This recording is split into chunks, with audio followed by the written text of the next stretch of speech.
Streaming looks good. Copilot, how you feeling? How's Sirius? Sirius looking good. Ground faults are still in this system. Copy that. Even after we changed the bulkhead, we're now at 27 km.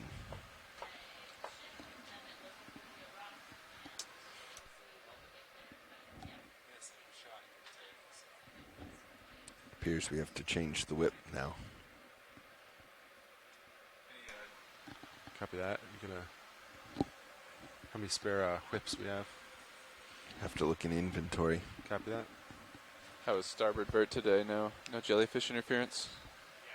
Not yet. It seems to be much lower density of jellies today. It's true. Which is interesting because we're so close to where we were yesterday. Jellyfish migration. It's very interesting. Where'd they go?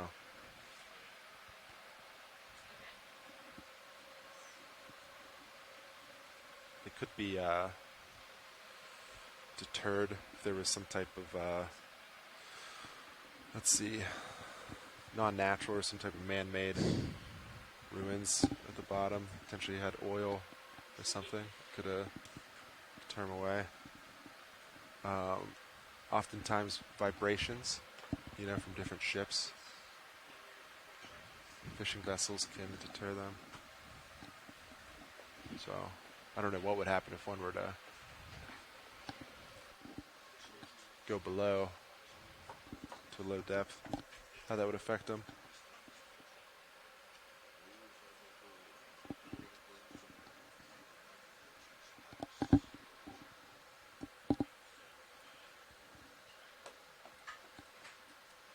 All right, Delta 7, heading down. Blue view's pointed down, it's spaced out. Sonars look good. Streaming looks good. Looks like minimal layback. That's nice.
Did we get a geo sample yesterday? I don't think so.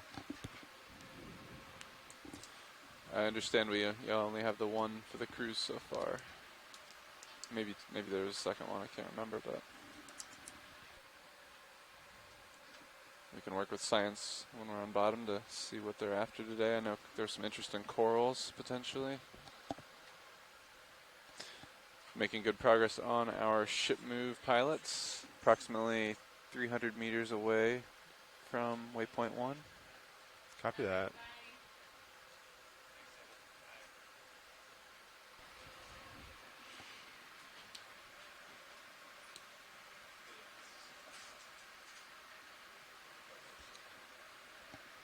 Decrease sea bias a little bit, Delta 8.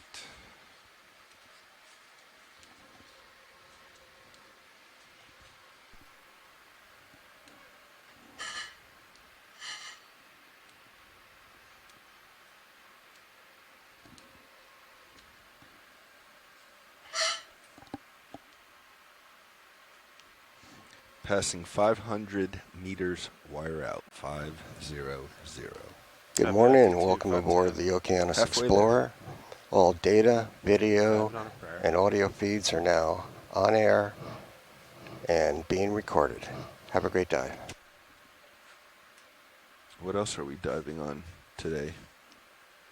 Nav, what are we expecting on bottom? Well, today is a similar subsea feature as some of the ones we've had this cruise, particularly yesterday's dive, landing in a nice shallow flat bottom nearby a subsea ridge feature, working from the strike of northwest to southeast. We'll work our way over to the slope, acquire the slope, and we do have a second waypoint on today's dive.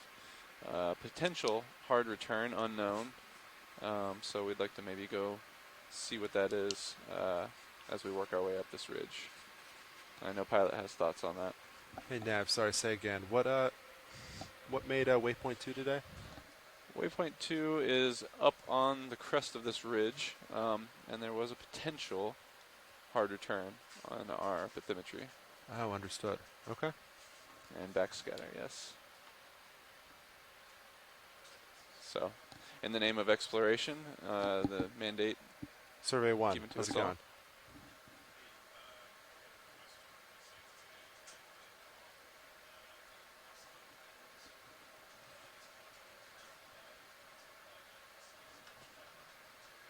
Okay.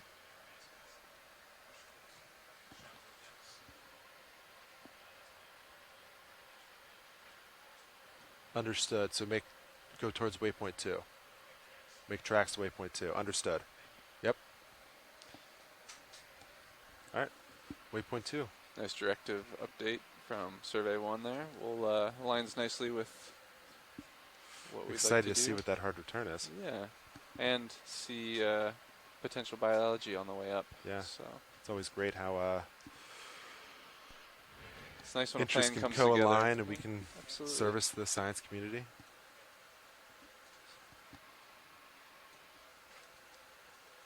All right, depth 581, heading down. Delta 6, looking good.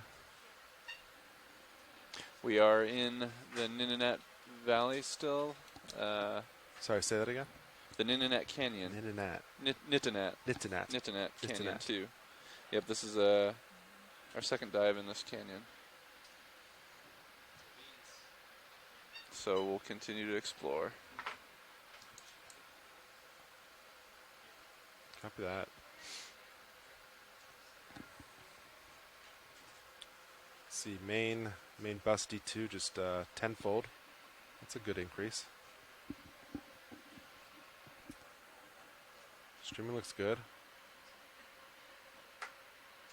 Hair north, pretty much in line.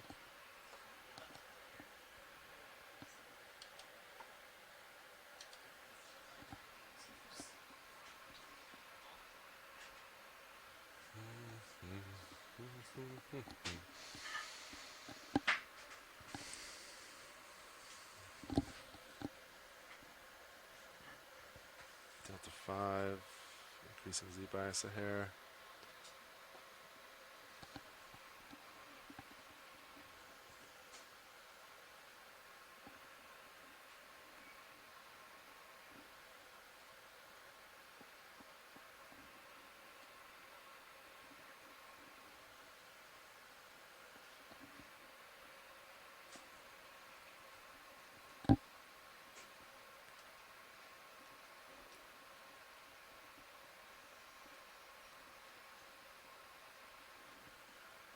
Nav, just thinking more about waypoint 2.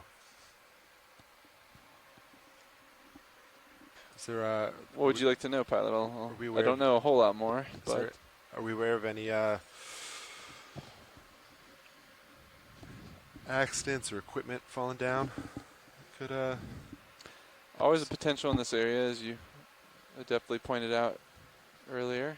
It is a higher traffic area. We're not too far out from the coastline. Okay. So certainly could be anything. Could be a pile of rocks, could be fishing equipment, could be a potential, you know, Yeah, ship, the implications are there. anything. Yeah. Leaves the mind to wander.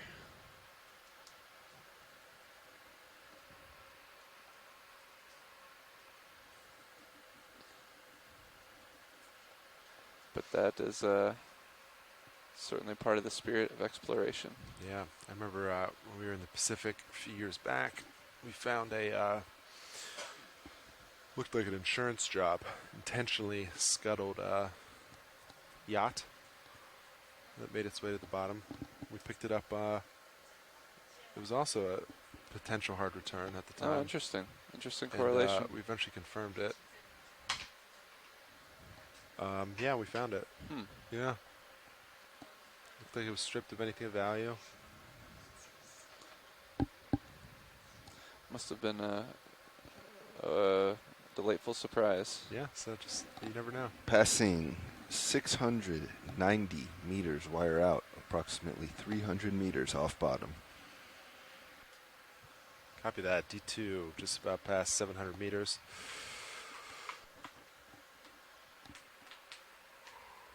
Sonars look clean. Blue view's clean. We're pointing down.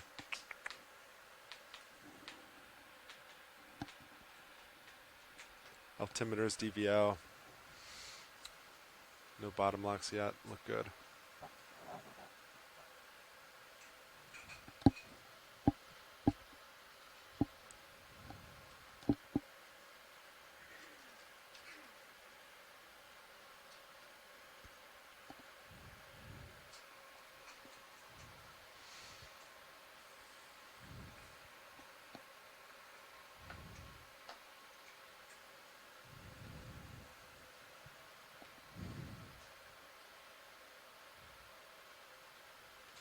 A couple jellies here. Not as many as yesterday, but they're showing up, making a presence. Starboard vert looks good. Might be coincidence.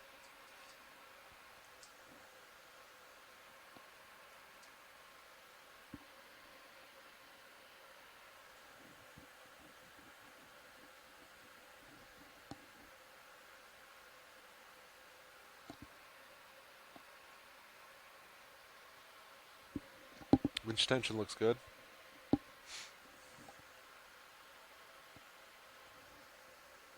Wind's nice and light. Sea state's very calm.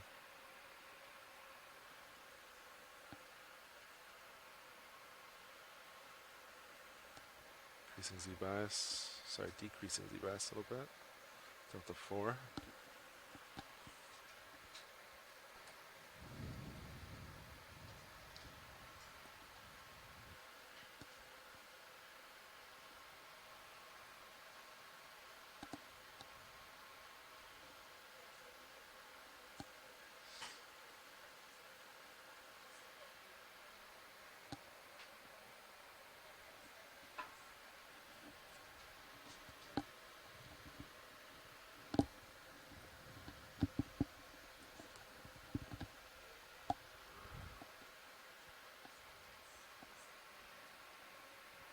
I suspect the bottom at waypoint 1 should be fairly flat, so we'll acquire it, get you guys in a good configuration, and hopefully we can make some decent sized ship moves, make some tracks.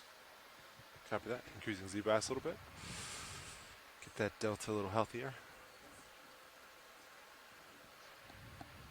Nav, it all sounds good.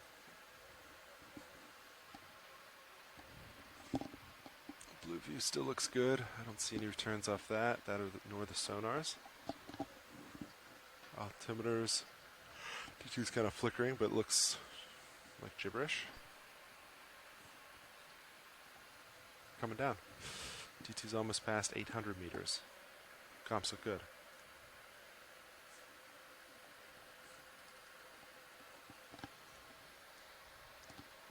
Ease off my Z bias there.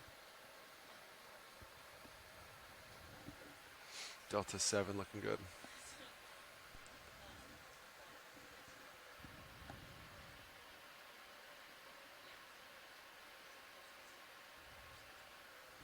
Alright, Nav, we're pretty close. What if we bypass 850? See if we can pick up altitude lock like 80 meters. Pause there until ship stops. What do you think?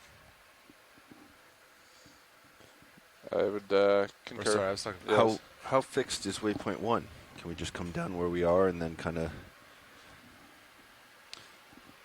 adjust our path upward until we hit slope? My understanding is it's not fixed. It was just to give us a flat bottom and a good strike at coming up this ridge here. So it does give us a slightly better strike the further westward we go to ascend the ridge. But I think it's not a hard target. If it were up to me, I think I'd probably just rather come down to the bottom, and then make our way either over to waypoint 1 or just kind of go askew to Yeah. about 45.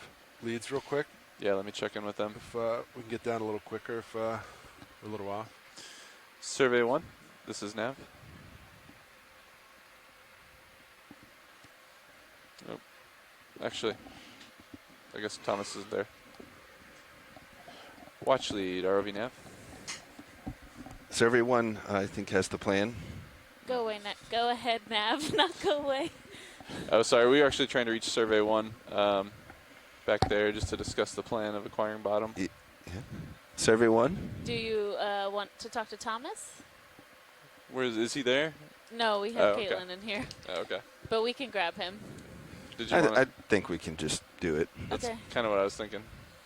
Yeah. It's not that much of a change. and Sorry to he- bother you guys. He just told You're us that fine. the higher elevations are more important anyway. I blame it on Bobby. He told me to contact Watch Lead. You're always welcome to No, contact us. I think we're good. Thank you. All right, cool. Yeah, that's what I was inclined to do. Thanks. Okay. Caused a commotion, Bobby. Yeah. I think, yeah, we're really close to waypoint 1, so I don't think it's that big of a Why don't we bring deviation. the ship to a stop then? That's Easy what stop I'd now? feel comfortable Roger with. that. In work. 100 meters up. Bridge, ROV nav. Pushing out. Looks good. Yes, we'd like to come to an easy stop at this time, please. Eyes on streaming as the ship comes to a stop. Here are our jellyfish.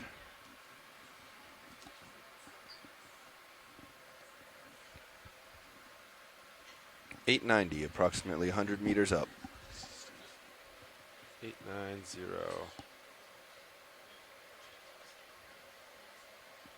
Copy that. Eyes are out. We're looking for bottom. Sonars are clean. Blue view's clean. Confirming both Ooh, your we might have sensors are on. some DVL D2 85. It looks good. Look at that, came right in. Yeah. All right, co-pilot. Go ahead, Bridge. Copy, thank you. How do you think about increasing the bias a little bit? Let's see. Same thing as yesterday. I can get to about 25 meters, and we'll set up like that. Sound Sounds good. Assuming we keep good sensor lock and everything. Yeah. Nothing else screams at us. Nothing on blue view. Yeah, actually. No. Thought I had it there for a second. These jellyfish look like remind me of plums. I think we got something right here at 70 meters out. Yeah. Ooh, that's nice and soft, huh? Yep. Yeah, that's it. 70 meters coming in. 60 meters. You're at 55, estimated bottom, 985. Copy Means that. I should be Till getting 5. We're almost there. should be getting it any second now. Yep. Good view on blue view. Zooming in. 50 meters out. Looking good.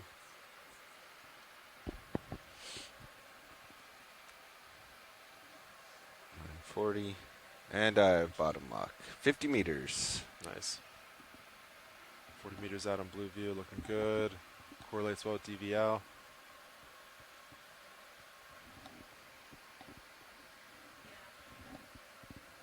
All right, I'm going to slow to a stop. Coming easy step.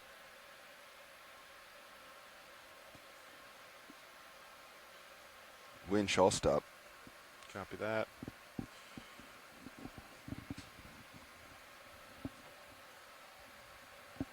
Auto depth's coming in. Delta about 10. All right, Copilot, at this time, do you want to kick in auto heading for Auto me? head in. My auto heading is in. Copy, Delta 10. I think we're looking good. Okay, and then Nav, can you give us an estimated slope direction?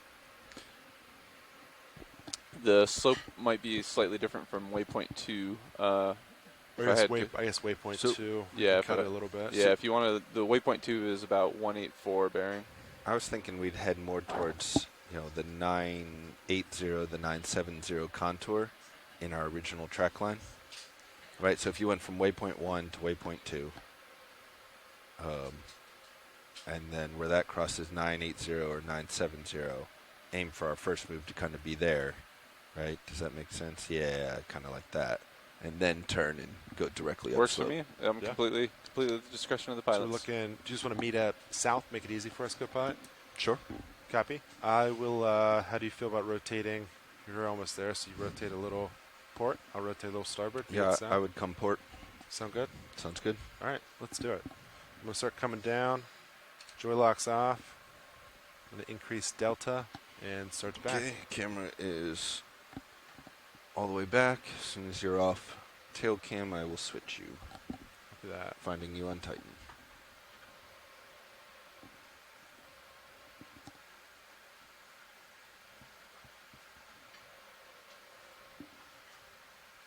Delta 15, back and slow.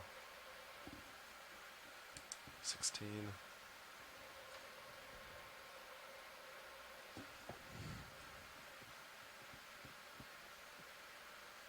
Okay, I have a delta about 20 there. I'll maintain that. Can't quite find you on Titan. Altitude about 16. Switching cams. Copy that. Is that me there? I don't have a great view of you. Like jellyfish. I don't see you out of the light pool yet. Understood. You can secure lights if I needed. think I just... oh.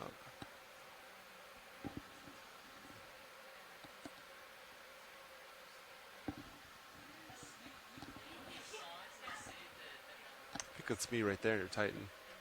Smox? Oh, there we go. Yep, you're just coming in top screen. Yeah. Yes, I'm a little... Sorry. let's see, I can saddle a little bit. Center up, saddling to the port a little. Backing.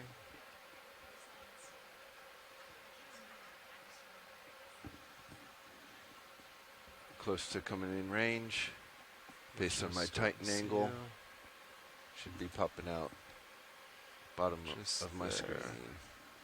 Good delta, 21. Good.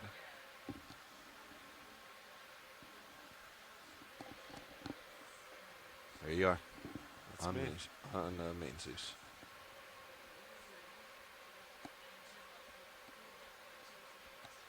Can I turn off my lights just to test something? Yeah, of course.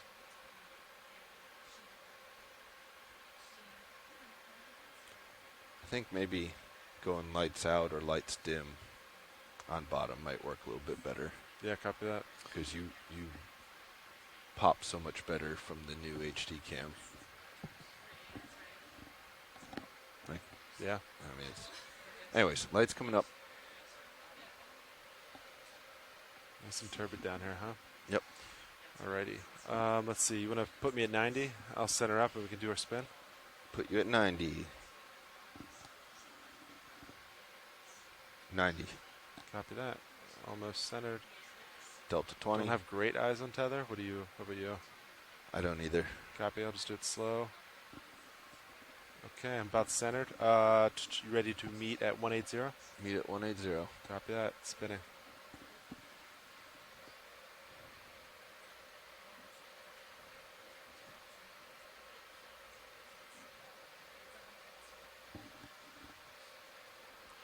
Go pilot 180. Almost there. Nice and Tilting slow. up.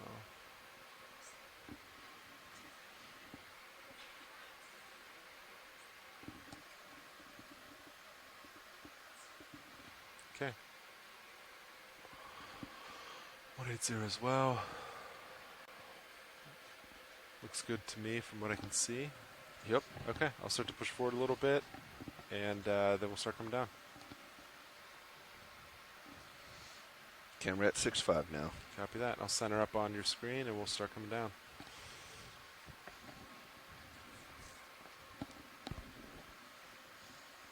Only 15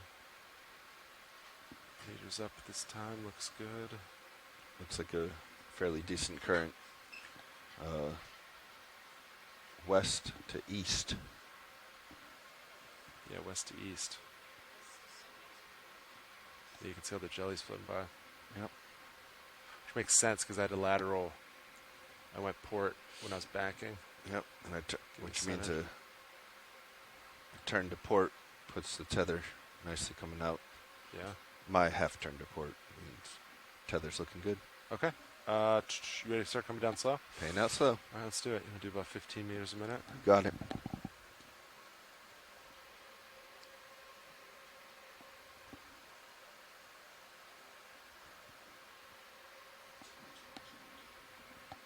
Oh yeah, there's tether. Blowing nicely out of the Yep. way. I mean, look at my tail cam. Yeah. It's way off in the wind, so to speak. The tether in the wind.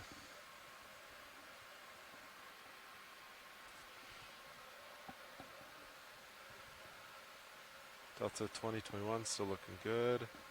I'm 8 meters off bottom. Coming down.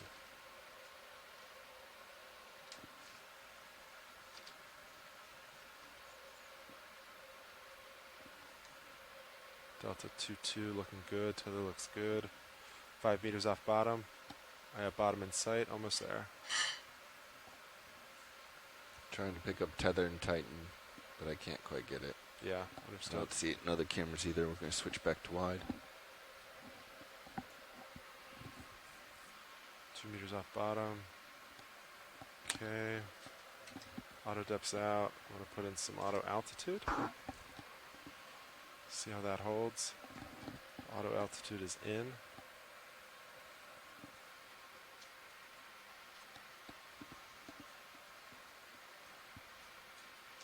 Co-pilot coming to a stop 20 meters up. I'm going to adjust my heading off of 180 just to check the tether. Yeah, go for it. I'll stay put. Put in test autos out.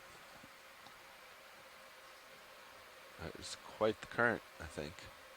Look at our tether. That's just straight out. Straight out, huh? Hi, everybody. We Is have it fighting just your auto reached the heading? bottom of It Nitinat didn't seem like it. Nitinat Canyon. We are going to let our ROV pilots get set up and ready for operations today. The plan is to video work our can way to a slope Help that on is Sirius just HD. to little the fuzzy. north of us, and we'll be working up from about 1,000 meters, or we're at 986 meters, up to around 700 meters. Roger, thank you. And Tether looks hopefully nice and healthy, finding though. some harm bottom and some exciting Going back to you, 180. encounters today. Look at that. My Definitely. name is Alexis Weinig, and I'm a biologist with the U.S. Geological Survey. And Yeah, my just name in is autos, I Paige had to do, Koenig, and I am a 25 geophysicist on the, with Western lats. Washington Keep it covered. University. And we will be your science leads for this dive. Today is our last So dive I'm of the set expedition, point so if you've been 180, joining us, holding we've just been making our way up the west coast as 184, part of yeah, 4 degrees. EX2301, Shakedown, and About Express 10% West on the Coast thrusters. Exploration. Okay. It's not fighting We're too happy to badly. have you Yeah. here today, and we're just going to Lining let up the for you. pilots set up Pilots before nav, diving into science. I'm going to let the bridge know that we're on bottom. Awesome. Are you Thanks. both We'll be back comfortable with in a just a bit bailout with you guys. east, northeast? Maybe 280? Kind of into the deeper part of this valley here? Yeah, I think so. Okay. That aligns with the ship heading roughly. You can kind of just come ahead. You said east, northeast. Sorry, right? west, northwest. Oh, Yep. Apologies where I'm drawing in. Yeah, yeah. Yep. Yep. Your line looks good. Yep. So, yeah, bearing maybe 280. Copy that. Looks good. Autos seem good. Let's see.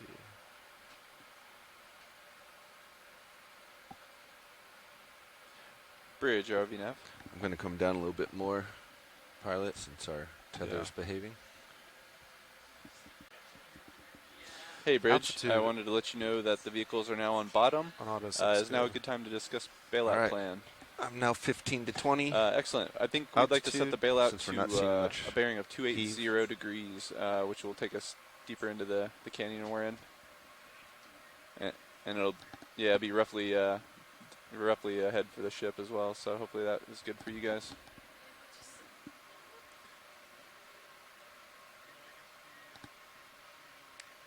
Yes, please, at this time, A-frame.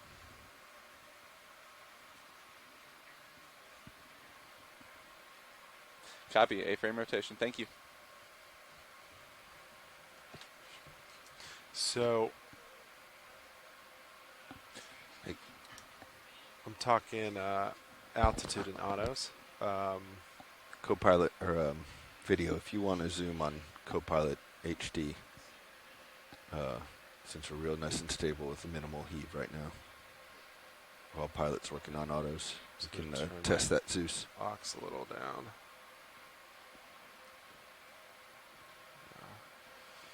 Top side, autopilot. So auto altitude, if you do once, it's like but it stays put. But if you double Trying to tap, center you up. the double tap will move you. What about a bigger step? Is it just that a 1 meter step is so small? No. Decimal 2. Or wait, what is your Vert, Vert, decimal yeah. 2. Could be that that's just so small in the noise. Okay, so I'm at 2 meters. Step down, decimal 5, half meter.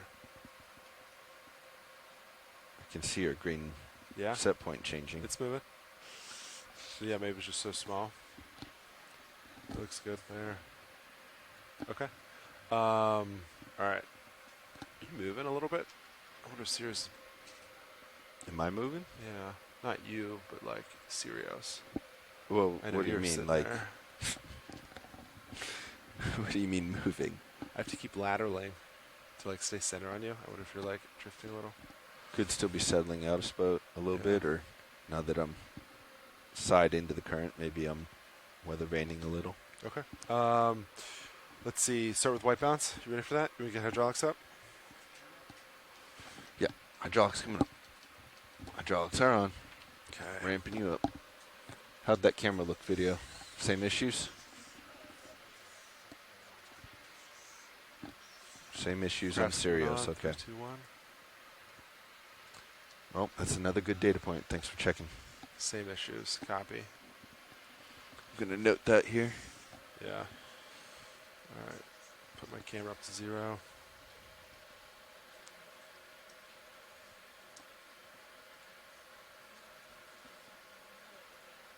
That's 0.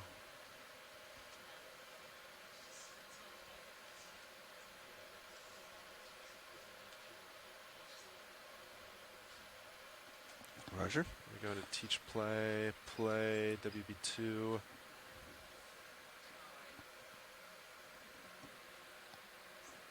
Shoulder elevation up a hair, up. Wrist pitch. And to confirm, we're full wide on Sirius HD, right? Thank you. All right, video. When you're ready, can you please give me a yep, you got it. And I'll try to center us up for you. Swing arms also coming in at this time. Copy that.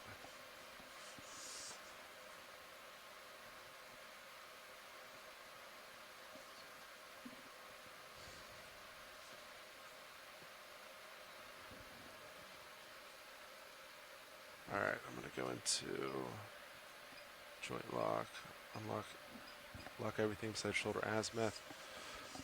All right, shift it a little bit.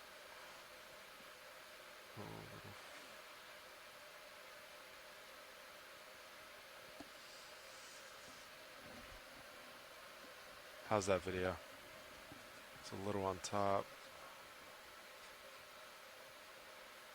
Oh, wrong way. Is that good?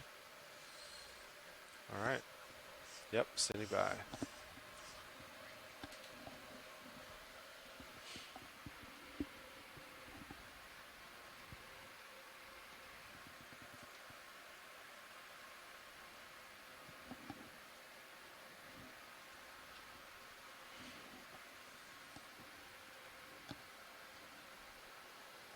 Five degrees a second.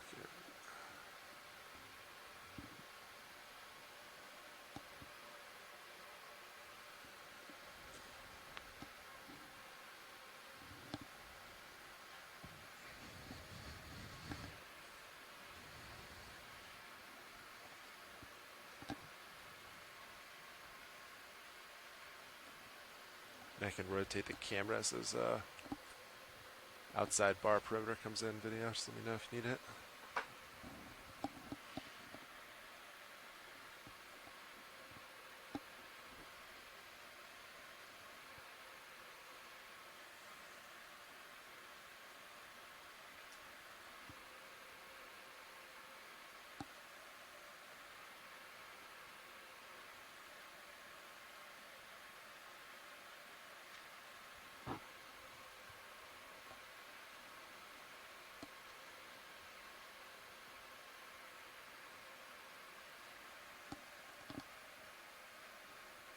All right, 5 values look good.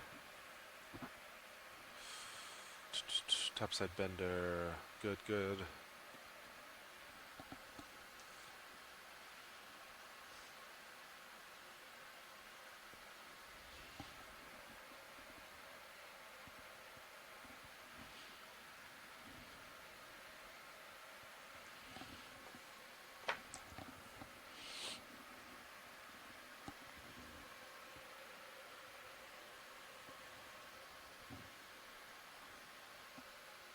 Let's see, I'll push the blue view up a little bit. See if we see anything. And then nav, what's I guess travel? Direction of travel? Direction of travel based on Bobby's input, your co-pilot, would be approximately 200 meters at a bearing of 200 degrees to line up with the strike from waypoint 1. Copy that. Okay, sounds good. I will let watch leads know. Watch leads, this is pilot. Go ahead, pilot. Hey, you probably know, but we are on bottom. We're doing our white balance and getting set up. So we will be ready in just a moment. It's pretty flat and sandy and barren at the moment. So we'll start to quickly make our way upslope. And then if you see anything, just let us know. And we'll go from there. Sound good? Yeah, that's perfect. Thank All right. you. Yep, you got it.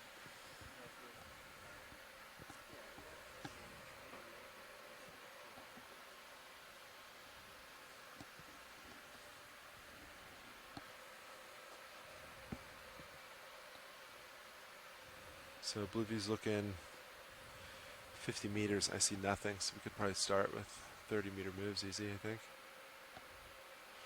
Do you want your swing arms out, pilot?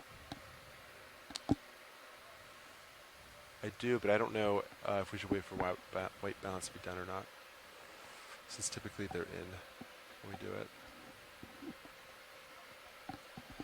Fair.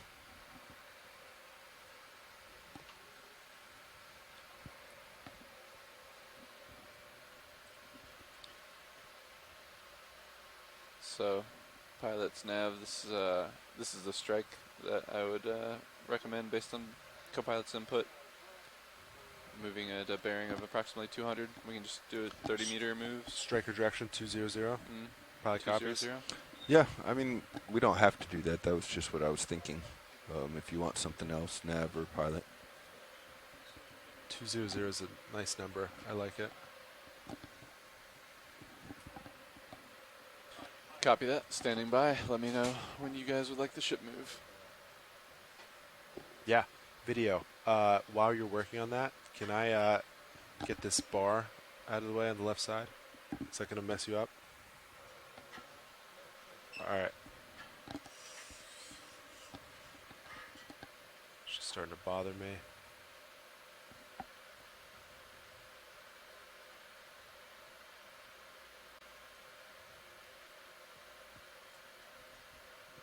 Okay, I'm off stick.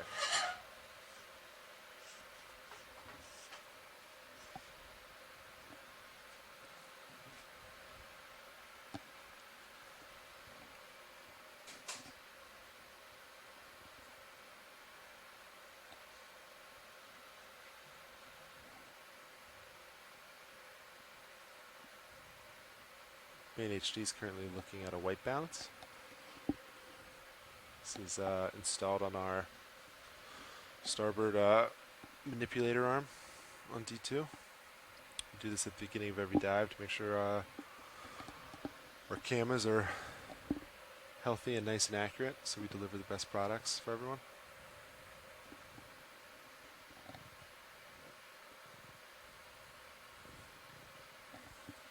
Front row, when you guys are ready, it would be awesome if you wanted to do a round of introductions also. Yeah. Is this a good time? I think we can do that. Yeah, that'd be We great. don't have our And we video will- though, and he might need to flip a few things over there. Oh yeah, we'll ask video, and then when we flow through, we'll just flow into the back row. Copy that.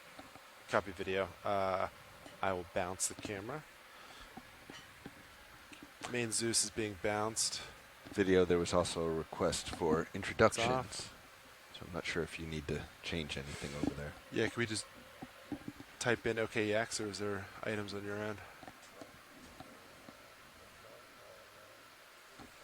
Okay. Zeus is coming back on. Copilot, you want to take the lead on intros? Sure.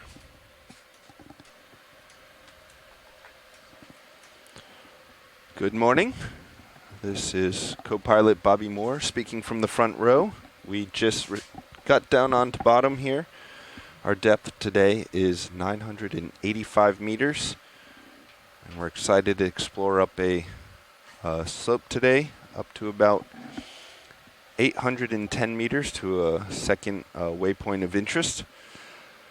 Sitting next to me in pilot today, Sean Kennison, Team Mechanical. and over in the far left Jonathan Mefford, mechanical engineer.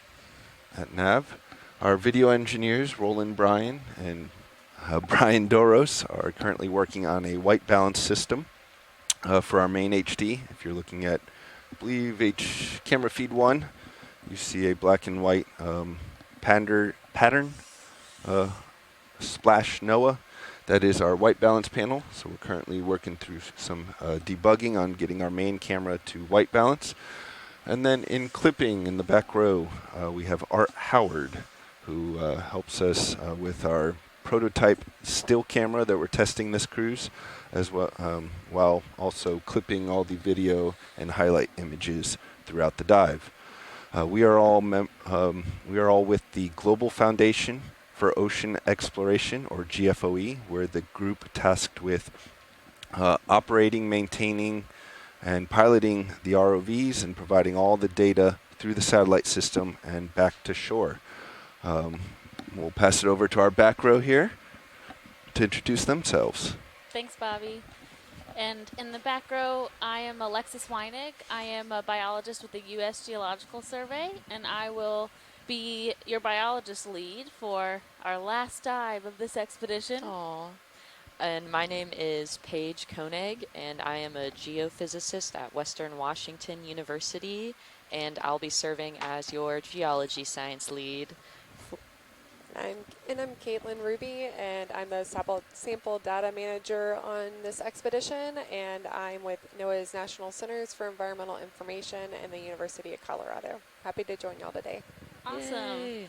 Yeah, so like our pilot said, they are getting the camera set up with this white balance system. So when we first approached the seafloor, you might have noticed that the sediment was looking relatively green. That's just an artifact of coming down and shining light into this environment. So they need to just adjust the camera optics so that we're seeing the true colors that are down here, which helps making sure that we're recording what would be, I guess, reality versus an alternate reality.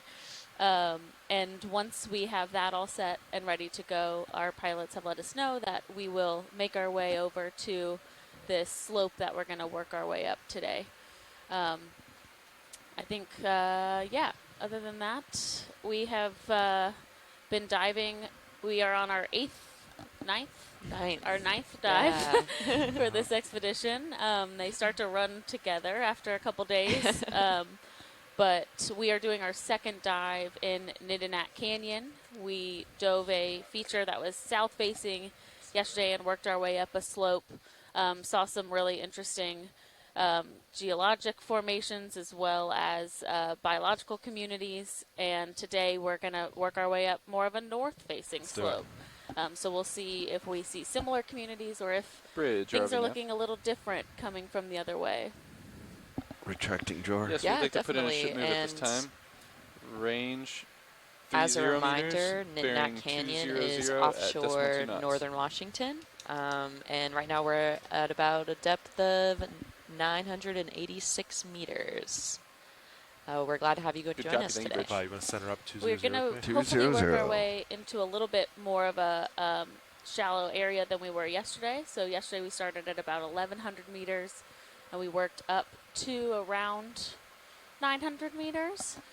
Today we're hoping to get up to around 750 to 700 meters, which should also put us in a different D2's mobile. We're in full autos. in a different oxygen range. So one thing that So you our could just tilt shore-based up or down scientists or noticed move the yesterday arm. was that I guess the you can't oxygen really levels tilt on the this so one. the dissolved oxygen level in the water Sorry, I got surrounding the my nips. ROV On was the really shilling, low. So it was used around to be able to 0.3 tilt milligrams to per continue liter, which would indicate that we were in an oxygen minimum Using a good zone. spot. And you Looks get good. this type of environment because there's such high productivity in the waters above this deep area. So this canyon is so productive with other types great of pelagic autos, too. We organisms. can So really some of these jellyfish flush that we're them out, you seeing, know? other types of fish, microorganisms that are respiring. And when they respire, they use up the oxygen that's in the water. And so that makes it difficult for some other organisms to live there. Copilot, my And hands so are today we're busy. hoping Can you give that me, when we get up 1 a little meter starboard, higher, please? we will be out of that oxygen minimum zone and we'll get to experience a different type of community that might be 1 able meter to use starboard eye. that surplus of oxygen. Yeah, and we're also That's hoping with looking these good, high thank you. slopes we'll be able to observe some hard rock geology. See, can you As you give me, might have 1 observed when we decimal 5 first kind of dropped on bottom, the bottom of this canyon is highly sedimented, ahead? Good. making it hard to find those rocky outcrops. So we're hoping for the best this dive, and yeah. Yeah, one thing that we saw last night after the ROV was coming up to the surface that I thought was really ties into the whole how it's all connected system is there were these really cool Jellies. spinner dolphins feeding off of the front of the ship. So kind of jumping, and you could see that there was a lot of them, probably it's like over. a pod of 50. Yeah, like I was Your going to say, over starboard 2 can't dozen. quite get So there. likely meaning that there's healthy fish communities towards the surface. We He's also trying saw a hard. lot of birds at the surface, which were also probably feeding so or soft. thinking that we might have been Cancel it. fishing and Just able hold to feed cancel. them, but indicating that these waters are really productive above that was us, like a which bug. can fuel the productivity down here in the The deep feeling sea. it's with your current. I mean, you're 40% I love how over. interconnected trying to- everything is. I know. Wouldn't it increase Yeah, it's fun to like thrust, though? observe Is things at maintaining depth thrust and like then 25? just come up the Yeah, staircase I mean, maybe it's within of Yeah. the ship and tolerance observe them at the surface of the too. algorithm, It's really cool. The AI. but not And enough we are just to acknowledge outside that it of reached the the Olympic destination. Coast Marine National copy that. Sanctuary. So just to the Will it east accept of us multiple is a inputs on protected the marine same sanctuary, axis, but we like are Yeah, it working just adds forward up. 3 times. just Okay. to the west There's no of that. indication of how many but this times is a it's been great tapped, though, correct? comparison for Not some tap, of the but work the that's to been go on done the far right column. To go. previously Okay. in the Okay, I see. sanctuary to show that Nice. these communities Increase speed extend to decimal beyond 2. these protection zones all the way out Decimal 1 wasn't to meeting further Pat's parts expectations. of the deep sea. And there's often been times where as we continue to study these systems, Fluidity these looks protections can clean. be expanded if what Good we're eyes, finding nips. indicates that that would be beneficial for management. You're a little off center. I'm going to correct. Copy that. Looking good.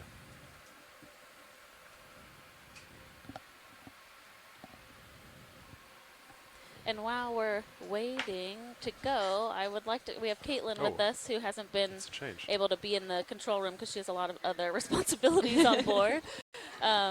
Caitlin, can you tell us kind of what your role is as the sample data manager and what you do when you're back on shore also? Yeah, sure. So I'm part of the National Center for Environmental Information Data Management team. So we essentially are kind of on the back end of this data collection. So the Okeanos Explorer and GFOE work together to package all of the various data that are collected during dives and expeditions like this one. They send it down to NCEI a few months later, and then we make sure that they make it into the National Archives so that everybody who's listening in or who may be interested in this data down the line, I mean, many years, I think we save the information for a total of 60 years. Oh, wow. So we preserve it for long term. So if anybody wants to visit this area and see what it was like 20 years ago, they'll be able to look through our data records and watch this dive and be able to have a comparison of great quality. So I'm part of that data management team. So when I'm on shore, Hey, I'm Cobot, more how's of it a going? GIS expert. Pilot? Nav? I lead a Ooh, team we that got has the, created a Cobot. bunch of really cool map reverb back. products for the public Or to the use, Shakedown. including Oh, a yeah, live Levi got it operations back, yeah. map Nice. and a data atlas, very- which allows the public and It's comforting. other Yeah. scientists All to right, Cobot. more So, easily find the troubleshooting white balance. In the information meantime, that we're moving. collecting today. Testing out autos. That's awesome. A little that is buggy, awesome. but pretty good. And then on the ship, I'm acting as We're sample data moving. manager, which has been an Using exciting Blueview and role Nips. to learn. What So is- Flat. I'm just what is buggy ensuring about it? that all of the specimens that these ladies Looks like collect and sometimes these it'll fellows get, collect in the uh, front row try are if I can show you. preserved, and all the information, like what Like the stuck depths almost. were, what the Latin Like you longs can't were for quite those finish samples your command. Go ahead, Rich. collections. I'll try And to we do a lot of Copy that, thank imagery you. of them Twice, in not our like wet lab often. on the ship. And nothing And so I pretty like much bad. organize It was all of like- that data to make sure all the bits and says, like, pieces are in 0.5 one meters place. away. So if I'll someone see wants to shows see that sample or that coral that we collected, they can view And that then the information altitude, via images issues on going our down in data steps of atlas decimal portals, 2. and then Yep. But I just they increased could also decimal 5, request a that, bigger that step, sample in and it seems person totally from the fine now. Smithsonian. So there's Okay. a lot of So it might have just been interconnected such a small behind the step, scene it was parts to having, data uh, management, challenge. and I'm just Yeah. really Figured it happy out. to be here helping you all Gotcha. kind of sort things through. Yeah, we're glad to have you, especially Definitely. I think there's a lot that happens behind the scenes Yeah, that for isn't sure. necessarily fully appreciated sometimes by people that don't Yeah, get the how chance should to move. see that component of what we do. And I Yeah, think sorry, I don't think you heard what while Caitlin was you were saying discussing about Copilot. We just archiving completed that like a the minute ago. data Okay, from the copy that. vehicles as well as the video is a really significant part of this operation. We often talk about where the repositories are for the Nav. physical samples that we collect. Is there a way we can turn So the first biological color, ones going to the D2 white? Smithsonian Sure thing. Natural Thank you. History Museum, and the geological ones going to Oregon State University. But there's a lot of data, like Caitlin just said, that gets stored at NCEI Yep. that that is also vital information that without that, these samples would have a lot less significance for the scientific community. Terabytes and terabytes of data. Terabytes. Oh my goodness. Tons of data. Yep.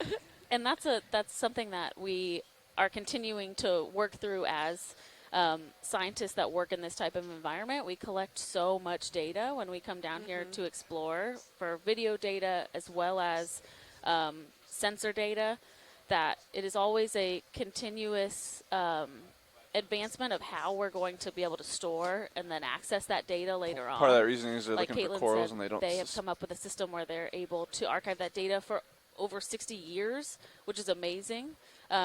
And that's not necessarily always, there's not a streamlined way to do that on every expedition. So it's really amazing the work that NOAA, Ocean Exploration, as well as their partners at GFOE have put in to be able to actually create a system that all of that data is accessible to anybody that wants it. Yeah, it's been a collaborative effort over many years to Yeah. get this pipeline up and running for all these data. And it's helpful because if someone were to watch this video and I want to know the salinity throughout, the entire dive, then that's used to be a very complicated thing to find out and a difficult answer to, Yeah. question to answer. And today you can definitely more easily do that. Yeah, and I think oxygen is a really good example of something that people might want to know across the whole track of a dive. So as we're increasing in, as we are moving up in our depth range, how is the oxygen changing? And so that makes that a really great data point that's accessible I'm going to say easily to us, but thanks to a lot of hard work by people that have programmed and figured out a way to do that for us. We're doing a quick pilot change in the front row. As we've just been able to set up, so they'll swap out, and then we will begin with our dive. Go pilot. Pilot. I think we're each going to get 45 minutes. Start the clock. I'm going to get my string arms out. And we're working in a I think we were waiting for the white balance to wrap up. relatively, before we I'm not going to say slides. shallow But for once we people do, that actually yeah, work in the some of shallow, those. but a not extremely deep depth today, so we will have a pretty long bottom time. It will only take us about half an hour to 45 minutes to ascend to the surface at the end of the dive, so we'll probably be on the bottom until around 3 p.m. local time, so that the pilots have enough time to secure the vehicles back on deck around 4:30 local time. And then we get all our samples and we do all our other stuff. Yep, all the processing. Yeah. All the photos, all the identifications. Yeah. So much fun. Yeah. One of the things that we often is the case when we collect one sample of biology or geology, it might have what we call associates on it. So these are other either animals or even other rocks that are stuck to the original sample that we're interested in.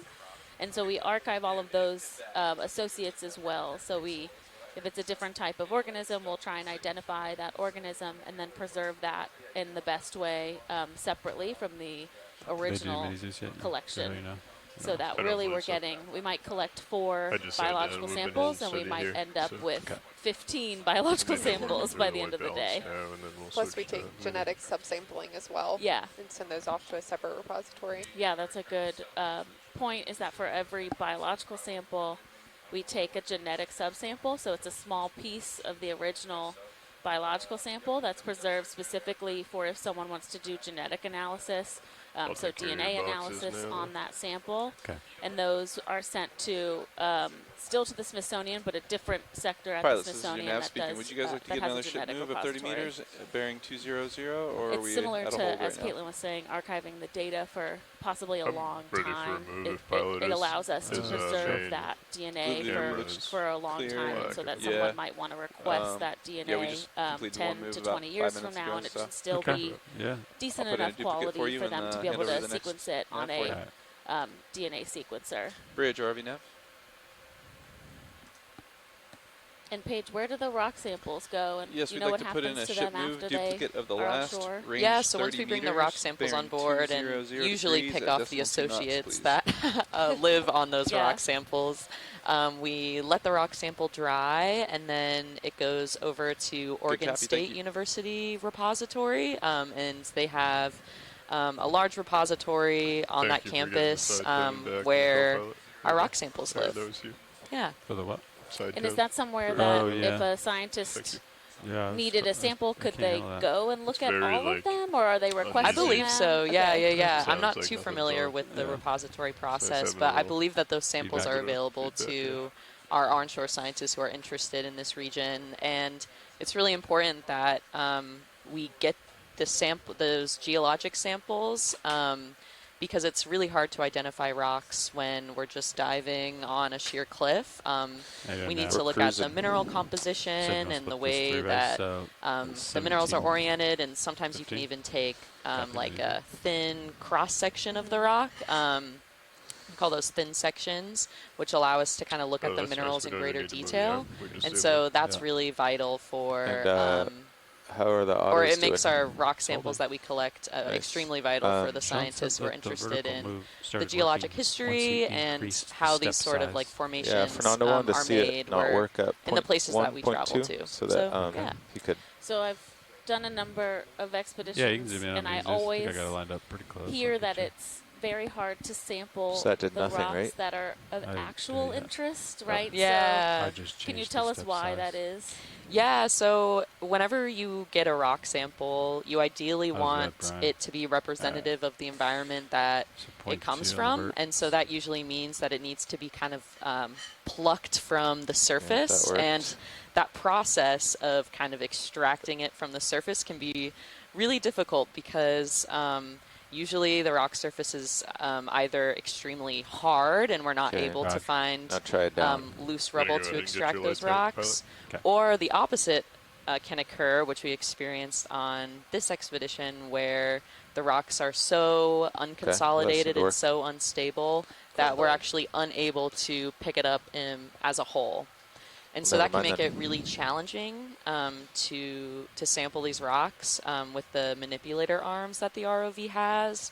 There are a variety of other ways that people obtain rock Hey, are you samples, clear with the white balance operations? including drilling. Oh, still the arm. Yeah, and just other techniques that make it easier to kind of extract the rocks from the surface.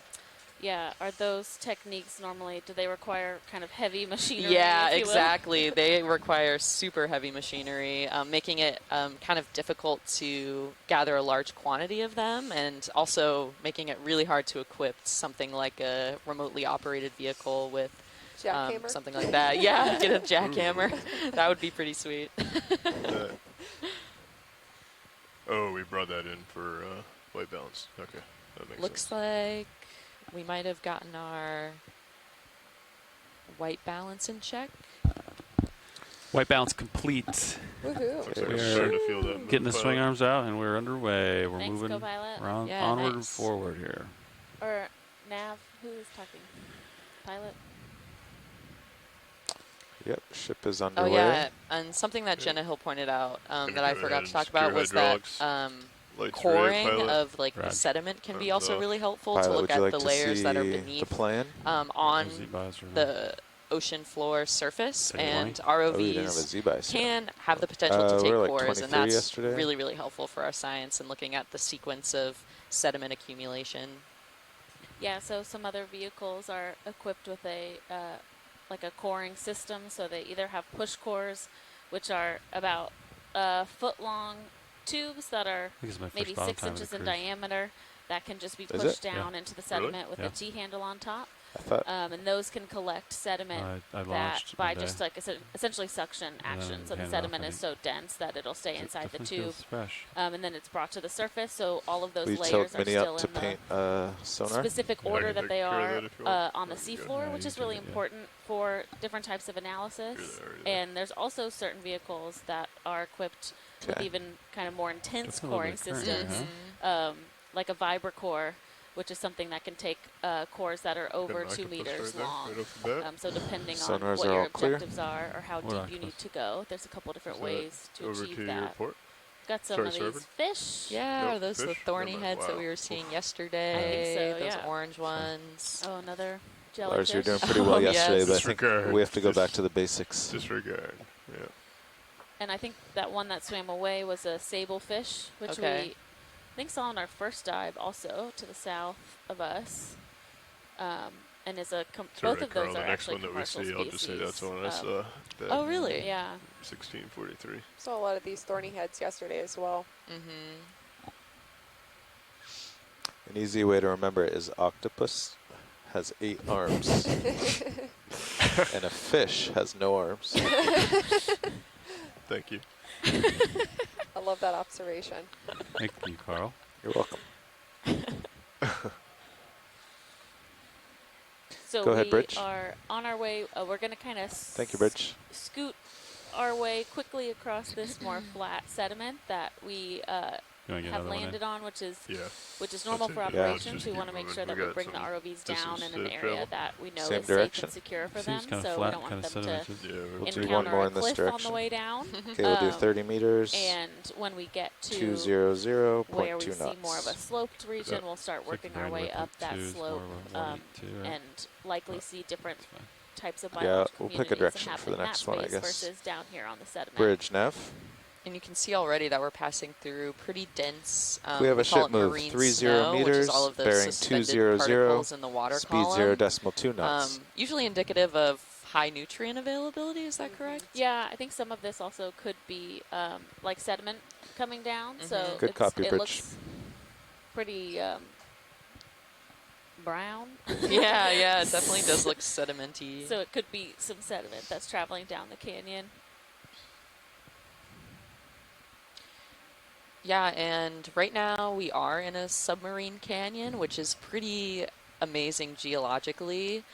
So about 12,000 years ago, that was the last ice age, and about 25% of Earth's land surface was covered in gigantic glaciers. And as the climate warmed and the glaciers began to migrate towards the cooler poles, they also dispensed large amounts of water and also accumulated rock debris that it just kind of scraped up along the Earth's surface, and dispensed in these submarine canyons that we see today.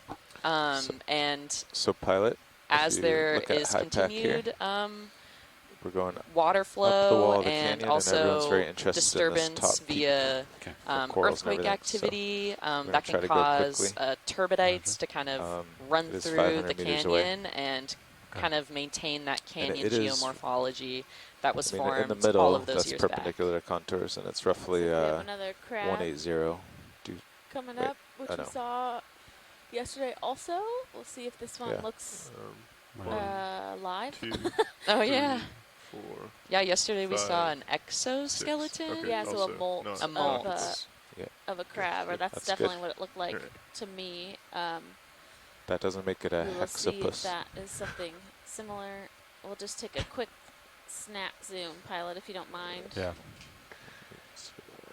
And we're seeing those 2 red dots are kind of our measurement bars, and they're 10 centimeters across and It help does us have 8 legs. measure the creatures that are Yeah, 'cause in the front's sort of view. close. Video frame it Sometimes up. the camera can be deceiving because it's so high Just get an quality angle that on it it. makes these small creatures look really large. Yeah, this one is Nice. looks to be alive, and It has all of his appendages. it does have all, Yeah. yeah. So crabs are decapods, which means they have 10 appendages. So they have 4 walking legs and 2 front pinchers. They often lose them and can regrow them in a molt. Yeah, that's a good note. And we've seen a couple that Alright. have definitely had Thanks, video. lost some appendages. We saw one that only had 3 Yes, I walking see the legs target, left. and roughly So perpendicular to possibly contours was in is a 182. altercation. Do you want me to start bringing my head over? What's that? Kelly move, Markello please? from the California Sure. Academy Okay. of Scientists has let us know it's a We snow have or a a little bit spider left of that crab. move, Nev, or Yeah, it looks about half done, I think. Let's see. Kyanectes. Yeah, it's about half done. So Yeah, and Bob Carney is commenting that there was epifauna, so little Pretty shallow organisms today, huh? growing on the 900. outside of the crab that look like sepulid yes. worms. So those little white tubes, there will be worms that What live is this? inside. Sea Sorry. star, I believe. the contours here are rising 10 meters over 50. One. Actually, that has 8 legs as well. Is that an octopus now? Oh, interesting. We have our first I don't think so, Lars. sea star. Yeah, sea star. Are those legs? Actually, it has 9. Oh wow, yeah, it has a lot of I appendages. think this is a type of soleaster. We'll see if Chris Mott can get a better Hello. ID for us. Chris Ma here. It's a nintopus. All right, come in, video. It's definitely different. I like the turned up toes. Yeah, it looks like there's some So ready for defensive mode. jelly-ish, mucus-ish stuff hanging out on the left side of one of his appendages, which is interesting. Yeah, Chris says soleaster. I feel like Okay, you could definitely make a Solaster. child's book of like counting 1 to 10 of just like legged. All of it's Creatures. like little holes and things coming off make me uneasy though. Just, oof. I'm Right? just always amazed by the zoom in on this camera. Starting to come I know. over to Never your gets pilot. old. So Looking cool. down 6-0, plenty of time. What you got left in the move? Few He meters, says I possibly Solaster borealis. All right, video. Let's get full frame Ooh, and with they're lasers. predators of pull other out. critters like sea cucumbers and ophiuroids. Cool. I don't think I've seen this one. believe. I don't need. Looks to think I be have either. about Don't worry, this shallow. 15 thanks, centimeters video. across. And just for general navigation, the last 2 days there were some 1-to-1 contours rising 10 over 10. The steepest one I see on this ridge is rising 10 over hagfish on the 20 bottom? meters. So I think it's an the eel average is pout. half as steep as the last 2 days. So hagfish don't have the So we the should be dorsal generally fins down the safer back for at more all, moves. Okay. and they don't Understood. really have pectoral fins Ooh, either, there's so a they're sole. kind of just slithering Going around. from a soleaster to a sole flatfish. Yes, that looks like Bridge a nav. a deep sea sole. Copy that, Bridge. You can tell it's a sole by its lack of legs, navigator. Tell by the way it is. They're And we also saw some of very these optimistic yesterday. fish. Very optimistic. They're always looking up. You come in video.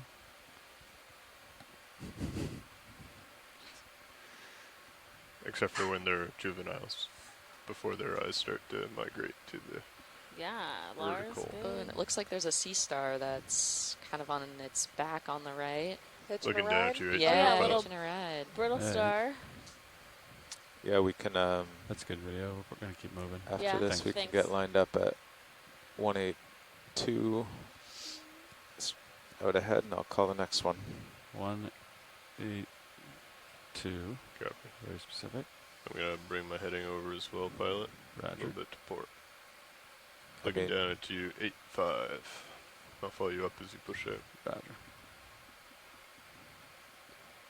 Sonars are clear. Very clear. Okay. I'm dialed in, following you up. There's definitely a uphill for Sirius, but it's not rocky. It's just sediment. So when you can hear the pilots communicating, they have a number of other screens in front of them that allow them to help navigate the vehicle. So Okay, looking at you there, what's 5-5. projected on All right, ready for stream the next 1 move? online Yep. is the Ready. main HD camera, so that's kind of the main Bridge eye nav. for D2, but there's also on stream Can we have 2 another ship move? a view 30 from Sirius, meters, which is the bearing other 182 degrees, body speed that, 0.2 knots. kind of sits above D2, and there's also some cameras around the body of the vehicle, so on the back, so we can see what's behind us, as well Good as copy, Bridge. 4-5 there, pilot. ones that project a little bit further Correct. ahead, so we kind of have an idea of what's coming. They also have a sonar on both of the vehicles, so Sirius and D2 have their own sonar systems that allow us to use sound to kind of project to see if there's any hard bodies in front of us. So you might hear them say, on the sonar you can see Video. Snap on snail. something is Quick. coming, and that's kind of Just what got they're my eye. referencing. Oh, What do we have what here? is this? Is it He's got an an associate. anemone growing on something? Yeah. I'm A just, think snail with a so. friend on top. Yeah, it looks like a snail. Yeah, within because there's a trail behind Oh yeah, it. and you can see Yeah. the foot of the snail underneath. Weird. With an anemone on top? An anemone backpack. Bunch of hitchhikers today. That's Yeah. really So, cool look. getting a little ride. Yeah. That's probably good for both of them, honestly, because the anemone has stinging cells, so we'll have Mhm. kind of some level of protection, and then the snail is allowing the The anemone to kind of anemone move of my around enemy is my and friend. be more mobile than it would be You're if it was full, just so I settled on a love it. rock. Interesting how the anemone is facing in the direction of travel. Yeah. Yeah. he's moving. Yeah, that's Yeah. smart. Yeah. There he goes. And it's not necessarily a conscious decision to land on this snail, but it's somewhere that happened to be a good place to settle, and it's been able to continue to grow there. So do you think the anemone is facing that direction because it wants to, or because there seems to be a Think so. current? I think it's probably current. I don't know for sure. And it looks like Come on, move in, Annie Sean. Lindgren, Come. who is on our science We're at 180. chat, has mentioned Yeah, that we're there pretty are clear. a specific group Yeah. of You do have anemones that, that like, form these symbiotic Virtual line there? associations, That might just be an artifact, though. which is pretty cool. And This also, is going pretty you might steady. hear us reference the science chat. So we have Roger. a really nice telepresence communication line on this Just ship, like a where couch. we're able to communicate with scientists who reside on shore and are interested in the location where we're diving. Since we're only able to take out a certain number of people on the ship, it's really nice to be able to kind of have that onshore science community to help us with relay that science communication So much about turbidity here. the specific site that we're at. And we are Actually also so able close to shore. to do a Shallow. variety of other telepresence communications, Well, actually, it including might not clear up live today 'cause we're not as interactions where steep. we can connect with Hopefully it'll communities clear and up. schools onshore via like a Google Meets line. So it's a really great opportunity to interact with the public and kind of show them what we're doing that day.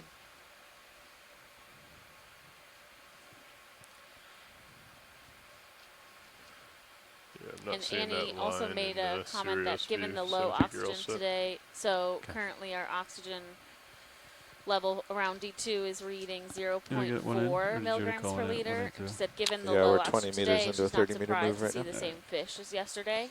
The We thorny could head has a suite of adaptations to manage low oxygen. make them a little faster, And a she little thinks that longer. the cod does also, so Right. the sablefish. But she's not sure about that species in meters you got to go? particular. Yeah, quite a few. I think it said 10. No, to like Oh. the top. Oh, to the top. Just crushed 100. Stand by, I can look. 400 left. Target distance for Sirius 489, I believe. G2 is many things, but not a race car. Yep, that is the selected one.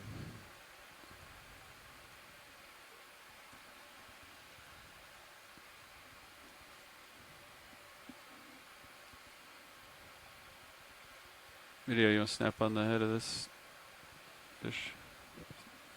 Eel guy? Believe Here's a that's a hag. hagfish. Oh, okay, so that's a hagfish. I always mix them up with eel pouts. Yeah, when you get a close up, so hagfish have a very different like mouth and front end. They don't have the larger eyes, and they don't have like a jaw in the same way that most fish do. Interesting. Oh, look at that. He seems to Yeah. be enjoying They have, like, the this- sediment. Oh, What are the holes in the side? Believe that's where they produce mucus. And these can produce, I think, 6 gallons of mucus oh up my to. gosh. And Yeah, that's there was a article a couple years ago, right, about I don't know why they were transporting a whole lot of hagfish, but there was all these hagfish in a large truck, and the truck turned over on the highway, Oh, and the no. whole highway was covered in slime. oh, that sounds awful. So Not the hagfish slime. Jeez. Let it go, video. Thanks. What?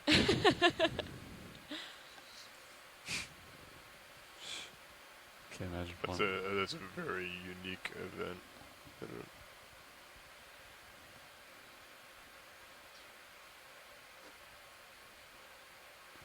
yeah, Jenny Waddell said the same. It covered the Bridge highway in nav. Oregon when a truck full of hagfish crashed. Copy that, Oh, Bridge. it was Thank an you. organ. If you Google it, Another soul? that story comes up because it Yeah, was a I'll big put it right event. there, Yeah. All right, the ship move just stopped. Let's get out and check our sonars. And we've It's talked definitely about that steepening some up a bit in mucus Sirius. production Are you with feeling some of it, the sea Pilot? stars also, and the corals coming tend up to a little also bit. produce Following you up.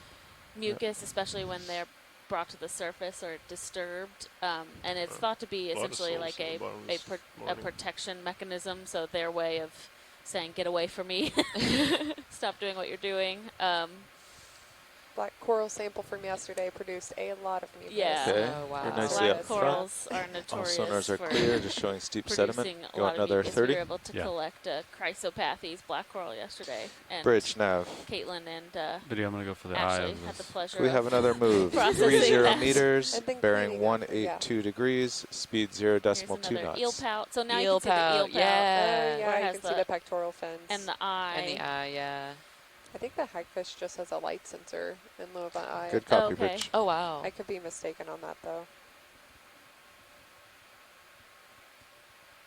It's also fun to look up like hagfish mouth online because they're pretty crazy looking. Oh, Here we go, Paige. I'm doing it.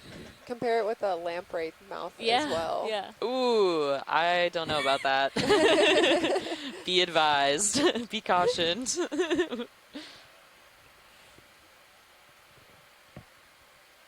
So the eel pup is very much more fish-like in the head region. Yeah.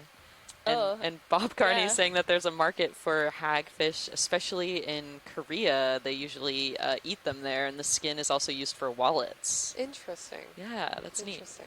Next video, yeah, we'll let it go. The things you learn. Yeah.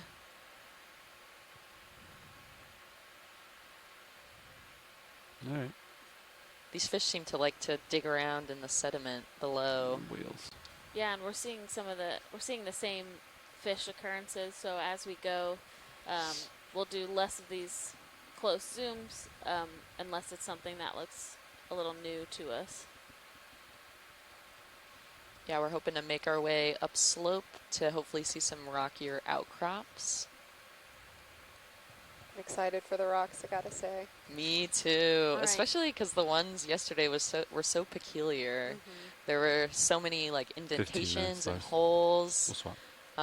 So I'm excited to get a closer look Musical today to see chairs. if we see the same thing on the north-facing wall. Did Carl want to hop in first? Either way. So are we on the other side of the ridge or across the canyon from where we were yesterday? We are across the canyon. Okay. Yeah, yeah. So we are in Nitinat Canyon, and Unfortunately, I'm yesterday we were thinking on, This might I guess, be the north side of the most of it. canyon, but looking at a south-facing Yep. wall. Making Fair. If you tracks. think about Hopefully we can get the next that six set up direction, and for then today we Yeah. are on this kind of the south side of the canyon, but looking at a more northwest-looking wall. So for a canyon this size, do y'all expect kind of a similar nutrient flow downslope throughout the entire canyon, or has anybody studied that? I don't know. That's a great question. Given the morphology of this canyon, it does seem to kind of zigzag a little bit, and the place that we were at yesterday almost appeared to be I'll do the the next place one more where 195 the to get to these. canyon kind of Slightly curved, and we tighter call that place like a contours cut here. bank. Okay. And sometimes Cover that. the I'll, maintain flow, my and current at least in heading. a river system, can be a lot Yeah, but I think higher, we'll but I'm turn not sure if 195 that's the next. same in submarine systems. So that's something I would ask the science chat if that's true. I think that it should be the same kind of like physical aspect. I think there are some submarine canyons that have been studied pretty complexly to look at flow rates. Also, if this is your first time on but bottom that's also for the still a cruise, question you that can is trying to be answered. take Each my canyon is specific if to you want. itself, right? Yeah. No, we can split Yeah. it. And Jenna Hill from USGS was Lars offers that telling after us that learning when we it's a were in sedimentation. Quinault Yeah. Canyon, they I don't mind it. just put I'm out a just kidding. system to I think it's study good the practice to like rate of flow like, and keep up, you know, other keep it oceanographic interesting, but keep dynamics of moving that pretty quick. canyon, and that they should hopefully have something that data that back we don't next practice year. very Oh, often. exciting. So for that And to canyon, not we'll have a stir up lot too more much sediment. information Not to stir about up the sediment. physical oceanography aspects, these but that all also quick. will I'd definitely reduce it down to inform 20. I was dragging my um, toes a couple times. the 20 is nice. biological Notice. aspects. Yeah. We have a different sea good. star here. Ooh, I interesting. feel like 20 is what we shoot for, kind of, right? Chris Ma says, "Who might this be?" Who is this? Doo-doo. Hello. All right, video. Take it. Coming in for an easy landing. Get Ooh, you in close. interesting. Very spiny on the side. Yeah, very spiny. Is that the Looks that's like not the accompanied hipster, by is it? some The hip- slugs. Is that what those are? Sorry. Snails? Oh yeah, some of the snails. Look at those Buconid spicules snails. around the edge. I remember correctly, the hipster ones are the a little more orange.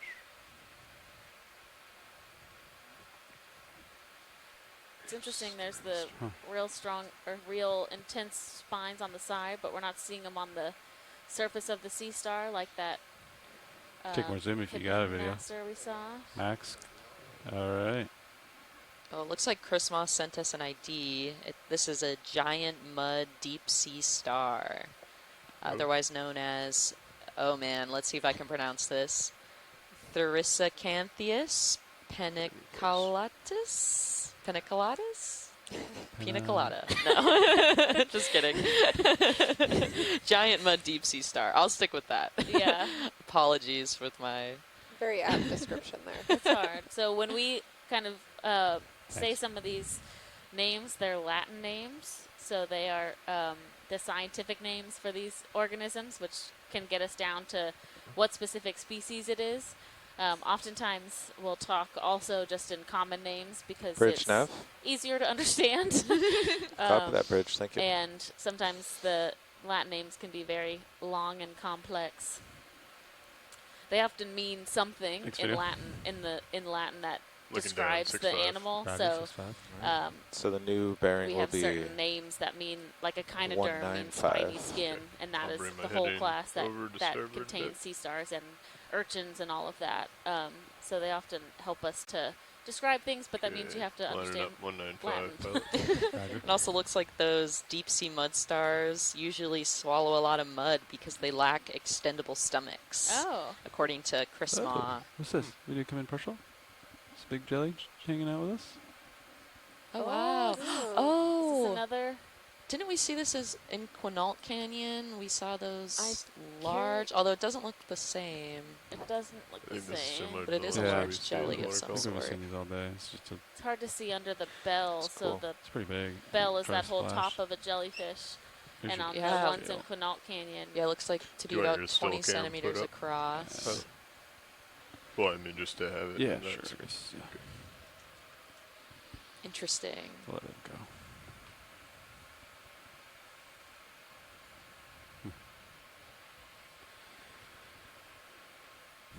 Alright, video, come out, get full. It seems almost to be kind of like We'll let it go.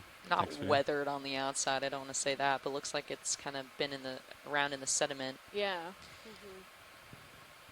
Yeah, we have Bob Carney saying it does kind of look like he's in bad shape. Yeah, Likely a- possibly one of those big red. The common name is a big red jellyfish. Yeah. Ashley thinks it might be an inside-out dead Parrelia Oh, jelly, okay. Oh, interesting. which would potentially explain maybe the sediment or decay. Yeah, What we're maybe seeing? lack of arms too. Yeah. Yeah, no oral arms. That's what I noticed too, Chris. Is that We could start the children's book with that. Didn't 0 have any arms. Start with 0. Work our way up tentacles to 10. projecting? jellyfish. So if you all were Jellyfish tuning in with during the 0 arms. descent, we saw a lot of live Parrelia on the way down today. Yeah, we're can not you- seeing them quite. There's maybe sponge. one in the Sirius Yeah, cam. one or two. All right. Looks like you're nicely out in front. Looks like we're approaching Not much a on all the sloped sonars. region. We're slightly off You want to snap it, try D, and then we'll move on. perpendicular. 4 or 5 there, pilot. Roger, 4, We've got to 5. zoom Ready in on for a a 30 brittle meter move? star to the right and Ready. a sea cucumber You ready, Yeah. pilot? to the Yeah, left. go for it. Thanks, video. Keep going. It's interesting to see some of these scattered shells at the base. Bridge nav. These shell fragments. Can we have another Oh, ship another, move, please? 30 couple more meters, snails bearing with that same 195 anemone on them. degrees, speed 0.2 knots.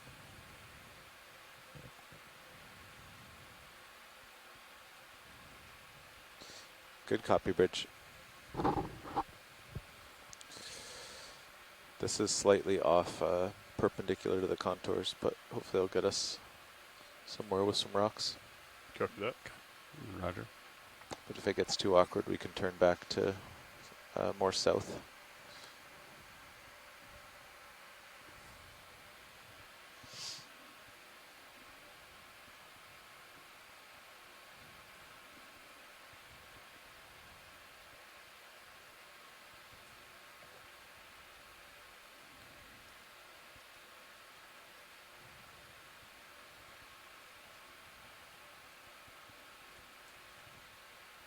Onward and forward. Try to get to some steeper ground. Take a peek. Got some time. What's that?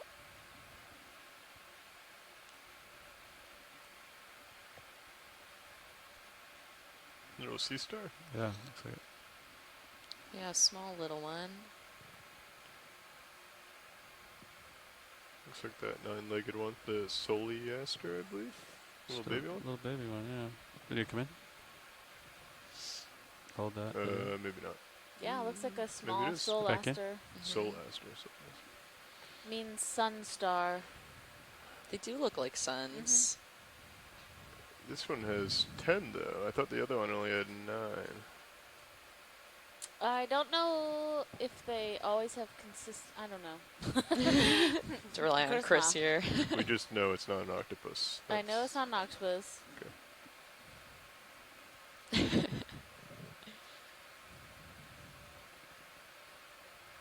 Just a little guy. Maybe it's more of like a midday sun with a few extra beams. Yeah, it looks like we're seeing A little, yes. more sea stars at the base of this side of the canyon as opposed to what we saw yesterday, which is kind of neat. It's also quite different from what we were seeing more to the south when we were off of Northern California, where we had But we're cruising in lot these more 45 benthic minutes. We've made it a organisms quarter on of the way sediment. from the So a lot waypoint 1 to more waypoint 2. sea cucumbers and Rider tracks. holotherians and Making sea tracks. stars and brittle Fast, stars fast 10. that Yeah. we're just This kind is of fast living in 10. the soft sediment. Here, there's not NASCAR quite as right much now. Family. diversity. I feel like there's more fish Yeah, we though became at family this on here. latitude. Yeah, there are a lot of those thorny head fish. And the eel pups. I'm going to range the blue Yeah. view out even further.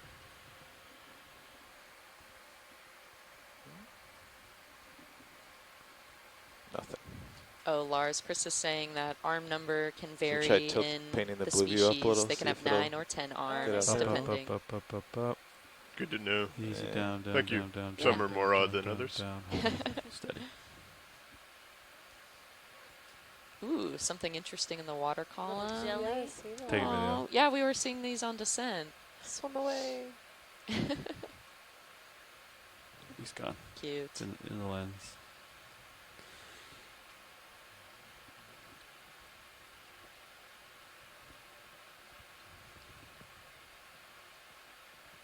Video come in on red dot. It's cracked up. That was just. I'll let it go. Aw.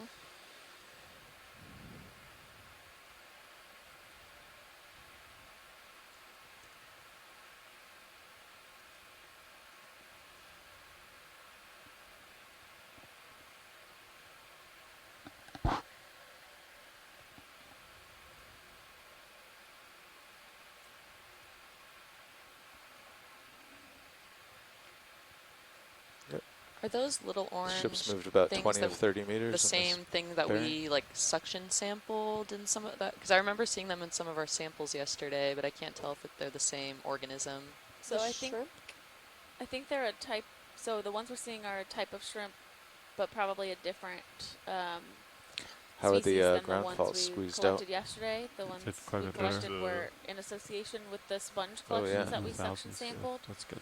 And so I think those were smaller Nice. versions that often like live on It's a other lot better than the organisms. teeth. But I the see. They whereas got serious- another giant ones mud up in the water star column up are there, I mostly believe. The serious one pelagic was not shrimp, squeezing so out, they'll right? spend the Correct. majority of their time swimming around up in there. Oh, nice. That's good. I'd rather see. Are shrimp typically more That's the one benthic we versus replaced. pelagic? That's good. Yeah. I think there's a lot of different species. I think there's a lot of shrimp that are in the pelagic zone, so that spend most of their time in the Like water this smile, I'll column. get you Okay. over here. This one. And there's a decent number of species that are associated with Got the you. benthic community, but I'm not Is this another mud star? not an expert enough Yes, to know sir. which has a higher You can diversity. tell by the spikes. Okay. I was Yeah, just that's wondering true. if 130. one species kind of likes both or subsection. They also tend to Yeah. migrate, so they Okay. go through a lot Oh, of yeah. shrimp go through It what's called definitely has the, little Eyes on a spikes. daily vertical migration, flakies, which but is the doesn't largest don't the migration on individual Earth. legs look a little my bit like gosh. poopy So teeth? it's Really? yeah, it's the Yeah. movement of Come in video. organisms in the water Bridge column nav. from the surface to depth. Copy that, and Bridge. they do that So, depending I on wonder what time of day it if- is. Oh, So interesting. they were saying that Normally it doesn't during have the like an nighttime, internal they migrate stomach up that it can like into extend. the Come in. surface I wonder 'cause if it's it's poof dark, because so they're it like relatively protected. sucks in the There's not mud, that light fills itself shining. up, and then kind of like And then they'll migrate down So maybe this one is, into the feeding. deeper waters Yeah. during the day. at Oh, this time. It filters to mud like feed the and get out holotherian. of Well, they that, were saying that it that I don't light know if it zone. not like And I the believe that holotherian, but biomass Oh. saying that migration it ingests is a lot of visible mud through because it can't like midwater sonar as excrete well. its stomach. Oh, and then- interesting. And so in your water column Oh. sonar, you can actually see that I see. migration throughout the day. Yeah. There's something called the deep scattering layer that when we do like water column work What is or we this do a little guy? CTD, we can kind of tell Oh, where that keep is worm? in the acoustic data, He's got and that these will move stabby bits. depending on what time of day we're looking at it.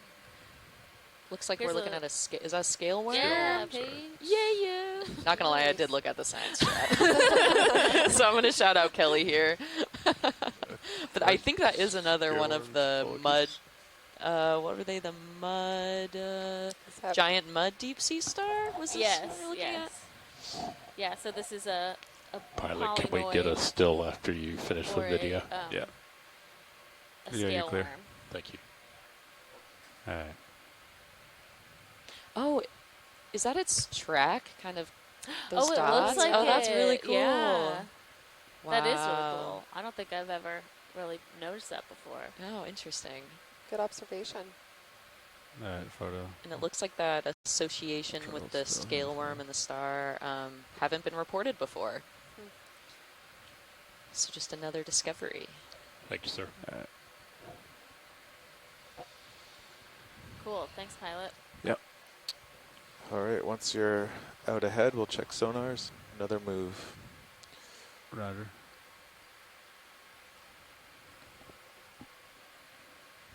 $15. Yep. Play musical chairs up here.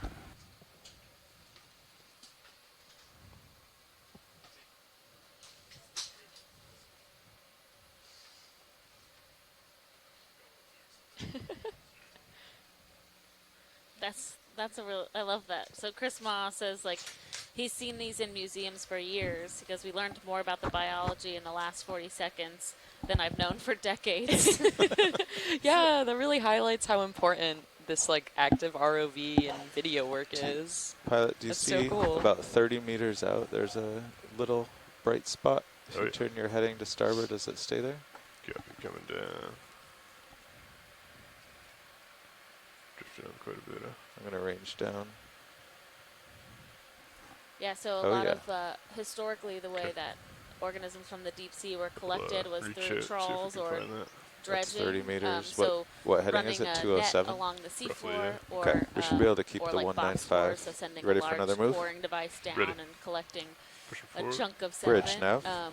And so you didn't always know about Ship the move, please. 30 behavior or the meters, bearing ecology 195 degrees, an organism speed or a 0 community. decimal You 2 just kind of knots. knew that something.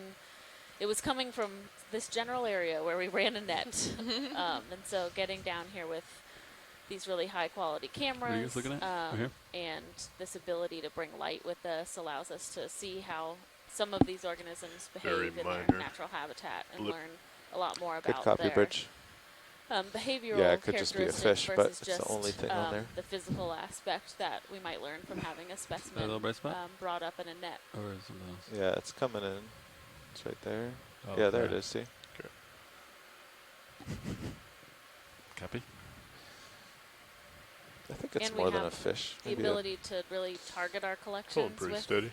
this approach, so Okay. we can a decide little piece of metal or something. after looking at the video or Potentially. having an expert on the line think who we can are identify something, in if like we a actually need to area collect it of for identification, or if the video footage is high enough quality for Dumping. us to be able to determine something like species off of that. Okay, 20 HDL meters out. I'm ranging in 57. blue view. Copy. There we go. Yep. Yeah, we're really not that far off from shore, right? Yeah.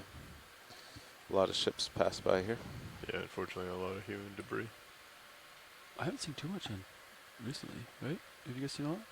I Uh, haven't seen a lot of It's trash. A I few, thought we saw one bag. few the other day. I've seen maybe 3 trash bags this cruise. Okay. Yeah. Guess we haven't had long But dive tracks. It's not like the Gulf of Mexico. Yeah. That's true.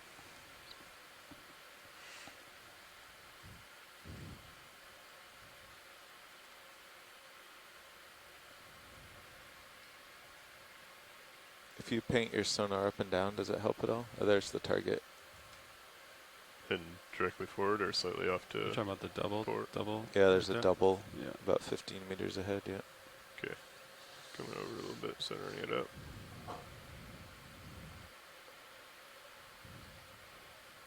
That's all the tether you got. Copy. Ship's moving though. Wait on that move, yeah. It's nice shallow dives. There's almost no delay. Yeah, Yeah. the ship's already gone 10 of 30, so It's quick. it's still moving. If you want to do a quick snap zoom on this video, we're right at the edge of our tether, but this looks different. An anemone or sponge of some sort. Ooh, Little white. interesting. Coming down slightly. Enhance. Little anemone. Oh yeah, looks like an looks like anemone. like some With of the ones we were another- seeing yesterday. Joined by Ooh, crab. there's a crab underneath. Oh yeah, look at it just It's covered in little- sediment. little legs Okay, peeking out. pilot's clear when video is.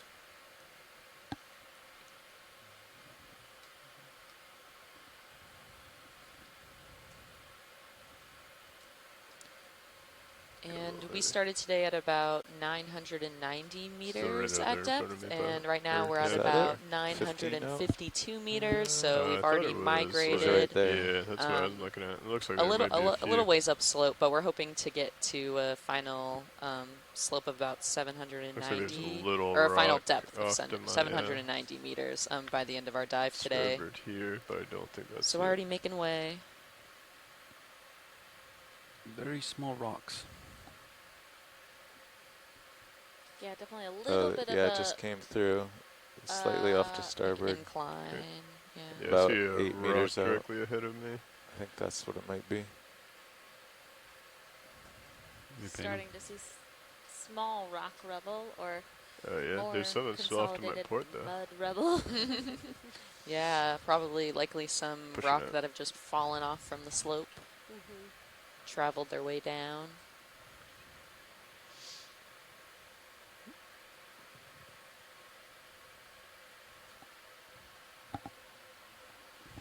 We're on dive 9 today. Is that another one of the soul fish? Yeah, I think so. Have we determined the difference between the colorful ones and the more dark brown, black? I think it's just a Souls. species difference, so I Gotcha. think this is just a different species. We did have someone ID this via email. I'll have to go back.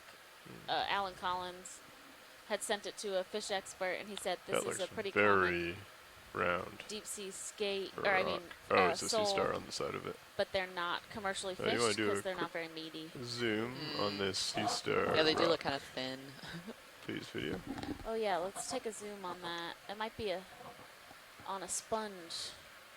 Ooh, this is a very heavily sedimented sponge. Yeah.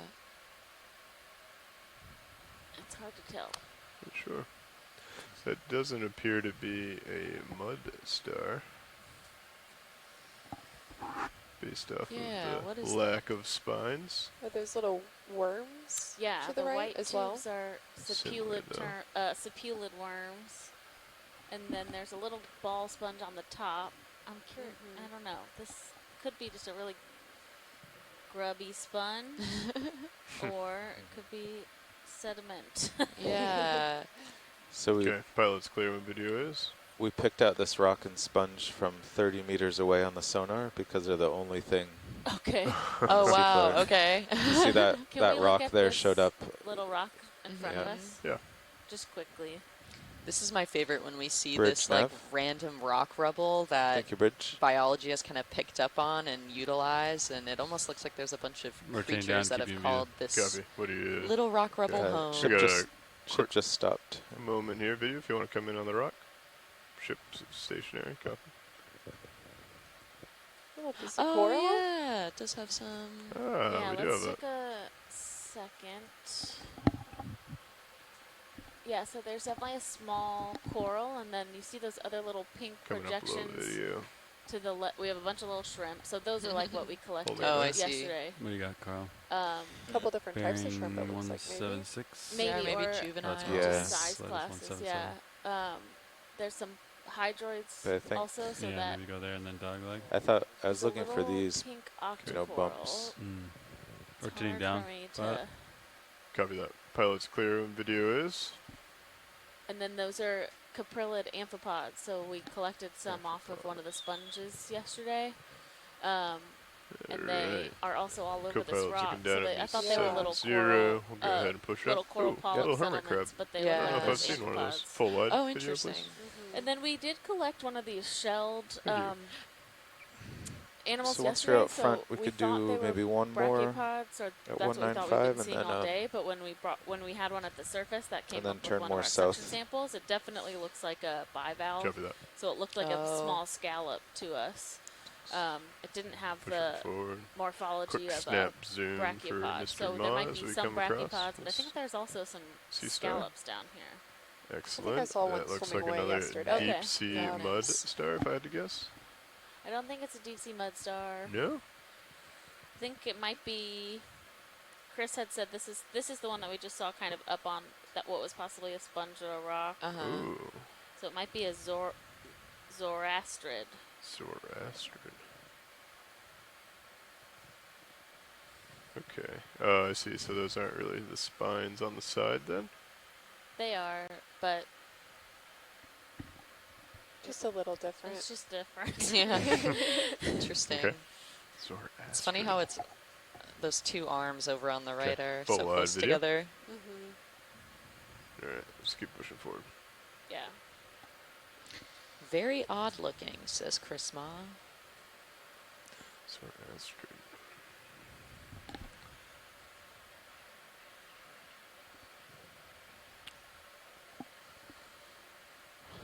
Well, we found your rock. Thank you, pilot. Zoroastrid. Yeah, that's zooming out a little better.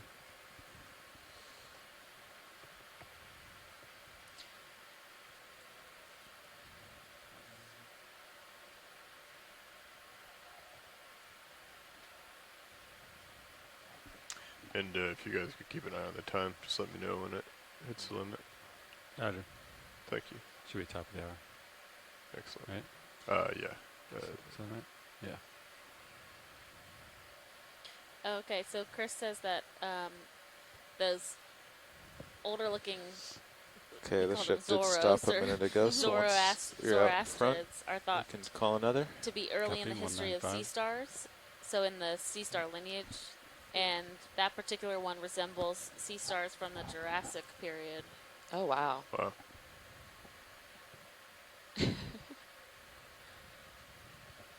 So that one's old enough to know not to eat mud. Well, I mean, it's not from the Jurassic period, but it looks like ones that are. Understood. Would it be correct to say more closely related? Yes, or that Okay, they are ready for that at move? the closer to Ready. the base of Ready. the evolutionary tree. Bridge so nav. they evolved that type of family evolved. Ship move, please. Earlier 30 than ones meters, that have bearing diverged 195 since then. degrees, Okay. speed 0.2 knots. Another eel pout, another fish. Woo! Such bright Good copy, coloration. Bridge. Yeah. Yeah, they're so pretty.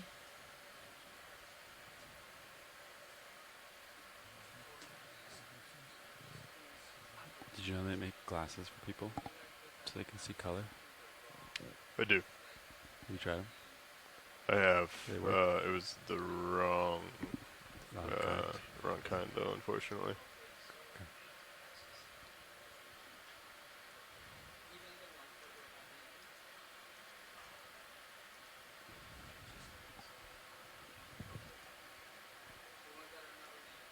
We're on the move, huh? We are. How many meters have we accomplished so far? Gone 200, and we're starting the next 30. Do these fish ever go into the photic zone? I don't know. That's a good question. I always find it interesting animals this deep when they have coloration in an environment that other animals can't really see anything. Right, We've yeah. gone So it 200, makes and me we have wonder what 380 left. what the reasoning, or maybe not reasoning, but cause for rate. that adaptation. How long until we get Right, yeah, I remember reading about the advanced those naving? jellies that we've been seeing who are really like We've bright done red when we 200 in shine an our lights hour. on them. The reason that they are that bright red when We have an hour and a we half, can so actually should be able see to go them is because 300. when they're We might in the make it on dark, our watch. that red makes them look And then how even much bottom time do they darker have than they left? are. So I'm Yeah. wondering if Interesting. maybe A lot. in the dark sea it's kind of the same thing with the fish, Is there but any I'm other not hill to sure. go to? Yeah, Once interesting. if they arrive too early? I mean, Yeah, the top, I think the we top can- could be interesting. I think they saw backscatter and things. All right. It's going to get a little steeper. Got a baby soul too. We're still Oh, slowly yeah. steepening up here. Yeah, small. There was No, a I big mean, it one keeps going we up, just keeps going passed as shallower. well. That's about all you got. Can go up forever. Copy. To, move's still underway. I think so, yeah. Can keep going to Washington State if you want. No, there's plenty. Yeah, copy. All right. Let's see. Yeah, judging by how little the colors changing on this map. This map was pretty big.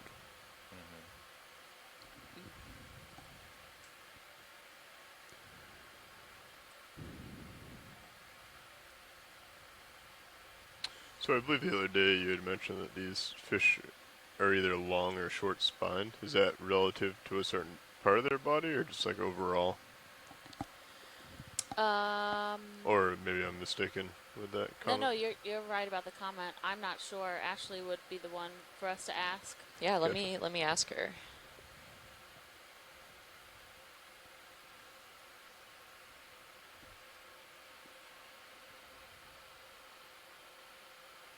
So Annie Lindgren said that these thorny heads are found below 200 meters, so not much in the true quote-unquote photic zone, so where there's light, but the red coloration would be advantageous in the twilight depths. So in the depths between what we consider like shallow and deep is called the twilight zone, where you have some light coming through or some wavelengths of light, but you wouldn't have full light range. Which is probably why the fish only There's have some a texture in the sediment pattern ahead on the top and not the bottom. on the blue view. Sorry? Potentially why there's a pattern on the top of the fish and not the bottom. So if something were to look up at the fish. Yes, so a lot of them backlit. have, there's a snail. term for that and it's escaping me, but they have He is not found different an enemy colorations yet. on the top and on the bottom. Okay, Because what? when, like you said, if something's looking Thanks. up at it, that white bottom If will you blend see in anything of with interest, feel free the to surface call it above, out. but the red top will look We're relatively waiting invisible. on ship Oh, to wow. catch up at this time. Ooh, nope, never mind. Counter shading. Thanks, Annie. I know this word.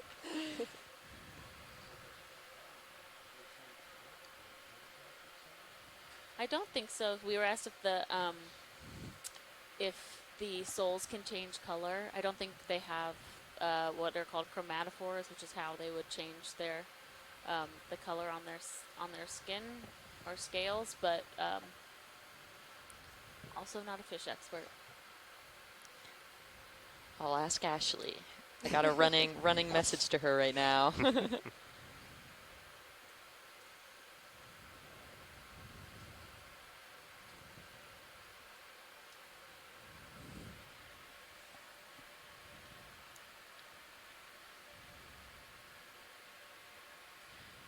Oh, so Ashley just responded to you, Lars, with your question with the long versus short spine on a fish and what that's relative to. Mm-hmm. And she mentioned long spine is if the second ray on the dorsal fin is much longer than the other dorsal fin spines. And then Okay. short spine has the second dorsal fin spine is about equal length to the other fin spines. Is there any difference between like a male and female of the same species? Or Bridge are they nav. pretty similar? Let me in see. coloration or anything like that, similar to like Thank you, Bridge. other species? Yeah, let me ask. Because generally the male is more colorful for mating purposes, or at least in birds, from my. Yeah, no, that's a great question.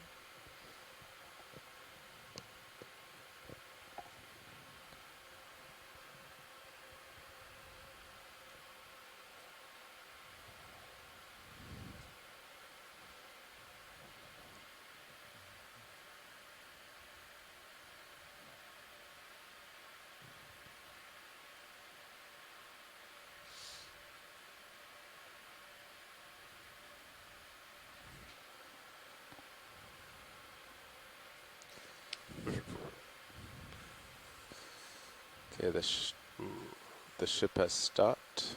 Copy. Pilot, you ready for another 30 meters this way? Yeah, I think so. We got Said 190, or what'd you say, Carl? 195.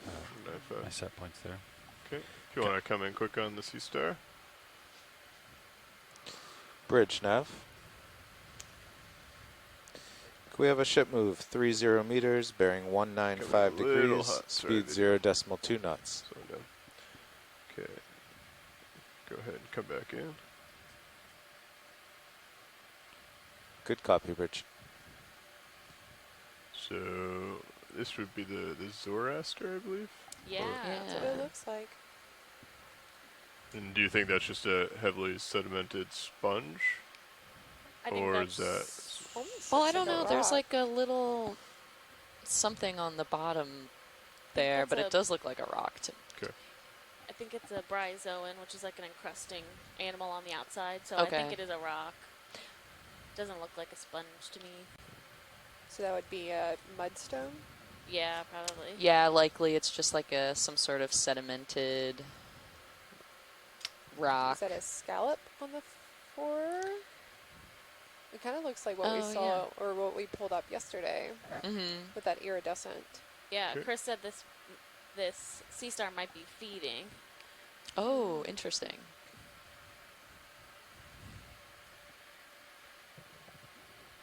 Zoroaster. I wonder how Chris Ma got into sea stars.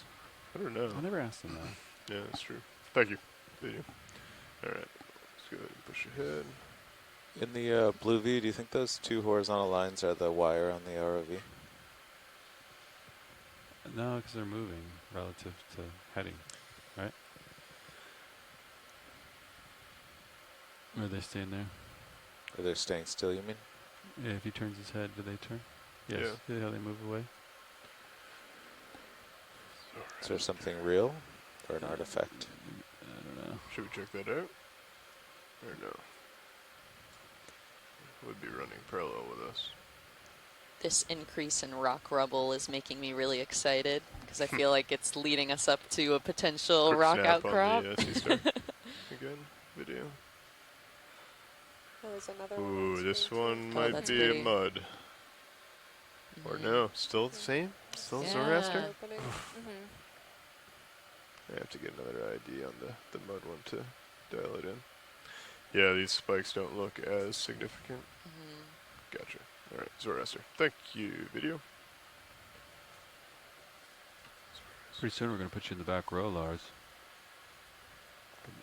Yeah. I like my position. I know, but We appreciate the curiosity. It's fun. Also, Lars, one of our ROV pilots, he was asking about whether the coloration on some of those fish that we were seeing changes in whether they are male or female. And I just messaged our fish expert, Ashley, and she said that they are not sexually dimorphic, meaning that they do not change color based on whether they're male or female. Interesting.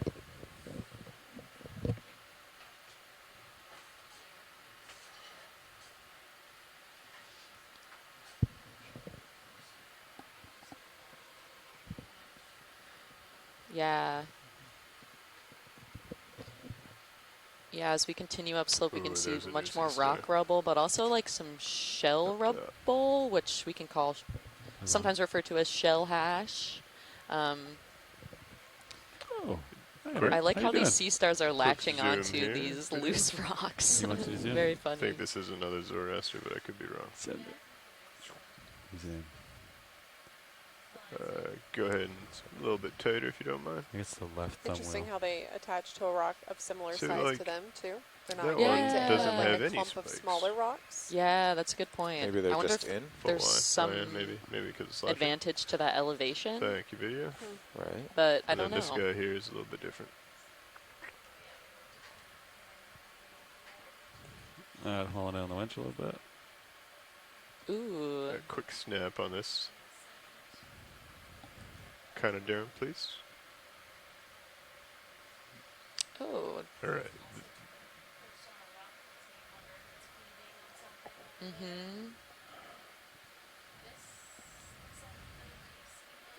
I can't hear Watch Lead if Yeah. she's talking. Sorry, I didn't have my Oh. mic on. I think this is the deep sea mud star that we were. Oh, so they are significantly different. What are those? There seems to be like a couple, or on its right, there's this interesting, is that a shrimp? Looks Yeah, like it. this is If you want to shrimp go on ahead and its dig a right. little bit tighter, video. To the shrimp. Oh, maybe this isn't. 'Cause this one has spines all the way up it. Yeah, oh, I this don't is think this is a mud yeah, star, this if is I had to guess. Rotating down. Hipposteria, Mm. Holding. which is ones that we Go. saw yesterday that Chris was talking about being predators of corals We saw this one feeding on a sea pen yesterday. You said this was the Oh, Hypsteria? right. Yes. Okay. Excellent. That's great. Pilot's Thank you. clear when video is. Chris, I'm curious if you have a theory as to Oh, yeah. why these It's sea definitely stars are kind of steepening up a perching bit. on You these can see it in rocks. serious now. Yeah. Oh yeah. It's still like Quite a few anemones as well. not a cliff, but it's getting steeper. It looks a little bit less sedimenty, more. Yeah, I think it's a little bit harder, maybe. there's little pebbles. So the ship just stopped, but I'll have you two square up to the slope. I think it might be roughly 180. Then we'll Okay. just start moving straight up. Yeah, it looks like 180 to me. We're still seeing these lines over here to port as well. Oh yeah, it looked like you had in HIPAC. Excellent, thank you. Zoroaster, Zoroaster. I'm 180 set point, Giant but mud. Copy. looking down to 82, 84. Pilot, can you paint up your blue view now that it's steeper? I think Up or down, or pretty much up all the way. yeah. Those features are still there over to your port, like Yeah. scores or something. Do you think they're?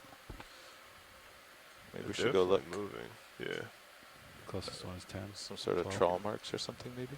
potentially. But you have a low tether. Cirrus caught up to you. I'll push forward. It looks like they run up with us, so I'll push up towards port as I go. Hauling in on the wire. Copy. Get your delta up back to the teens there. 16. All right. So you guys are facing 180 now, Yeah, I'm 180. except for the looking for these lines. Yep. I mean, there should be. Well, that was fine. I thought I saw when I got up to it. And it was nothing. I Yeah. couldn't discern anything. So I had asked Chris Ma, who is one of our scientists in the science chat, and I'd asked him about why we kept seeing those sea stars kind of perched on those rocks. And he just messaged and said that the answer is likely disappointing, that they're probably just feeding on stuff that's located on the rocks, either some of the encrusting stuff or maybe the brachiopods or whatever shelled sort of organisms there are. Still an interesting sight, though. Could be attempting to get the high ground. Ooh, there's a big sea star. Yeah, we're definitely starting to. There's been a bit of a terrain If change, you want to follow just me at least over a little bit of here, pilot. Okay. Sorry, harder Robot. consolidated mud pieces. So hopefully indicative want it, of don't some you? of those I can see it from at here. least more sheer. The line. I was looking for this, which is Oh, kind yeah. of faces disappearing. like I we don't saw see it. yesterday. I think they're just ridges going Yeah, up. definitely. I would say this is like Micro ridge. rock rubble. But they don't. And like So, we yeah, learned 'cause you would've passed over one yesterday already. there Two are. of 'em. Yeah. Oh, cool. If you want to do a quick There are snap, frequent it's- about magnitude 6 earthquakes that happened in this region, and so those earthquakes can kind of shake up the surface and Same. create That this looks like sort of Zoroaster. erosion that we're looking at now. full wide. Well, there is a lump that was the end of one of the lines. It's about 20 meters like to your It's another starboard. hagfish. 20 meters starboard. Copy. Don't Google what its mouth looks like. Kind of, yeah, this lump here was the end of the line. Depends on what It's you. got a think shadow. Well, is it is cool. Just a little scary. cool. You're okay with Forward here, getting mile back center. 4. Turning starboard. Okay, once you're settled on 180, we could do another move that way. Copy. You want to keep doing 30s, or is it getting steep enough to? I'd say we could probably bump it to 20s. Still make good time, but be Okay. ready for All a right, quick I'm stop. 180. Yeah, Go. so if you are listening to both the science side of the conversation as well as the pilots talking, you'll hear often a request to move the ship 30 meters. So In video, if you that see is anything the that you want to most call that out for free is as we make our way that we're able to request to up this move the feature. ship for safe operation. So Okay, it's um, looking.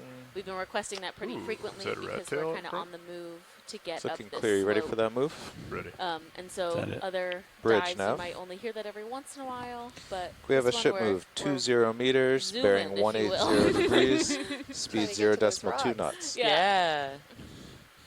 Yeah, and for those who are kind of unfamiliar with Do you our wanna go ahead ROV and systems, take a quick snap on this all of fish? our Copy, Rich. ROVs I don't are think we've seen it yet connected kind of today. on this tether to the ship. And so we have Sirius It's a little far out that's there, but connected to the Okeanos at the surface, and then in between, I think we've seen quite a few or of these Sirius as is kind of in cruise, between but- D2 and the ship, Ooh, and then and a little D2 coral. is closest to the surface at the bottom. Oh yeah, there's a little sea pen. Oh, neat. Yeah. Our first, oh no, our second coral for the day. So And- these are a type of octocoral that are secured in the sediment. So they have a little foot that's Peduncle. underneath that they I remember correctly. submerge in the sediment and anchor themselves. And then they're normally just this one stalk, so they don't have a branching pattern. all of And them then have one? those It's just fluffy whether it's- parts are the Sorry, say that polyps again? Do all coming of them off have a of peduncle? the No, stalk not on all each of them. side. Some like float on the surface and just have a weight. Certain some are attached, probably. sea pens are Uh, really tough to collect It's kinda because they will cool. retract all the way into the I sediment. think they Oh, like wow. So if I've insert it and then attempted they before like and expand it asked so that ROV you pilots to can't attempt and then pull it. frustrated them because we go to either use Like a the arm wedge. to collect or even the Yeah, suction kinda. sampler, and they just completely disappear. It's pretty wild. So they might be pretty heavily embedded in the sediment. But I'm So pretty they sure don't there's- require there's that like some that hard do rock not have to the attach foot. to. They don't, yeah. Okay. So you often find these in more sedimented areas like this Pilot's because clear on they're videos. adapted to be able to use that as their habitat. I see. Get a little And there's a more cool zoom group of out. them that is there's a cool group of them called rock pens that actually like use their Alright, you peduncle feeling as a more little squared up to suction the cup, slope and now at they'll suction 180? to a rock, Yeah, I will. but they can kind of hop around, good so day. they often don't stay Right stationary here if we looks go back to pretty the same good. place. They have them in the shallows as well. They'll have moved. Not really understood why, but maybe just to get in a better no. spot. Interesting. Has anyone seen them move? Do they kind of just Just detach stop to your and float port Yeah, away, or is they do the they lump. actively kind I of don't- like Okay. worm I don't know their if way? anybody's It's seen. probably- I don't think they. It's I don't think probably it's a quick nothing. process. I mean, I think Yeah, we're pretty yeah. close So it to it might- now. If somebody set up like a time lapse camera, maybe where Yeah. they do this in like intertidal zones, you might be able to catch it. But I haven't seen that. Oh. We have some more anemones. The rock rubble's getting a little more dense. Yeah, and I'm That's kind of promising. excited about this rock rubble because it doesn't seem to be. I mean, it's still definitely covered in sediment, but you can still see a lot of the individual rock fragments, meaning that it could have happened recently, or at least in More geologic time recently. We've got a big sea star on the left. Looks similar to the ones we've been seeing. So having more angular rock rubble means there's been less weathering of it over time. So is that how Go ahead you're and do a quick determining it zoom may be here, more video. recent? Yeah, and I This would one say looks like like a for the 6, more like, recent, I'm looking potentially. more at like the degree of kind of that mud Yeah, and 5. silt, that Still finer zero, sediment that's Alright, located follow on the it, please. top, and Okay. there seems to be a little bit, but we've seen areas where that rock Thanks. rubble you like can't even see it at all because it's just Yeah. completely covered. So yeah, I'm getting excited. Hopefully a rock face coming up. So that's still off to starboard a little bit. Right. Nav, what you were looking at? This little. Oh, that's a new one. That's 20 meters out. I think they're just small depressions. Oh, okay. I think we kind of passed over one without seeing it. Gotcha, that's depressing. It is. Look, we're back in the Push it forward. jellies. Bridge nav.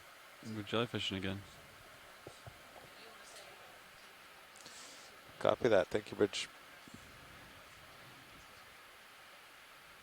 Is that there's something real to your port, like 20 meters, I think. Copy. Do you see that? Yeah. Red zone. It's definitely moving with us. So the ship stopped. Does this seem like a good heading? Looks like on Sirius sonar, we could turn to starboard, maybe 5 degrees or so. 185I.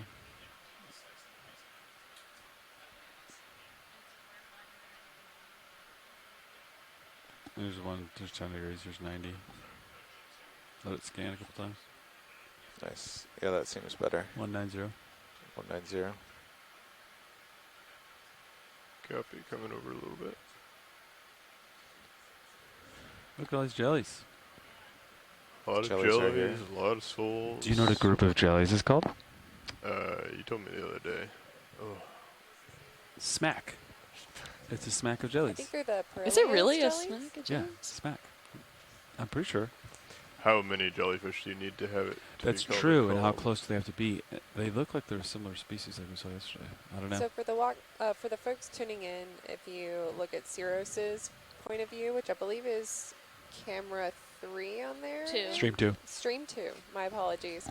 Then you'll see all of the Big jelly. jellies Jelly in that your we're manip there? referring to. He's about ready to If you're smack. tuning in to Stream 1, which is the main feed from Deep Discover, you may be questioning what jellyfish we're referring to, so just switch over to Stream 2. Reminds me of those lanterns going up, you know? Oh, it Yeah, does. that's a yeah, good- Yeah, the floating lanterns.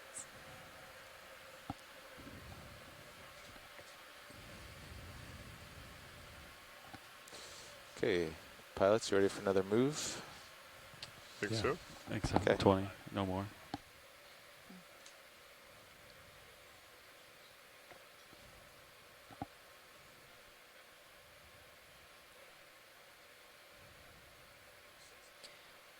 Earlier we were talking about the importance that these video streams have for kind of looking at the species and organisms in situ, like right where they're at. And Chris also wanted to mention that these videos not only can bring us kind of some of their, Bridge, or Nav. look into some of their Ship behaviors, move, please. but also 20 how meters, spaced out bearing they are, because when 190 we degrees, trawl speed some of 0 these decimal regions, 2 we can knots. bring up a large number of them, but we don't know how far apart they're located within or next to one another, and Good so copy, that's Rich. something that these videos kind of bring us.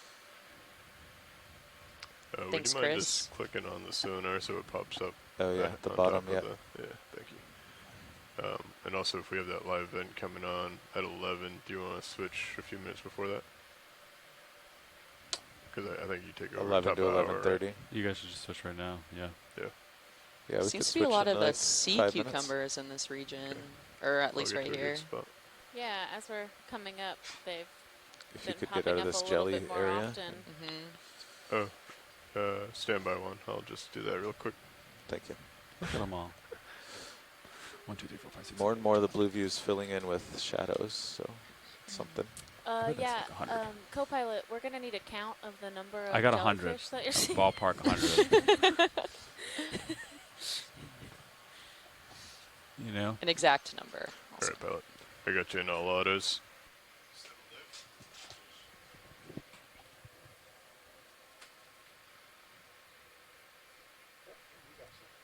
I think these sea cucumbers are from the family Letmonidae.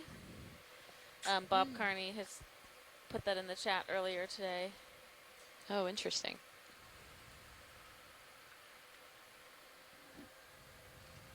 Yeah, from Elazapodida. That's fun. All right, we just called in 20. Increase delta a little bit. Right Yep. at the bottom All of the right. screen. So you're, yeah, 190 was the move. Umbellula or a hydroid. I don't. Oh, yeah. Good eye, Chris. Okay, so right at the bottom of the screen, pilot in center. Yeah. There's a little coral. Oh. Yeah, I see that. Can we just take a zoom on that real quick? Yeah. Coming down. Jellyfish, jellyfish, jellyfish. So this is another A type lot of of sea jellyfish. pen. It's called an umbellula, one of my favorite words. And these have this really distinct morphology where you have all the polyps at the top of the sea pen. So the stalk is bare, and then the polyps are Carl's in the seat now. Yeah. Hey. Yeah. really large. So when we take a closer look at it in a second, you'll see there's polyps all around the center, I have the and the tentacles are all extended. tentacles centered up pretty well. This one's pretty wind blown, or current blown, I guess. There's a Yeah, wind. yeah, really showing the direction of the current. Yeah. tilting Is up. it suctioned onto the ground? So What's it's the this same, one do? It's the same mechanism as other sea pens where Okay. they have the peduncle buried underneath. Mm-hmm. You can see there's Just definitely sea pen. probably a lot of mucus and sediment because you can see it attached to Rotating some down. of the polyps Oh, here. right. Copy. Yeah, There as you it are. moves, you can see it. And it also looks like Just gonna some look of at the jellies real polyps quick. are shorter than Look at 'em other all. ones, so they're not possibly like new growth on the left or the closer side to Mhm. us. But you can see all the long extended This is the tentacles most jellies I've seen. from I the think, ones in on the More than area. yesterday.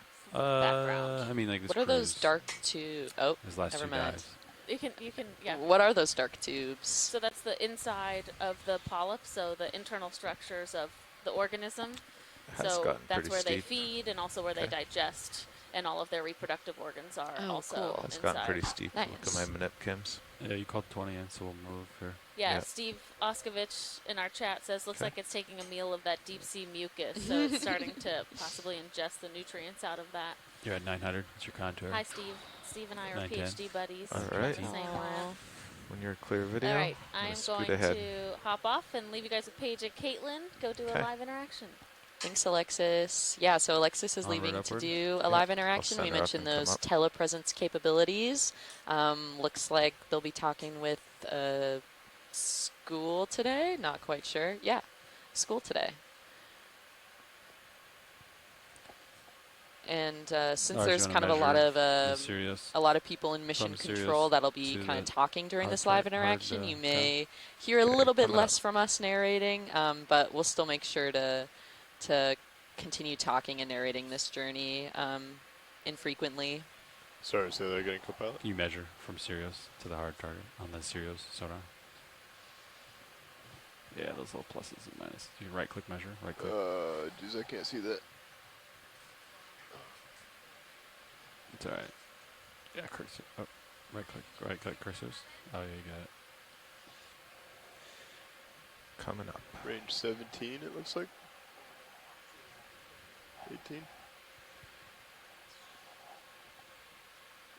Roger.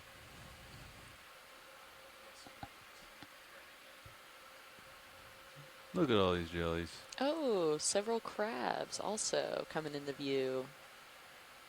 Ominous that they're facing the same Feeling way. a little better. Yeah, for sure. Pilot. Yeah. Yep. Yeah, I can see. Out. Is that another hagfish curled up there? Yeah, it seems like it. I can't see its face. Oh yeah, we just saw see its the face turn. tentacle looking things on its mouth. Oh, there it is. Oh, Kelly's saying that those crabs that we just passed over are snow Go ahead, crabs. Okay. Good copy. Thank you. Pilots, that last ship move is complete. Roger. You can have. I think we're nicely centered up now. Maybe do like 15 next. Let's see. 15-meter move. Are we still thinking 190? What do you? Let's see, Looks- waypoint 2 is selected, bearing 17. Yeah, so if I keep going 190 and I kind of end up here. That's which is okay. Alright. Yeah. Yeah. Dog leg a little bit. Alright. I was trying to get over to that ridge, so it'd be more interesting. Come over And it here and seems then to kind of be. head up. Yeah. Yeah, I'll do another 15 meters at 190 if you guys are ready. Yeah. Okay, I'll So- call it in. So that's good. Bridge, this is ROV nav. Looking for a move when you're ready. Range 15 meters, bearing 190 degrees, speed 0.2 knots, please.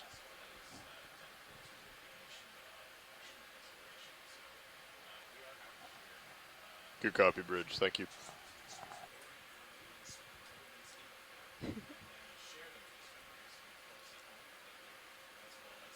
Yeah.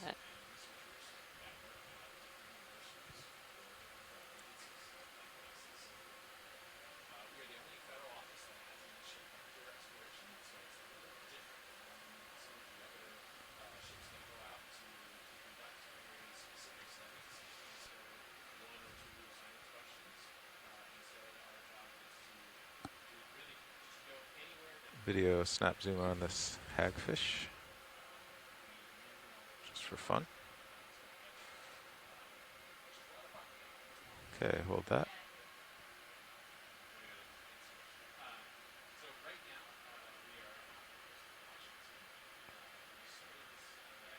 Okay, come back out. Thank you. So a fun fact about these hagfish is they lack bones and they don't have any jaws. Oh, interesting. In their mouth. That must be is why very it looks strange. so What squiggly, Circular mouth. what do they eat then? scientifically speaking. I believe, I could be incorrect on this, but if I remember from my marine biology class, they can burrow into decomposing animals, which is what they use their mucus for, and so they just kind of eat Oh. decaying things. Oh, Okay. interesting. I'm not going to ask any more questions about that. It's enough about the hagfish. So it has to wait here or swim around and find something, huh? What if it has like little teeth in its little mouth? Yeah, they smell for their food. Oh, and then they swim to something that died. They may also be preying on small invertebrates living in the mud. Yeah, this looks like a great place for them then. We've seen quite a few on this dive. Is that enough? Looks like another Ciliaster, upper starboard. Look, another jellyfish. Oh, that small jellyfish up in the upper port, I think we tried to get video of before. They said we saw it coming down the water column. Not the red, but the small. Small white one up here? Yes. I believe. I could be mistaken. It's coming for us. Looks small. Good luck. Unless that's red. I think the one we were looking at before was Or Cytus whitish. Medusa. Yeah. Yeah, the whiter one is what I thought that was. No, it looks different than the big ones, though, right? Yeah. Video, could we go in on this little jelly?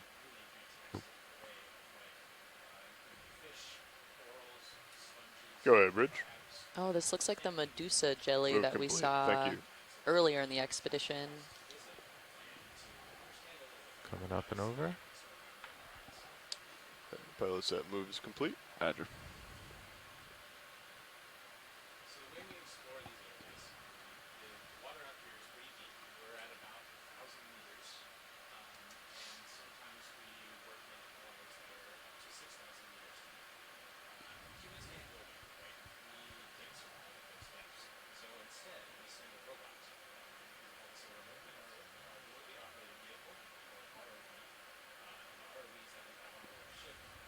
Yeah, that's a gorgeous zoom in.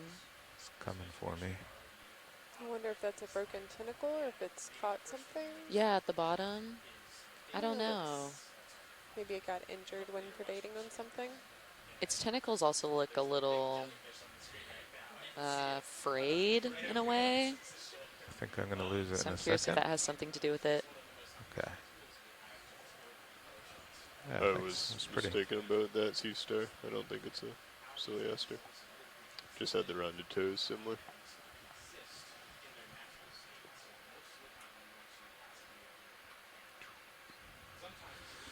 Okay, 190. Proceeding up.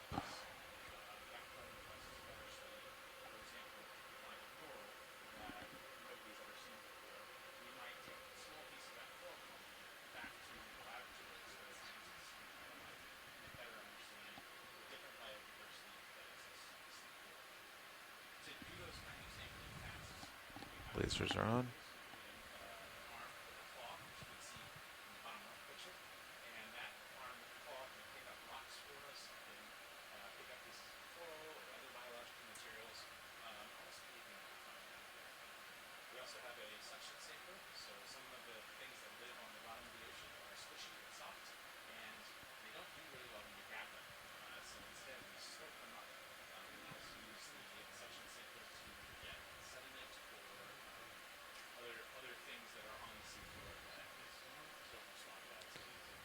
Do you see something squishy?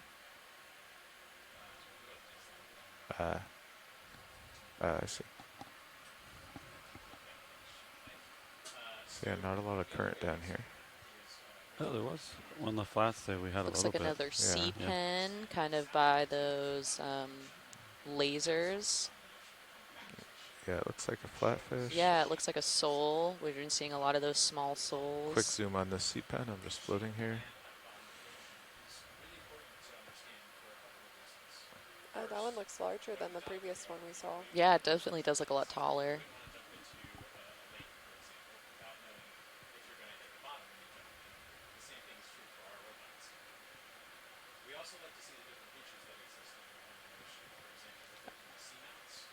Oh, there's even a little mini brittle star. A little squat lobster to the left, potentially. Mm-hmm.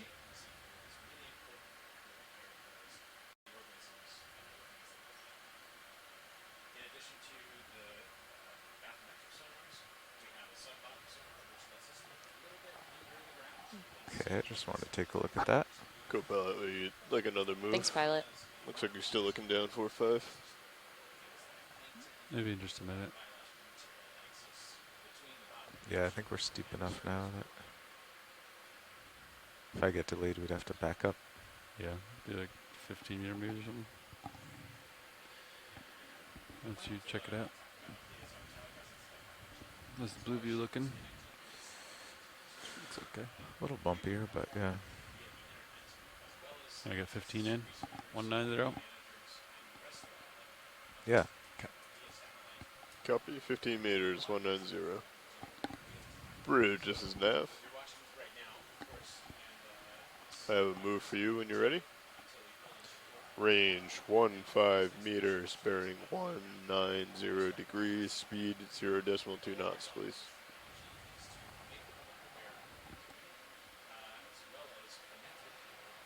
Good copy, Bridge, thank you. What's the top depth of waypoint 2? About 7 something. It looks like Steve, I can't see your last name on the chat, said that that last C pin was Roughly either 800. a, Oh, 800. may Okay. need help with pronouncing this. Are we at about the right contour now? Funiculia We're a little shallower. or I a think we should be, I think. Halipateris, Yeah, now we're above Baltasina. quite a bit. No, above. it's pretty Interesting. pretty Those close. Latin names are I so know, rough. It's so rough. I know I Okay. just totally butchered that. No, great job. Partial oh yeah, on we these. are. We are a little off. Partial on these two jellies and shrimp. 20 meters off. That's about all the data you got.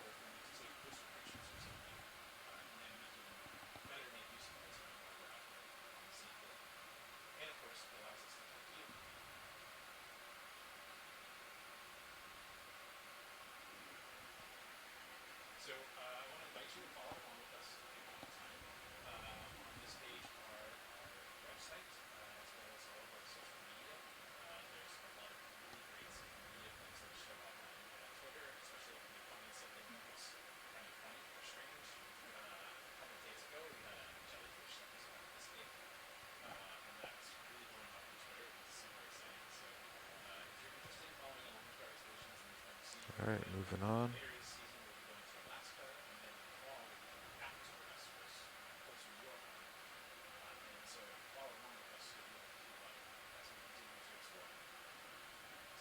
Oh yeah, so what did we decide? What's that contour there is 880? Yeah. Yeah, so it's saying that we should be right around 890, so we're Okay. about 20 meters shallower than the contours. Gotcha. So we're kind of in the steep part, and then it might get shallower up top, or less steep. Yeah, so I think we're probably past the steep part down, right? For above the contours. Or do you think we still have it to go? I mean, I would guess that if you average it all out. Yeah. It seems like at the bottom of cliffs, we're like in the bathymetry, you know, So we're under like the bathymetry. well below it, and yeah. then at the end of it, above it, seems like you're above the bathymetry, you know what I mean? Uphill's definitely more to my starboard. Yeah. Me too, a little bit. You want to read center? Yeah. I can center up on that. All right, turn to starboard easy. I notice I keep tending off to your starboard and then look down. There you go, that's better. Okay. 200, 205. Maybe even 210.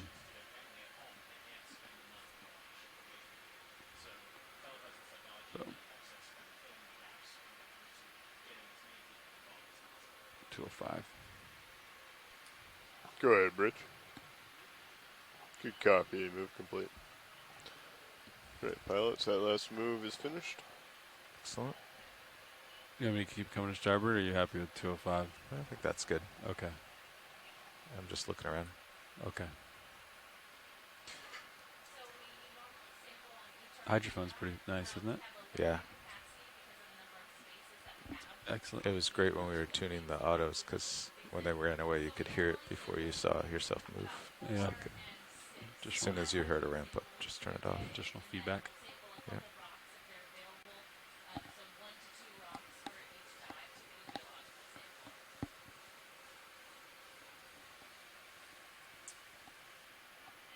And I can interpret the track link pings to know where I am too.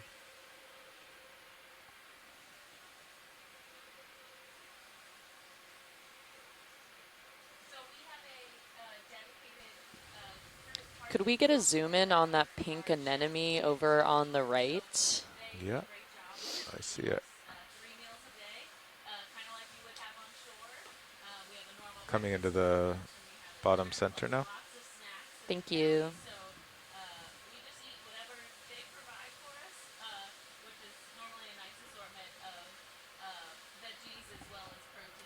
Go ahead, Bridge.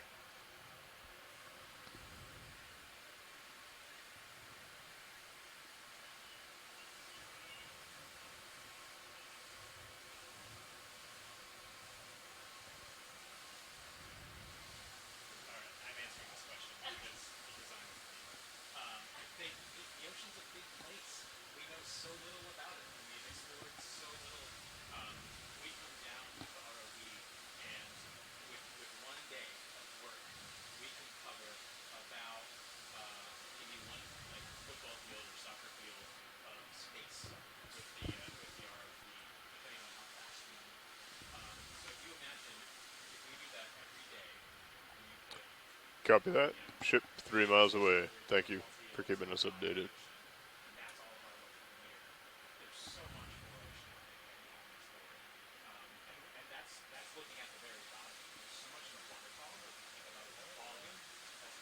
Yeah, I'm just getting my skids set in the mud.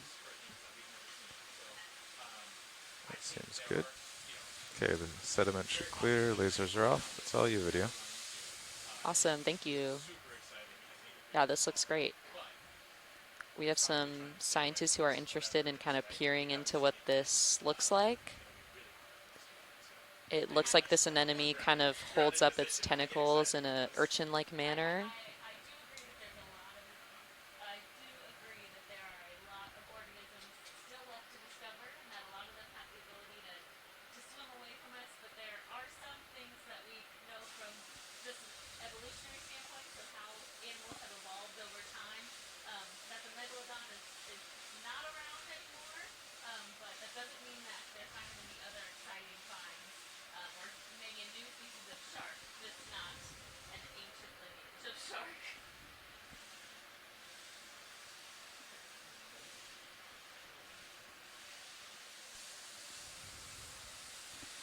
Thanks, video. You're welcome. All set with the anemone?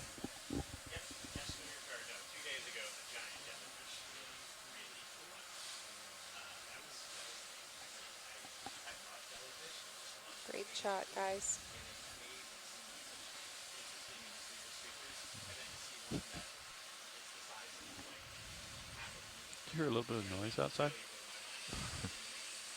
A little needle gunning. Pressure washing.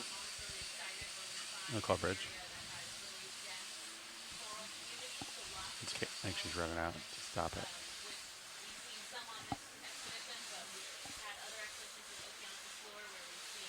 They did mention that they were going to do it in the safety meeting.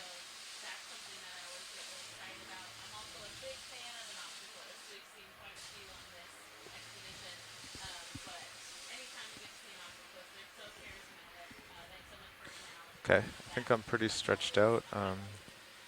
You ready for another move? Yeah. Okay. Should we do 20 since I'm out here? Do you want to add that new heading at 205. Yeah. 205? Set All right. it.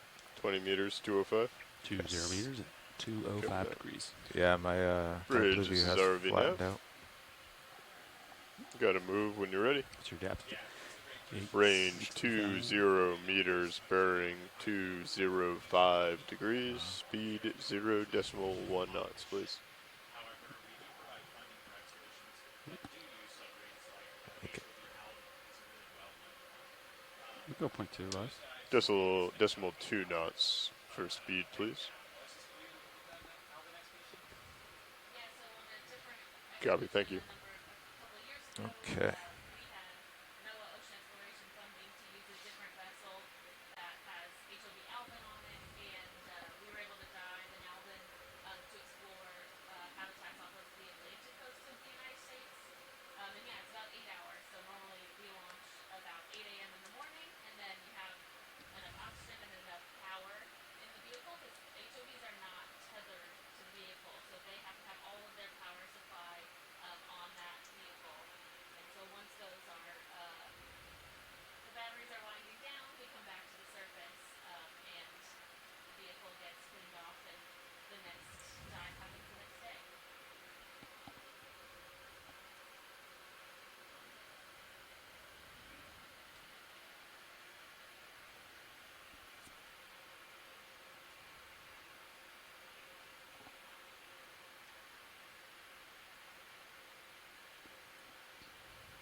All the tether you got.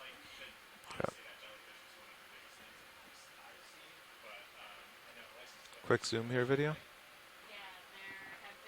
Okay, hold it there. Okay, that's just a rock. Looked a little fuzzy. Thank you.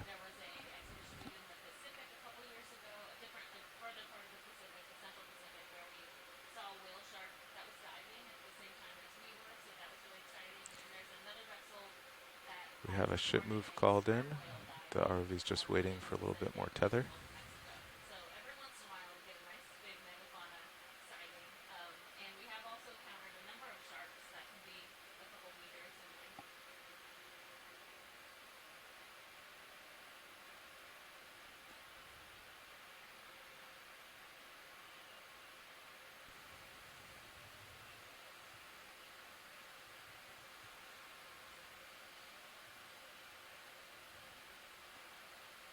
Since the start of this program, which is a little over 20 years old now, we have discovered and described over 350 new species. A lot of them are corals and sponges, these types of echinoderms, something like sea stars and sea urchins, things like that.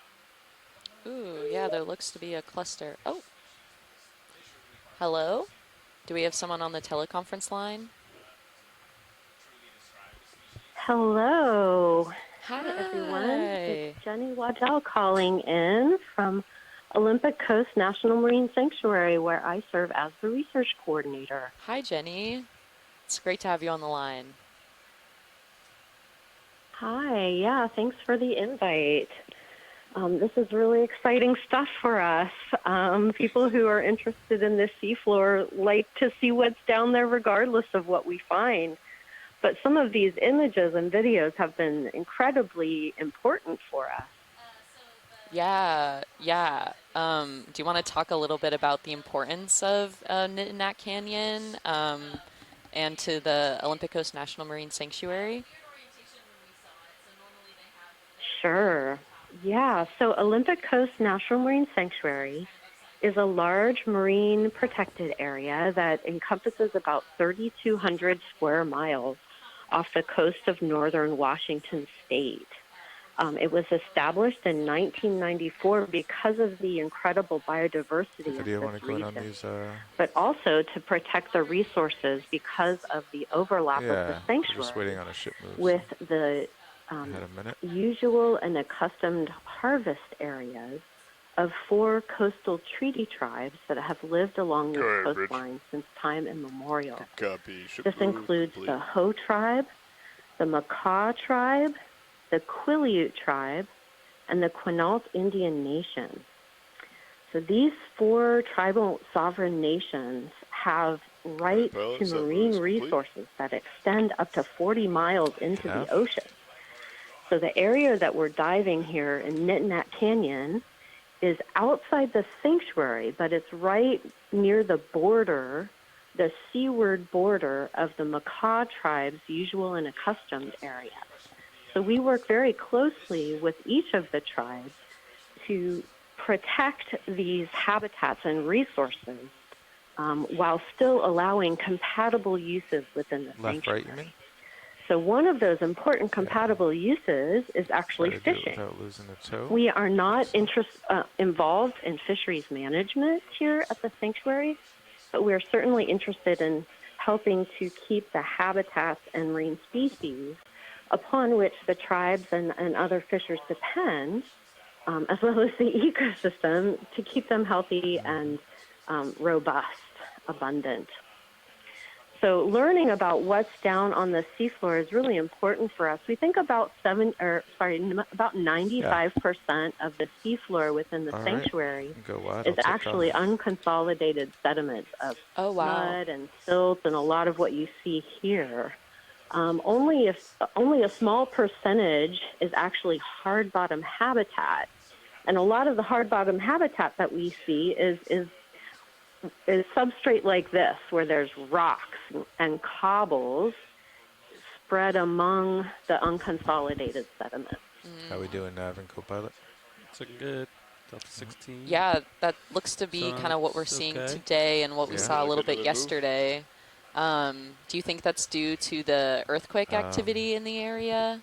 Yeah, I think so. Keep moving, yeah.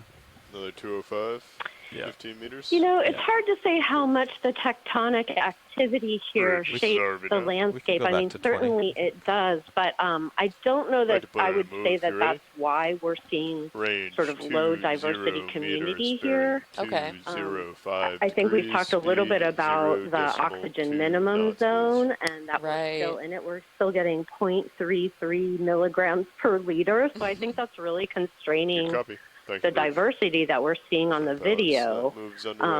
I don't know how long you can hold your breath, but I know I need oxygen to live, and most marine species do as well, with the exception of marine mammals and turtles and things like that. So low dissolved oxygen can really structure the community quite a lot. Right. Do you think that oxygen minimum zone, do you think we'll get out of it within this dive? Because I know we're going from about 990 meters depth to 790 meters depth. So do you think we will, or is that high oxygen availability kind of further upslope in shallower regions? Yeah, there will be more oxygen available as we climb in the water column. I was watching the metrics from yesterday's dive, and it looked like between about 500 feet and 800 feet, the oxygen dropped pretty quickly. Okay. And so I'm hoping that when we get back up to 800 meters, we'll see the oxygen, dissolved oxygen in the water begin to climb. And hopefully we'll see additional diversity as more low oxygen tolerant species start to fill in the gaps. You know, these guys can really tolerate some low oxygen, but there are other species that I would expect to see as we get incrementally more oxygen dissolved in the water, say maybe halibut and some other species. But these values are really low, so I think that's really 250 left. Controlling what we're seeing here. Yeah, that makes a lot of sense. I know that right now we're at about 857 meters depth, so hopefully soon we'll be reaching that kind of 800 meter threshold, and we might see a difference in diversity. Yeah, very exciting as we continue to ascend up the slope. We're currently at 856 Yeah, it's really helpful meters. to. So hopefully pretty soon. Yeah. It's really It's super helpful to be able to see the water conditions and the water properties. So having that sensor on the ROV so that we can understand what's happening in the water column is really helpful. Yeah, I bet. Have you been surprised by some of the things that we're seeing at this depth? Is it similar or different to the types of organisms that you see in the shallow depths? Yeah, it's very different from some of the animals that we see in the shallower depths, but I am a little bit surprised by some of the absence of some of the species Yeah, that I I just saw expected that. Yeah. to see based on previous dives in adjacent canyons. Oh, interesting. We were talking in the chat about the lack of fragile pink sea urchins, which have been very abundant in these types of habitats in the past. But we're not seeing them.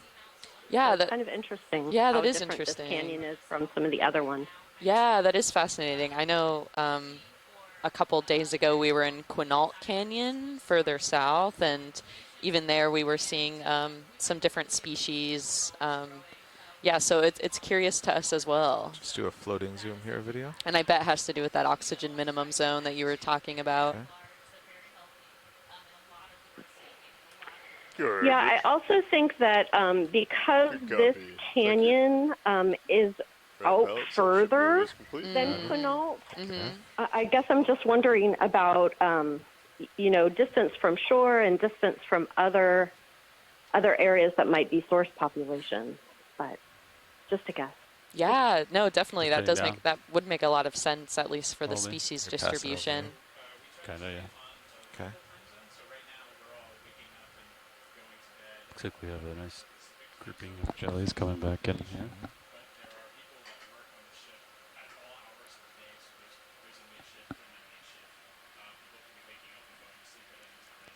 Well, Jenny, we were really glad to have you on the line. I don't know if there's anything else that you'd like to add, but we really do appreciate our onshore scientists being able to call in and clue us into creeping in some of the gaps that we have in our knowledge base. So we really appreciate you, Jenny. Thank you, and thank you so much for doing the ship-to-shore interactions with the coastal schools that we have here on the Olympic Peninsula. These kids are kind of in a remote location, and so they don't often get to have really cool experiences like this. So I just wanted to thank you guys for making sure that they get access to the cool things going on the ship as well. So thank you. Yeah, of course. I was able to be on one of those live interactions yesterday, and those kids were so curious about what we were doing, especially in regard to the ROV piloting and things like that. So it was really, really great to connect in that way. Yeah, we've been working hard to build up an ROV program for the schools here in Clallam County and Jefferson County. Let's go wide video. And the kids have been really excited about it. So we've had Somehow great success, and it's really so fun for them to get to see real-life ROVs in action doing cool things in their backyard. So really neat opportunity. Thanks again. Yeah, thank you so much, Jenny. I'm glad we could connect via this teleconference line. No, stay wide. I was saying okay to Art.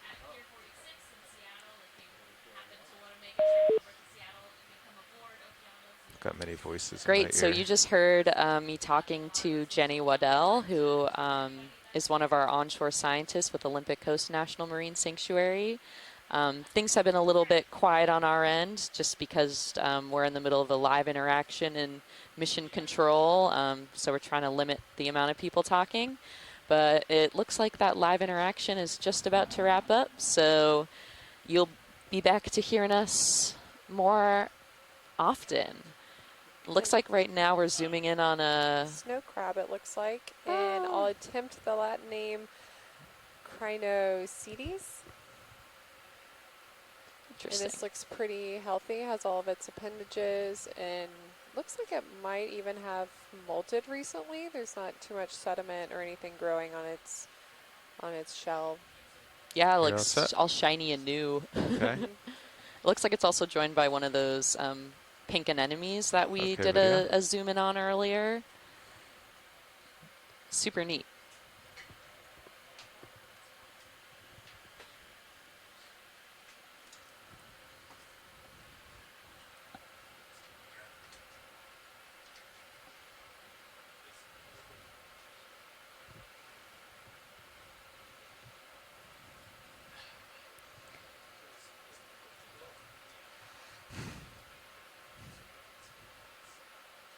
Getting a really nice zoom in on that snow crab now. Yeah, I love with the zoom in camera that you can see all of the fine details that you just can't see when we're zoomed all the way out. It's really cool. It's little beady eyes. And as it nears kind of the middle of the day, I believe, are doing a little bit of a change out here in the back row to give some scientists some relief. So you might hear some new voices on the line. But the people who are jumping on are amazing, and I'll let them introduce themselves to you.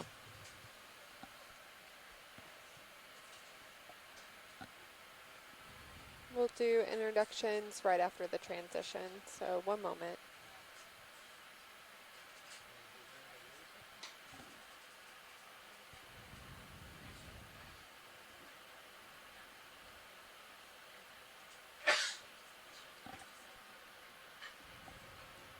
Okay, there we go.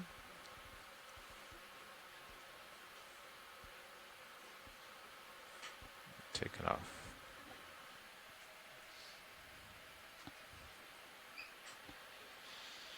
Okay, so I'm right below you. Oh, 60 degrees. Yeah. You think someone's going to count all the jellyfish? I doubt it. You heard he said 300 some species are named off the 300 species of jellies? No. This program yeah. has discovered 300. I feel like the craft manipulator needs like a little... So as our science leads are going to grab lunch, we have a couple new folks. As a reminder, I'm Caitlin Ruby. I'm the sample data manager on this expedition. Typically, I'm just in the wet lab helping the science leads process the samples, and I work with NOAA's National Centers for Environmental Information with the University of Colorado, and we're being joined with Ashley and Jennifer. I'll let them go ahead and introduce themselves. Hi everyone, I'm Ashley Maranzino. I am a benthic biologist supporting NOAA Ocean Exploration. I have been helping Caitlin out as a sample data manager and kind of also helping relieve our science leads during the lunch hour. But today we are also joined by Jennifer. If you would like to go ahead and introduce yourself. Hi, I am Jennifer Clifton. On board here, I'm a mapping contractor and also a sample assistant. So I am here also helping Caitlin and Ashley process these samples that we're collecting from the ROV. And it looks like right now we're seeing, we've got some thorny heads. Let's see, what else do we have? I know earlier when I walked in the room, there was a white shell that is not alive anymore, but it is indicative of this this area being a former creek bed. Yeah, we can. So this area was probably an area of former seepage. So along this Cascadia margin, all along this area, there are a lot of seeps that we're kind of seeing some indication of those or past seeps in our dives and where we're mapping, which is pretty cool. And then looks like over on the right here we may have possible stars on some of the rocks over here. Let's see. I think they might be out of frame now, but that's okay. There's some stars to look at. We all stop. Nav. Want to get another one in, Carl? Ship's all stop. Well, yeah, let's get a ship moving. 15 meters, same 205. Sure. Or 20 still. We got a beautiful fish here. Okay, video. Some beautiful coloration. Bridge RV Yeah, so this is one of those thorny heads. When you're ready. I'm slipping back. It's a larger one than we've been seeing. 1.5 meters. Yeah. Bearing 205 degrees. Speed 0.2 knots, please. It also looks like it's more color than the other thorny heads we've been seeing. Even the bottom side looks like it may be Good copy, Bridge. Thank you. Yeah, so this is one of those. It looks like, I can't see the top spine right now, but There we go. So this is a short spine. So I know, Lars, you were asking earlier about the difference between the long spine and short spine. Sorry, Art. Yeah, so the long spine has a much longer, I think it's the third or second dorsal spine is much longer, and it kind of sticks up when the dorsal spine's that was a 15, sticking out. Excellent, thank you. Yeah. We've got a little, what is that, a possible piece of a jelly that's flying across screen here? Yep, so that's probably one of these jellyfish we've been seeing in the water column a lot, of the genus Paralia. They're all over the place. If you look in camera 2 online and you can see the view from Sirius, it just looks like a mass of dots all around D2 right now, and those are all these Paralia jellyfish that we're seeing. We've been seeing them a lot in this area. 205. He called 15 in a second ago. 15. Oh, you just called 15. Yeah. And we've got a couple other thorny heads down, so those might be I didn't hear a response the other for 20, species. so I stuck with 15. Oh, okay. I guess I was. You were looking at the fish. Focused on the fish. He was pretty nice. We definitely have a lot of particles here in the water column floating about. Is that marine snow, I would say? It is, yeah. So marine snow, that's kind of the particulate we're seeing is floating down from the upper water column. And that's really what helps nourish everything in these deeper waters. So usually when we see these more productive areas, there's a lot of marine snow. That might be why we're seeing a lot of these jellyfish and a lot of different benthic organisms that are relying on some of these, all this nice carbon influx coming down in the form of this marine snow. 0.1 inches.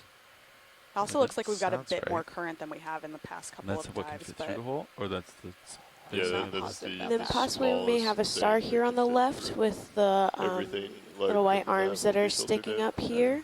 I see that star. Yeah, would you like to zoom on it? Yes, if possible. Yeah, and just a quick snap. If you guys are trying to move, then you can keep on heading along too.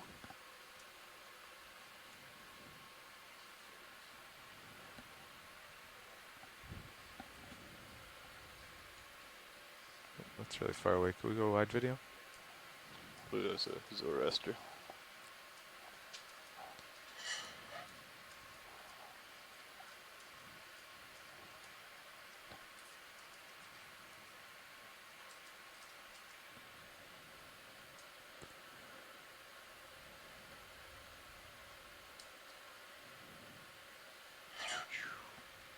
Look at them all. Yeah, a lot of jellies. Makes it a little disorienting with all the lights flickering. Yeah.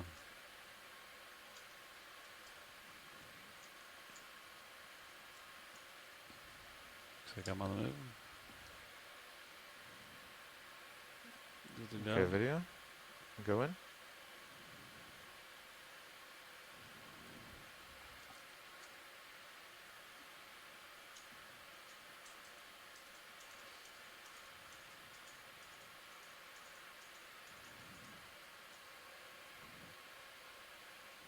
Kind of far out there. It's a You little can really guy. see the texture on that sea star there.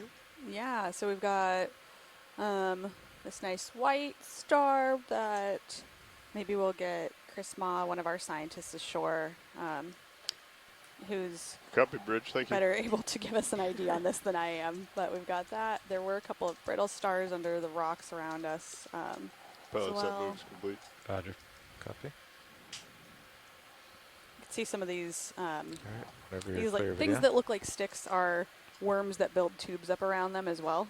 And then it looks like we've got a bunch of those on one of these rocks. Little sponge. Well, thank you guys. You're welcome. Rotating down. Moving on. 61. What's that up ahead there, Ashley? Are you able? Oh, the thing that looks like it's squiggling around like an eel is a hagfish. So I think we've seen a couple of those during this dive already. Yeah, and we this, have.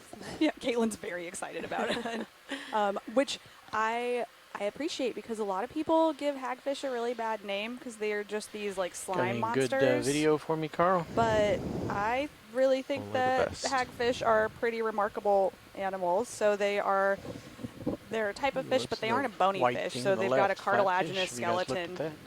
Oh, which we've is looked at why they're everything. able to tie themselves in knots. We're making tracks. They're slime yeah, monsters. They sponge create up there, I think. tons Yeah. and tons of slime. Sponge. They're The sponge is jawless. new. Yes, they are jawless, so they've got like a rasping tooth almost, rather than actual jaws with big teeth like you would think about on other fishes. So they're pretty cool organisms.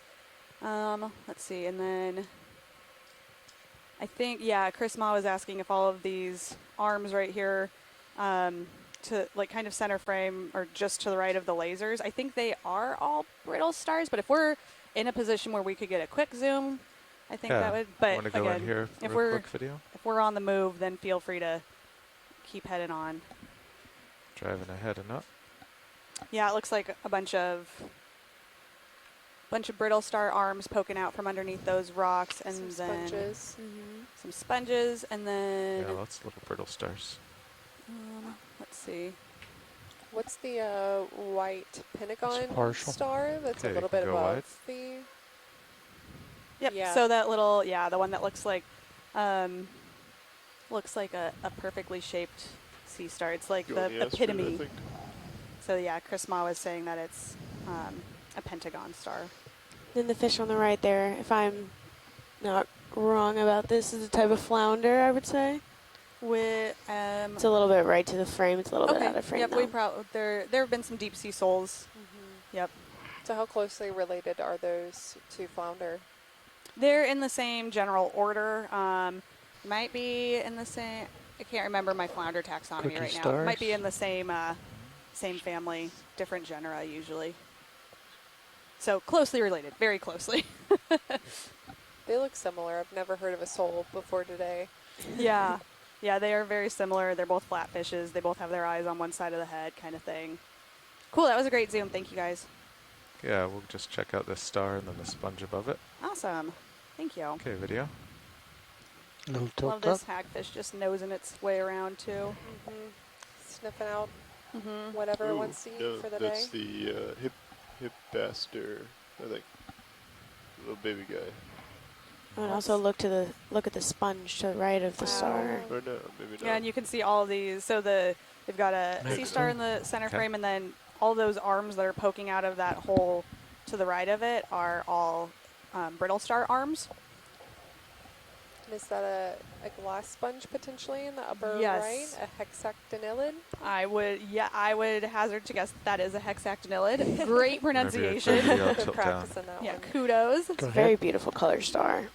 Yeah, and they're called glass sponges because Just of get the center of one of these guys. they have a silica I'm lucky. skeleton. It's not a true skeleton, There's but their sponges have what we call spicules that really build up their structure, and in glass sponges it's made of silica. It looks like some folks chimed in the chat. Yep, and Kelly Markello was thinking that star was also one of those Hippastrias. Brittle Star Center. Yeah, and Chris Ma confirmed juvenile Hippastria. So I think Lars has gotten his biology naming down. You've gotten sea stars down. Is that brittle star been predated on? It- It's missing all of its arms. It's hard to tell if Maybe there's they're been a burrowed? predation event or if maybe it's got its arms underneath in the sediment. It's pretty soft here, so I'm not positive if it's just kind of digging underneath in all of this soft sediment to try and find It's a some scale food. worm on the rock upper right. I wonder as what well. that shiny, metallic-y colored Yeah, structure is down there. Yeah, that's Yeah, there's hard a to say. bivalve to the bottom right, too. And some octocorals. Yeah, squat lobsters. Oh, look at his little face peeking Tons out of of the life. rocks. Yeah. Oh, there's the It center always one. amazes me when we zoom in. It looks so barren down here a lot of times, and when you zoom in, then you just see so much life under every single little rock face. Pretty impressive. Great zoom. Thank you. You're welcome. Okay, we'll hop up to the sponge whenever you're clear, video. Clear. I'll get close to it. And for viewers back home, you're seeing these two red dots on the screen. Those are our lasers. We use them to estimate size down here, so they are 10 centimeters apart. So everything that we just saw was kind of in this Full area that was Copy. maybe 20 centimeters wide, to give you a size perspective. Where the zoom on these cameras is phenomenal. I think it has, 18 times zoom on this main camera. Is that correct? That is correct. Yeah, so that's how we're able to get these really fantastic shots. And we have all of the pilots and video, our people from GFOE are very adept in get us these gorgeous images. So thank So you these for are all of your actually zooms. broadcast quality cameras that used to be used in same models as they used to use in the TV studios. So Oh, wow. 3-chip high quality HD cameras. Now let's look at the size of the sponge here. Yeah, do you want to give us a size estimate there, Jennifer? Oh, let me see. So, based off of where the lasers were pointing before, I would say since it was larger than the dots, at least in diameter, I would say it's maybe a little bit over 10 centimeters, but, once we could probably get those lasers a little bit closer to the sponge, we'd be able to estimate. Nice, Yeah. yep. Yeah, it looks about 10 centimeters across to me as well. Perfect. Okay, video. Would you like to go in on the sponge? Is there some clear? We'll get a zoom in on this Oh, yep, sponge and here. Jenny's also confirming. Zoom, please. Yes, Jenny, we'll try and get you. It looks kind of like the same one that we Got yesterday. that we got Collected yesterday. yeah. I know that a lot of these sponges look very similar, and it's hard to tell the species apart until you get them back into the lab and are actually able to look at those spicules underneath a microscope, and sometimes even under Let me like know a what you very need, Lydia. high-powered microscope. That's good. I'm just We adjusting definitely- the The associate shrimp look whites and really the similar blacks. to the associates we found living in the sponge it from out. yesterday. Yeah, exactly. So I think these are a type of pandalid shrimp as well. I was just about to say we can see that there's a lot of life that's also living off of this sponge. Mm-hmm. Yep. So sponges are filter feeders, so they're able to collect all of the nutrients from that floating particulate or that marine snow that is coming down around them. So again, a lot of the other organisms we're seeing will be able to also utilize that same sort of influx in marine snow and particulate coming down. So we'll see these little oases. Oases? Plural of oasis. We'll see an oasis of life sometimes in these areas that have a lot of nutrients. You can definitely see the water flow or the current with the sponge and all of the organisms that are living on it. You can definitely see that there's some sort of flow that is providing a lot of nutrients to the sponge and the other organisms living off of it. Yeah, absolutely. It's usually great habitat for sponges where there's a little bit of a current so that they can get more of the particulate matter in the water full column. wide. Thanks for All that right. zoom in, Well, guys. Yeah, thank you. Thank you. Yeah, let's do 20 this way. Roger 20. 205. 2205. Okay, we'll call it in. Ready to just as RV nav. We got another move when you're ready.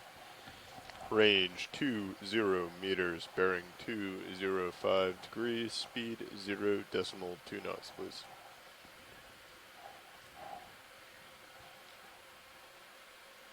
Good copy, bridge. Thank you. You can see this is D2 in the current. I haven't put any thrusters on in a couple minutes. And as we're moving here, you can see all these stars and actually be able to see all the basically a organisms that downhill are current. living off of the bottom of the sediment. And I believe that's one of the fish that I was talking about earlier. That's, within the Sole. family of the flounder. Yeah. Yes, yep, so that's a deep sea sole. Yeah, and it is kind of cool panning back out when you look, it just looks like kind of a rubble field with not a whole lot of life, and then knowing that we just zoomed in and saw tons and tons of life. Pellets, that move is underway. It's Roger. pretty cool. So probably every inch of this That's the seafloor where we opportunity were lies. Could've looking done a is move just with all also twos. likewise covered Could have in done 22 meters. life in different 202 forms. degrees, 0.2.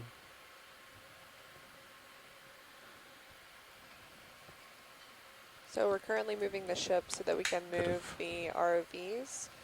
We're tethered to them. 22.2. Can they do and decimal so it's kind of like a meters leash on the move? system. Distance? If No. the ROVs want to move beyond that leash length, if you will, the ship also has to move with it. I suppose I could ask for it in millimeters and really extend it. That would be too much. It's taking a little bit of thrust to go forward. I now. wonder what that is up ahead. Does Got that a look little like, bit of seem to be a current large flowing at star right there? Yeah, we've seen a couple of those on today's dive. Looks like we're getting a little more. How's the oxygen doing? Let's say 0.35. Looks like another Zoroaster sea star. Lars, you now know more about sea star phylogeny and scientific names than I do, so. Very well Okeanos done. Biology 101. Yes, Definitely exactly. Good class to take. Yeah, especially Chris Ma is usually the instructor. He teaches us a lot about all of these different echinoderms down here, along with the other scientists ashore in our science chat.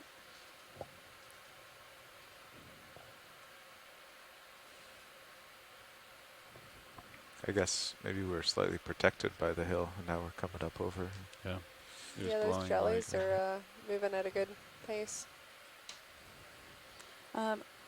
Are we in a position where we might be able to get a zoom on that big white sea star that's coming up? Oh, yeah. Cool. Thank you.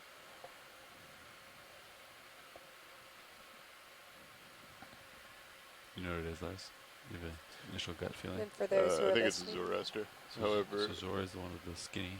yeah, it's slightly skinnier. They have a little bit pudgier arms. It might be a giant mud star. Deep sea mud star. Deep sea muds, those have more kind of defined little spikes. Yes. Lars, do you have like a notepad up there that you're taking notes on, or are you just remembering these off the cuff? We've been sitting here since 9:30, and we've seen a lot, so I've had a lot of practice. There are a ton of fish and jellyfish in the Sirius cam right now. I just looked at it, so that'll be feed 2 for viewers at home. And we've got all sorts of, so there's these red jellies, and then these white, what are probably eel pouts swimming through the frame. It's pretty impressive to see that from that view if you guys are able to tune into channel 2 at home.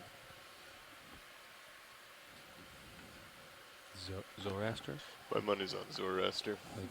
Zoroaster. Yeah, Chris Ma did say this one looked a little bit different. So you were also, you also made a good note when you said, I don't know, it looks a little bit skinnier. Okay, video. Free to zoom.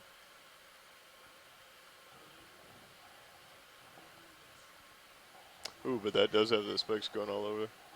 Go ahead, Bridge. Good copy, thank you. Yeah, that's not a Zoroaster, I don't think, because the spikes go all up around. Gonna go right there in the crevice between the arms. Okay. Dark spot. Oh yeah, look at that. Let's go. Oh, interesting discoloration there. Mm-hmm. Rotating down, pilot. Coming down. This one definitely is Scale appears to worm, be a maybe? lot Yeah, maybe. Oh, yeah. Parasite of some sort. spikier Yeah, than the exactly. others. Pilot check moves complete. Bad. Yeah, I agree. Jenny says that black spot looks concerning. I agree, Jenny. It does look concerning. Maybe a pollinoid worm. Mm-hmm. Black spot. That was Kelly who mentioned that. I think the little balls at the end of the little tennis. You see all of its little tube feet reaching out there. Oh, it looks like we might have Hey. somebody on the line. Is this Chris? It is. Hi, This Chris. is Dr. Ma. Hello? Hello, we can hear Hi. you, yeah. Hello? Ah, very good. So first I want to thank everybody for being so attentive. I didn't know anybody was listening. And thanks to Lars for being such a good student, even though I didn't know I had one. So this is the first time we've seen this animal. This is in the family Benthopectinidae, and this is in the genus, I believe, and believe it or not, sometimes even I have problems pronouncing these, Nearcaster.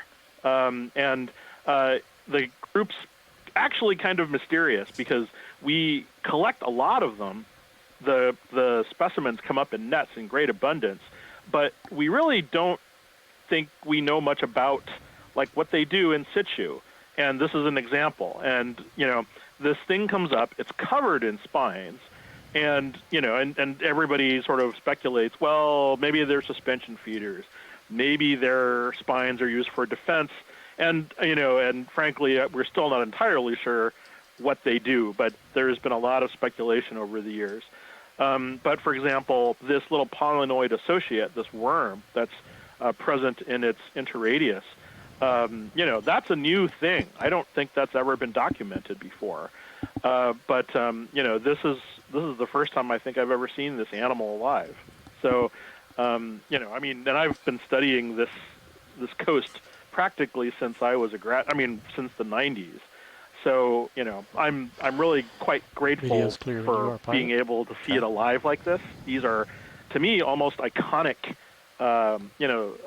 species for this coast, especially at this depth. And, and I've seen them on deck and in museum collections, from collections that date back to the albatross. This was described in, I think, 1905 or something like that. So, the fact that everybody's able to watch it now where it lives and, surrounded by its sort of natural associates is, to me, just mind-boggling.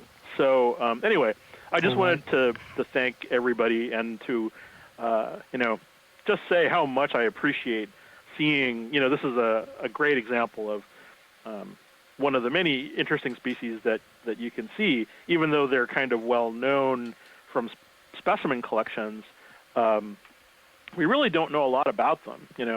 I bet that if we collected one of those rocks and brought all those brittle stars back, that there's probably a new species of Okeacanthid there. There are so many things here that we just don't have, collections of yet or know much about. And why are they all distributed the way they are? Because there's another one right off to the corner there. Maybe they feed on these brittle stars. It's not clear to me.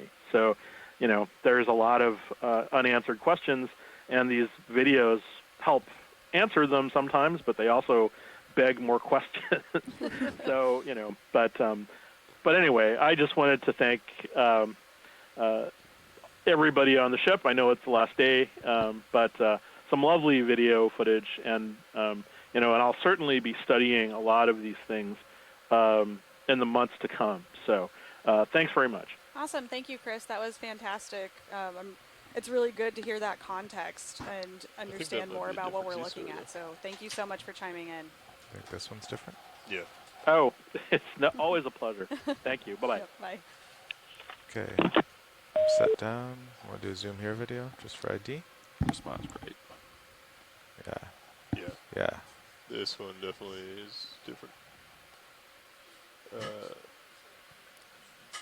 This one is definitely a different shape than the one that we just saw. Yes, this one doesn't have. I'm starting to learn more about echinoderms. Again, the Okeanos Bio School 101.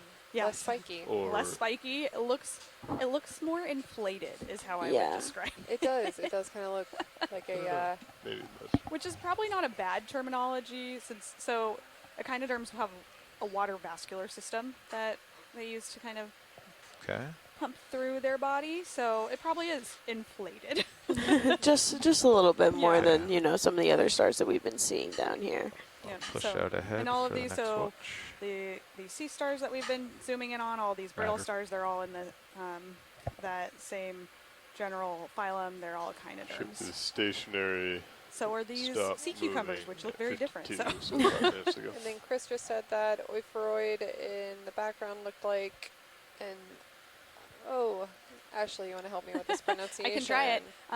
Ophiomusa limani. And maybe the species before that as well. Oh, and then it looked like one of them was a pedicelaster? Pedicelaster, I would say. Pedicelaster. Pedicelaster. Yes, so if sorry, you'll hear us stumbling over names that we are not used to. Some of these Latin names are a bit rough. They have a lot of vowels. Seeing them written over and over is one thing, but being asked to pronounce them. Oh, and thank you, Chris. Chris is very good at providing us with phonetic spelling. So Pedicelaster. Pedicelaster. 8:38. Thank What's you. that contour to ahead of us? I'm sure that it's always hard when you hear like something that you're like, 870. I don't know, that's not how it sounds. Wow. So it's helpful Would have been noticing helpful to have the context. Yeah.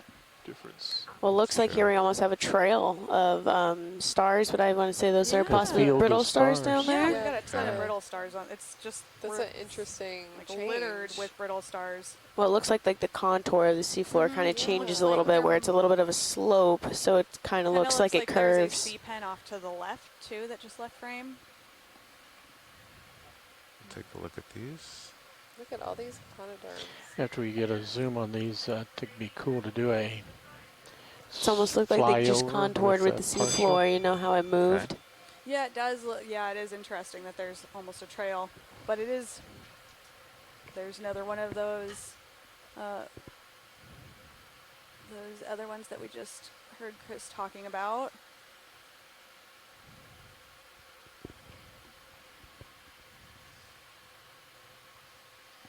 Yeah, there are tons of these. A lot of them.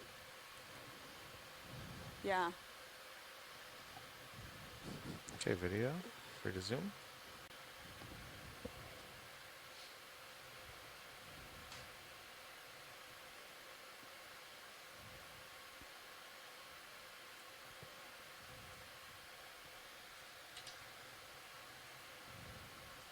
Yep, so we've got a bunch of different brittle stars. So this is, Want to try the again, fog Chris lights was saying here? these are Ophiocanthids.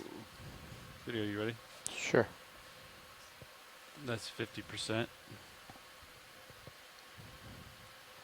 Didn't And seem to then help if much. we're able to, before Turn we them move off? out of this Or area, leave there them on? was a Can you yellow turn them off? sponge Yep, just coming down. top a little bit to the right of this frame. And if we're able to get a zoom on that, Jenny Woodell says it might be a candidate for I'll stay collection here if for the shift possible. change, huh? Sure. Oh, right there. Yeah, that one in the top right. Oh, it's like a little ball. Like a little softball with a hole in the top. Very spherical. Yeah, I can sidle over there. Try not to lose my toes.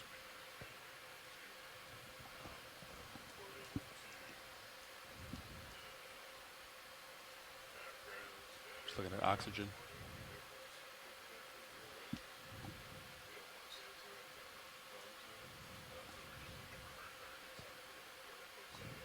Yeah, so Jenny, is this Okay, video. You want to go in? yeah, I guess we'll get a zoom in, so then Jenny, just let us know if this is something that you would like us to try and sample. I think this could be suctioned. Yeah, I think that suctioning would be a Is that a diameter? great idea Small. if possible. Half the lasers. So yeah, would the main focus be to try to collect some of the sponge and then also gather some brittle stars that are associates to the sponge? Seeing if the scientists want, so yeah, Abby and Jenny, if you, okay, well, let's see.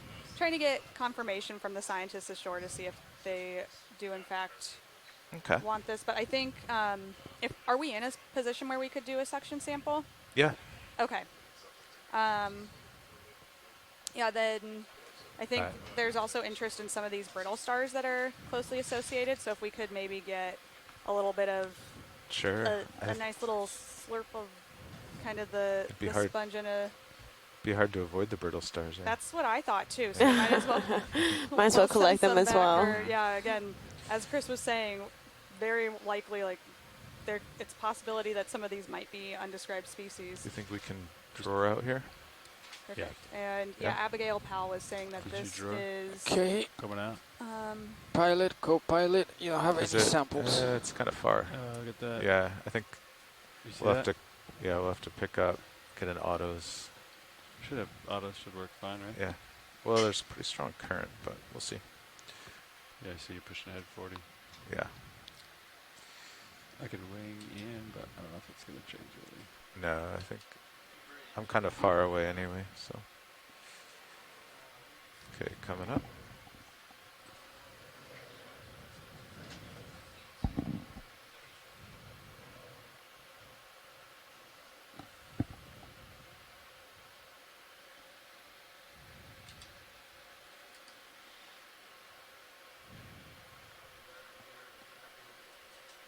You're not an X.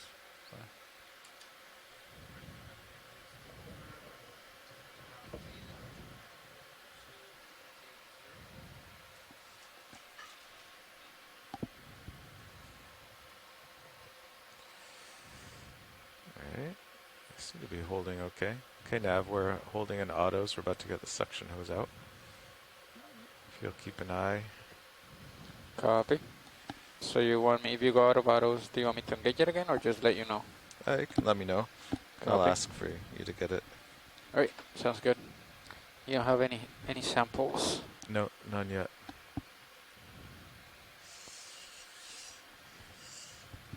Okay, arm coming on. What are we doing here? Going You're down. Down. Yeah, altitude's out. Yeah. You can do depth. Go up and do depth. Okay. But you didn't lose anything. Did you engage at alt? Yeah. Okay. That's still the sponge, just the red of the lasers, right? Oh, Yeah. you have. Hold on, but you have. Oh, the hose. The hose lost the auto altitude. Yeah. Copilot was. And for our viewers at But- home, we are currently working on collecting a sample. Right now we're focusing on trying to suction possibly a sponge and also some brittle stars. Yeah. So you might hear us get a little bit quiet in the back row as we try and let our pilots focus in on Arms that. coming on. Okay. There she is. Okay, will you follow me down with Minnie?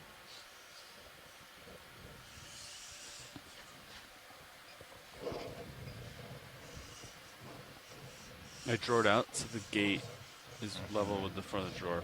Okay.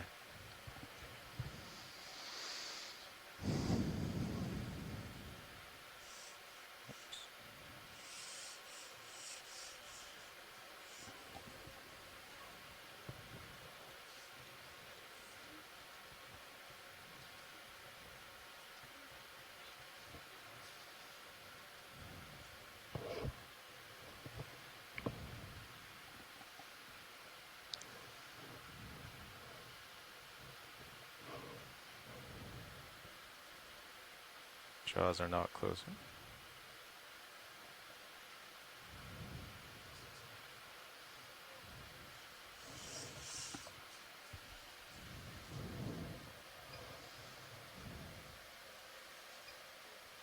Is there any joint, any locked joints? Joint lock, click joint lock.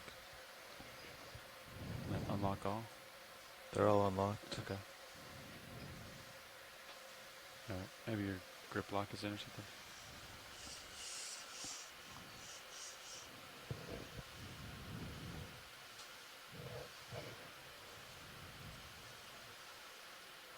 What about grip mount? Oh, there you go.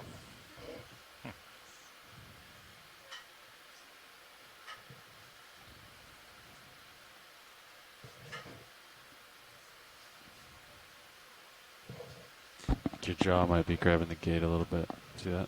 There it goes. You're free. Okay. All right, going down.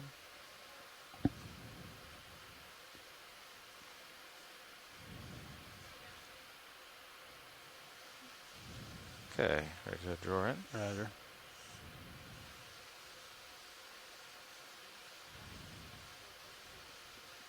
Cruising. Okay. So now I can drive up and set down and suction.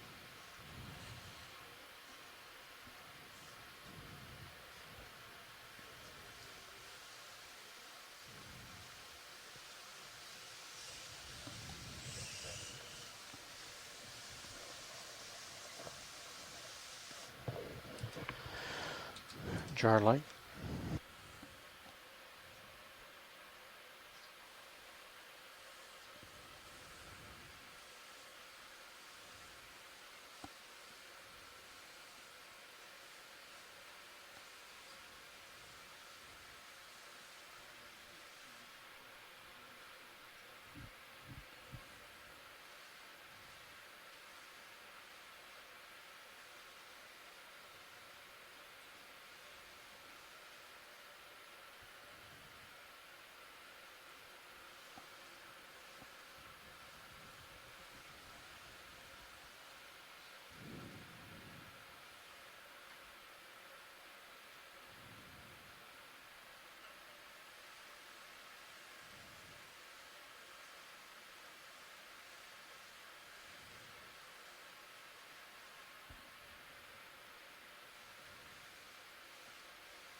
Okay. On jar 1. Yeah. Is it possible to, did we get a zoom on this guy before? I think we did, but is it possible to get a zoom before we suction him? Yeah, we did a bunch of zooms on Okay, this. But, perfect. Thank you. Yeah. Okay, video, we go in partial on mini and main. That's good.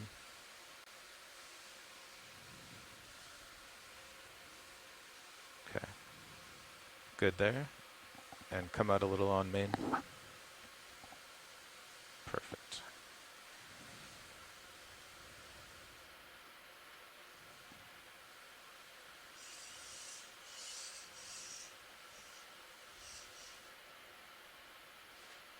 Okay. Oh, man, you want some suction?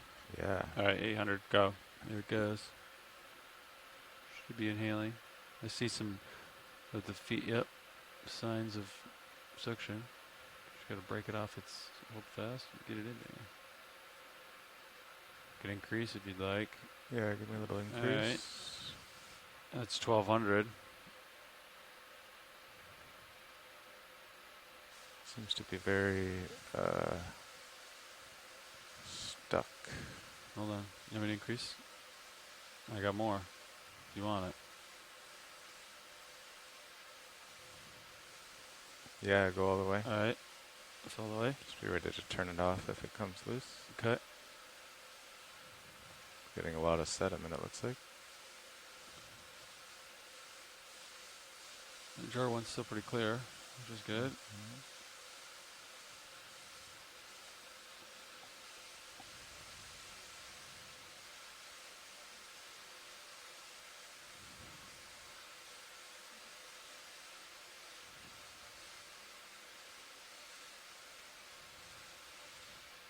Come on, little guy.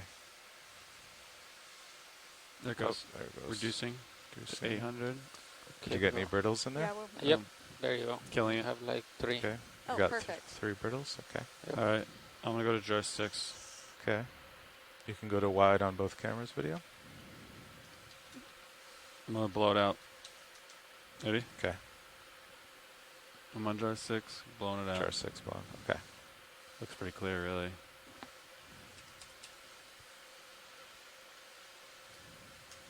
I don't even see any flow. I mean, I see the little flow indicator, but all right. Killed. Okay. Cool.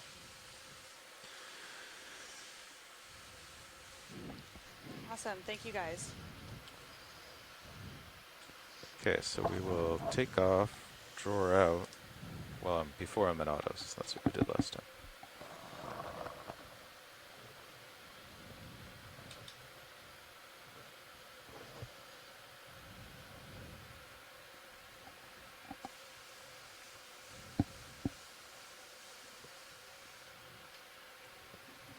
Might be a jellyfish stuck in there.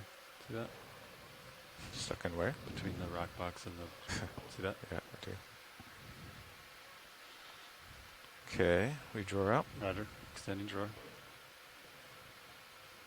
Easy out. Looks like you're a little high, maybe. High.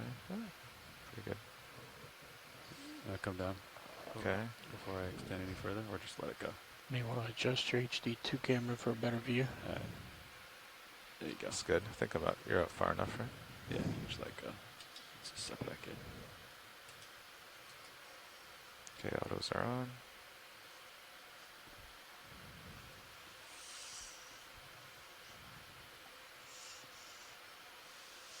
Coming live.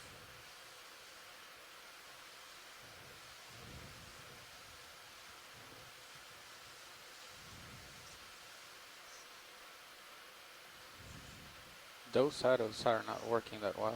We're drifting back. Yeah. There's a little bit of current. Is it because of the current? Do you feel any? Oh yeah, like There's a really strong current, yeah. Okay. But you're only going forward 26%. Hold on, I gotta reorient here.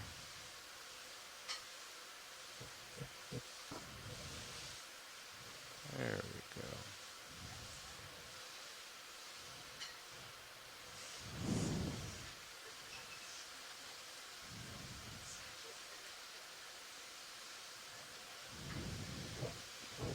Okay.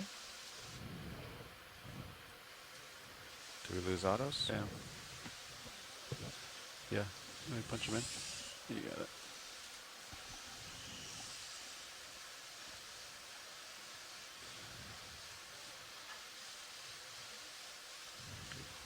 That moved the set point.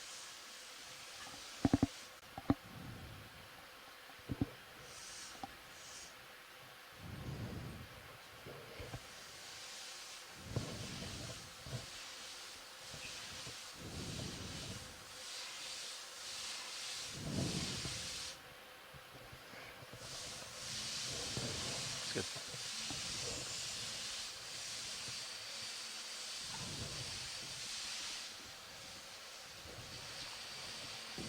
All right, thanks, pilots. That was a great collection. Yeah, it was stubborn, but it came. So I think the previous watch leads communicated to us that you guys were getting ready to make a ship move to start kind of carrying up. Oh yeah, we've made a lot of progress. We're getting close. Yeah, Nav, how far from the top are we now? 200. 200. Yeah, I think we've made about 400 of the 600 to the top. Okay. Awesome. Yep, but we're doing a shift change here. Sounds good. Thank you. Thank you.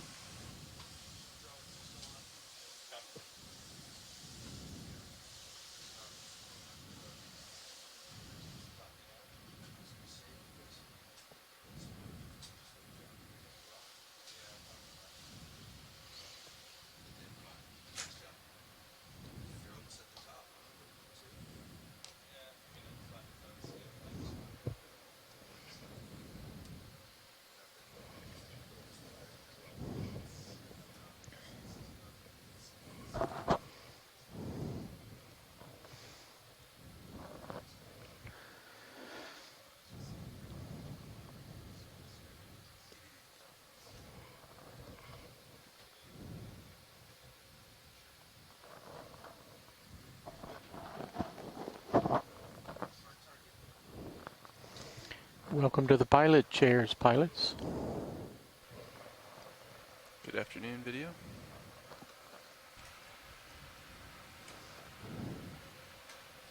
All right. Let's see. Your hydraulics are secured, pilot. Yeah, when you're ready, let's bring up Sirius again. Roger that.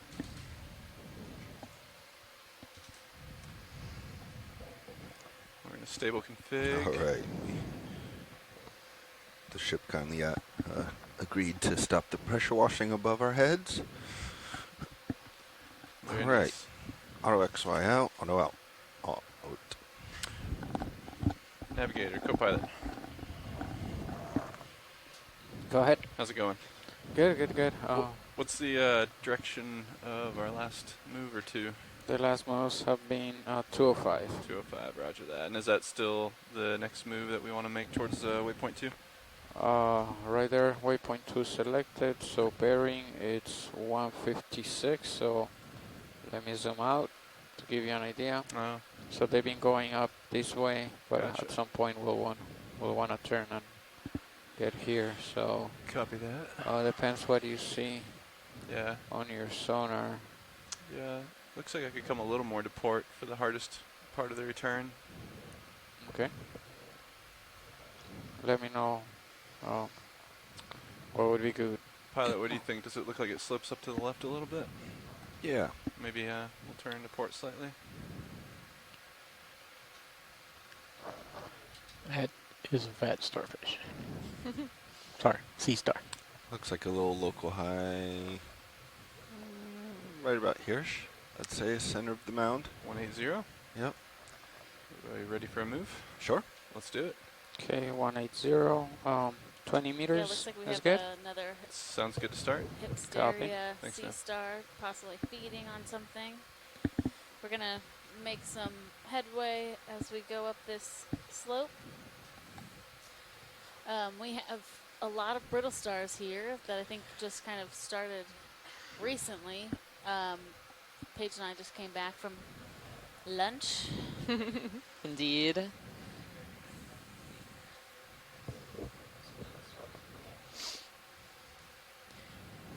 And And in the meantime, looks like we have made a lot of headway up the Nitinat Canyon slope.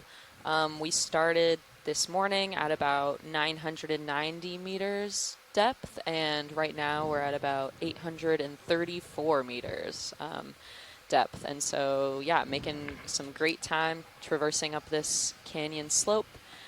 We were hoping to come across some harder rock bodies, but it looks like the majority of the bottom has been silty and muddy bottom, which is fantastic for those creatures who like to inhabit this area. We've also been keeping an eye on the dissolved oxygen levels, or the amount of oxygen that's present within the water, and it seems like we're still in a pretty low dissolved oxygen state. Right now, it says we're at about 0.38 milligrams per liter, and that's pretty low for this region. Is that right, Alexis? It's milligrams per... No. I can stretch out. Milligrams per liter. Oh, okay, great. See this white object. It might not be low for this region, but it's low for most animals to be able to live. Yeah. Just a hair for you. And hey, pilot, I have a question about the current. Do you guys feel like there might be more of a current here than there was down below? I'm not sure what they were seeing down below, but I am coming up. I'm about 1.5 meters off bottom and fully off the sticks now. And you can see how quickly... Yeah, it's moving. Yeah. We're starting to drift. Okay. There's definitely a fair current. I'm up at 60% plus on my thrusters. Okay. So Chris Ma was saying that maybe the brittle stars might be taking advantage of that high current in this area. A lot of them seem to have their arms up in the air. These are ophiocanthids, so they have those spiny arms versus the smoother ophoroid arms. And it looks like there's something white out in the distance. Is that a sponge, maybe? Yeah, let's take a look. Looks like maybe one of those quesadilla sponges. Oh, yeah. Pretty stretched out here. I think you have a little more room. Let's go ahead, video. Just partial. Not stable. Oh, it looks like it toppled over. Yeah. Right? Yeah, definitely. It looks like that rock was kind of like set loose and took the sponge along with it. Yeah. That's great. Thanks, video. Come on. Thanks, pilot. Looks like we have some slime stars. Oh, yeah. I'm not sure if they saw those earlier, but maybe we take a zoom on one of them if you guys have the ability. Yeah, we're waiting on ship moves, so we'll set up for a little bit nicer shot. Thanks. I'm going to come up and try to look down on it for you, Roland. Yep. Get you as close as I can. Then we get some good steel imagery of it as well. Yeah, if Art wants it, it's pretty tiny, so I'm not sure it's going to be the best for him. It's pretty centered on the steel camera. Looks pretty good.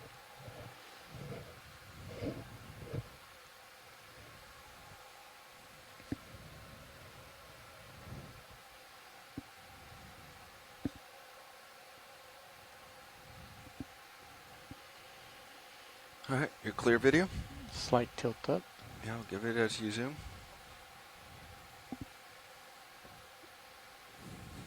Slowly catching up to you, pilot. Got a little more room to breathe now. Nice. Let's go a little higher to his center. Look inside of him, or her, or it.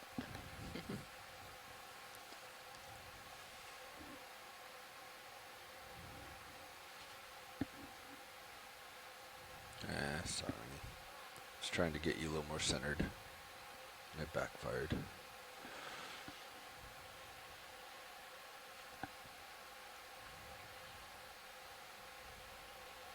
This zoom in really shows you how fast the current's kind of blowing through here.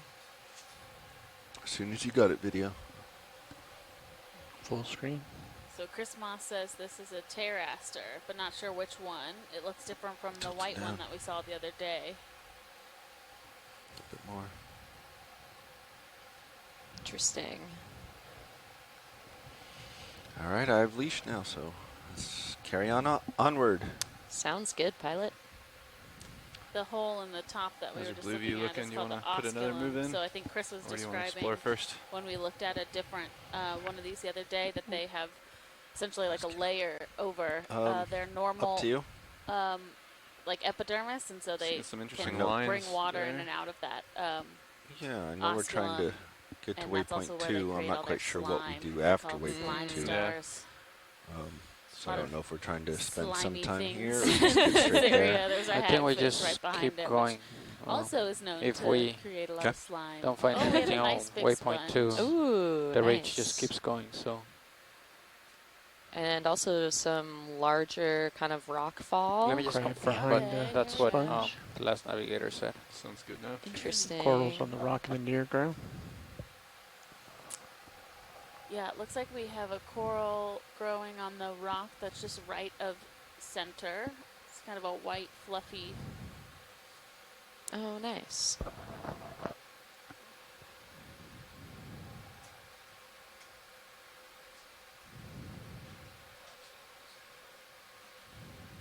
Let's snap on the Yes, white Nav? fluffy, I guess.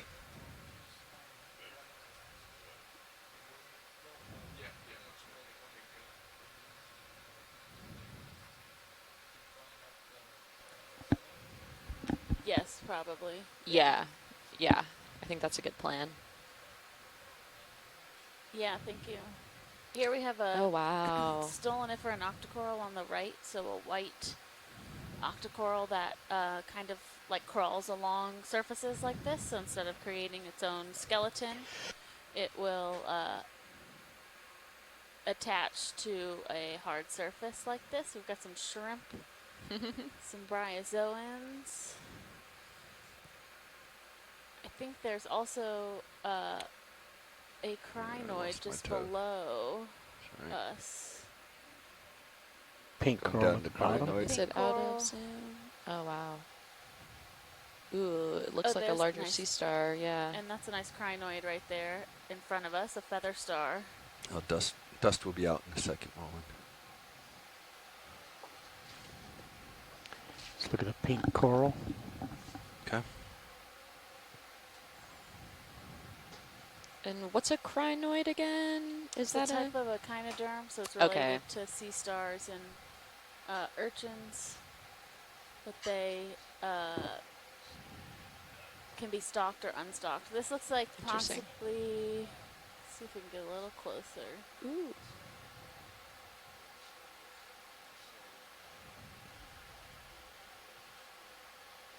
I think this is the same octocoral we saw yesterday that used to be called Swiftia and now has a new genus name Oh. that I need to try and remember.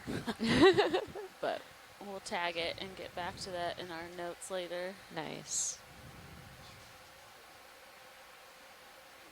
And we got a request to look at the bottom of that crinoid, towards like the feet, if that's possible. And the feet of a crinoid are called cirri, but that's how they kind of attach. It's definitely got some obstructions in Yeah. our way. There's some hydroids and an ophiocanthid that's kind of clinging on to part of that crinoid base. Yeah. It's going to get a little bouncy rolling. I'm going to try to... let's come partial wide. Partial.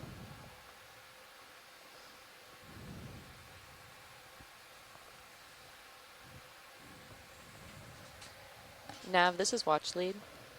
All right, let's go back in. Do we have an estimate to the waypoint, the second waypoint? To the distance. Or yeah, distance.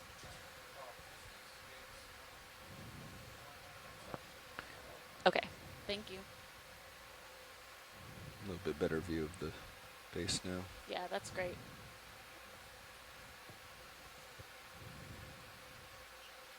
On your clear video. Oh, nice. I I think this was just a little worm. There it is. Yeah, a little sea cucumber over there. Okay.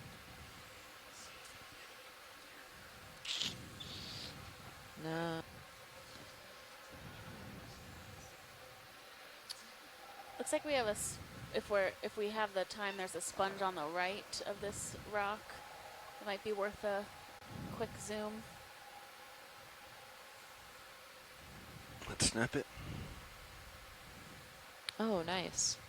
Yeah, with that stoloniferen underneath it. Some of those coprillid amphipods growing on there as well, or attaching the legs, kind of hanging off. So they're a type of crustacean that like to attach and feed. Use the water. Look at the current going by. This little. It's mega fast.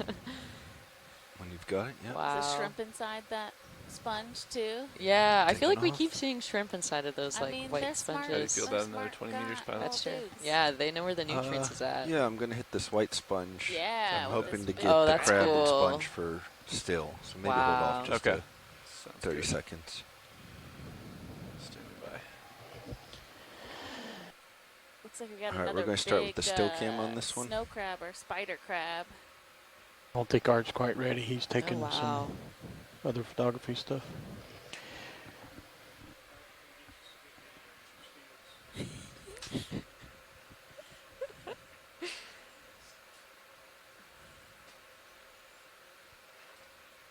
He has So many commandeered cameras, the so little time. sponge. Yeah. Let's see if we can get a look at the sponge through the crab legs.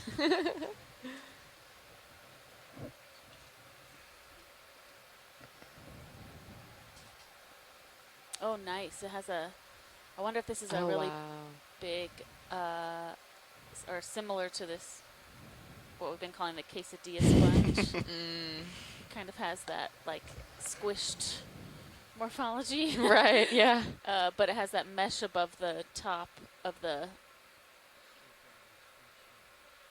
osculum, too. And I wonder, there might be some small shrimp All right. that live inside this Very sponge. stable if we want to change any lights or anything. And A little bit of dust, but it curious should if clear this out very crab is quickly. just using it as a perch. I don't think it would be eating the sponge, but it might be wanting to eat those shrimp that are on the sponge. Bugs are Yeah, off right now. definitely. But crabs are normally 25, aye. scavengers, so they kind of go for things that have already died and they're kind of How's just that? laying around. But I think they're willing to eat pretty much Quite all right. anything they can get their claws on. And sorry to pull you from your other camera, but this may be the biggest object we see for a while.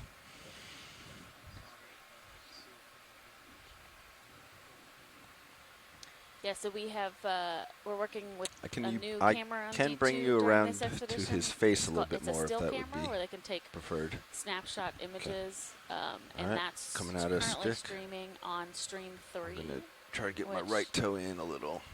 is a Canon R3 camera, and our video engineer is working on adjusting the settings of that to take some really high quality images of this sponge and this crab.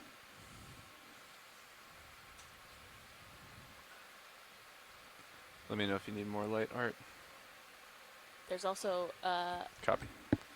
All right, we're seriously stable. advanced light setup on this vehicle. So there's I'm sure maybe video can let me know how many lights we have. That's a neat pattern on the sponge from this Actually, angle. there's so many lights on it, I can't. I don't think I can Oh, get you wow. any further So down, many lights unfortunately. that But our we- pilot, Bobby, he's aware Okay. of how many. He's wired Okay. them all up. Okay, nice.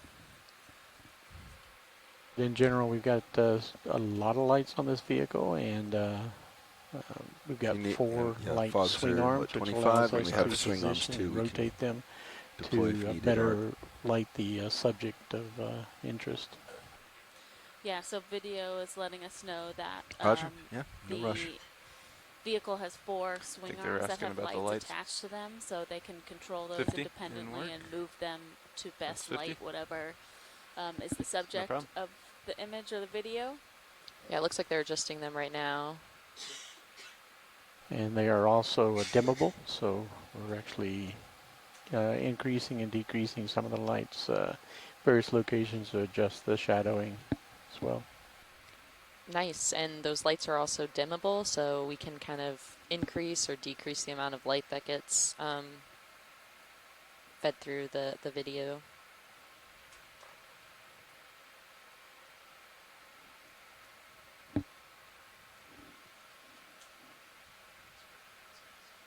All done? All right, video. Let's while we're here, let's frame this up for a nice image. Let's get a full So screen. Abby Powell has said that Keep the she lights thinks this like is that. one of the big quesadilla Trying to sponges. They bring took my a heading sample left. of one of these on a different expedition and identified it as Afrocallistes vastus, which was surprising because when they're bigger, they look quite different. So We'll go it's into the cool center of the to face. Yep. See another one of these. Sorry, my toe slipped. That Partial. pattern in the like center required of the real quick. quesadilla, if you will, is really cool. I think the rock I was on finally gave way. Go for it, Roland. Thanks. Up.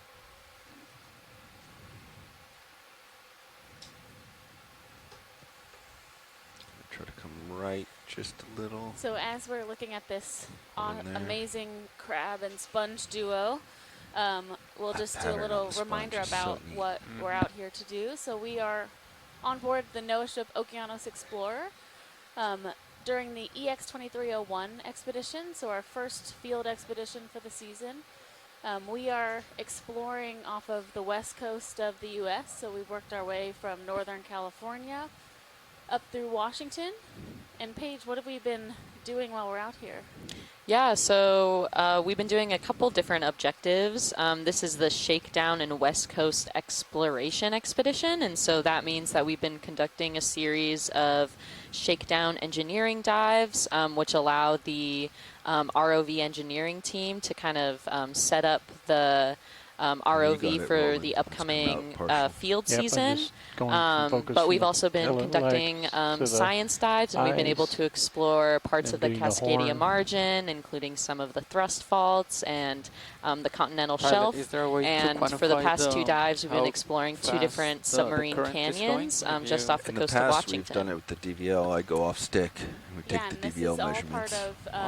A Because campaign what I known was as saying was Express, Carl, like which he engaged is autos, a campaign that and it just drifted encompasses, back. NOAA And they were Ocean not really Exploration, ramping as up well more as than the US 20%, but they Geological were not Survey really and trying to the fight the Bureau of current. Ocean So Energy Management, that would as be well kind of as like some academic partners I would like to to see really explore and how high they understand go on the submerged systems what along is the the current. Pacific I coast guess of the we United go up, States. we try to see what's the current, and then we engage Arrow XY and see. Yeah, we'll do that right now. Are you We've clear been video? able to collect Not a yet. number of Let's tilt down for full screen. biological samples and a Hold few there. geological samples. We can probably get that ship move going too. A little harder because we're dealing with a lot of So another 20 meters and then unconsolidated bearing mudstone, 180. so not really that works hard good. rocks, but more Okay. just hard mud. And take off. Exactly. 20 meters But out. it's helping us to getting this imagery is Full helping us light. to Yeah, I don't see characterize anything in sonar Lights what are or clear. these canyons are And there we go. like geologically, Specimen but clear. also what biological communities can Extra be found lights are clear. at these various depths that we're exploring. And already we have been finding differences in this seems the like a good geologic area right environment here as for they now to- relate to kind of let the me biological call in that one. diversity. Earlier this week we were in Quinault Canyon, which had much rockier, steep slopes, and that also served as kind of a habitat for diverse coral and sponge species. And now kind of up north in Nitinat Canyon, we've been seeing So I a get heavily about eroded 30% sediment on. bottom and Okay, much just less 30 is a of little too those much, so- kind of Okay. diverse species. So it's interesting to look at the connection that would between the be geologic my landscape and best the guess, biologic 30. environment. Or And for then if forward, you and pull then up- this is off stick. And we've been working Oh, alongside but okay, so our partners at the Global would Foundation you pull for up the Ocean sensors Exploration. page? They are the team of pilots and video engineers that maintain as well So as for me to pilot quantify the velocity ROVs right there, and I all would of have the to pull up video, all of the camera things. equipment that accompanies the ROVs. What is it? This one? Nope, and that's not a time Paige and I graph. have been brought in as science leads. Expert So view? my name is Alexis Oh, Hoyne, yeah, I think that's it. and I'm a biologist with the U.S. Geological Survey. at the Eastern Ecological Science Center in West Virginia. And my name is Paige Koenig, and I am a geophysicist at Western Washington University, which is in Bellingham, Washington. Slowly drifts back.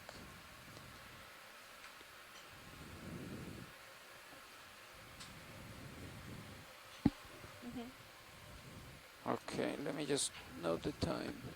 10:39. 19:39. Sorry.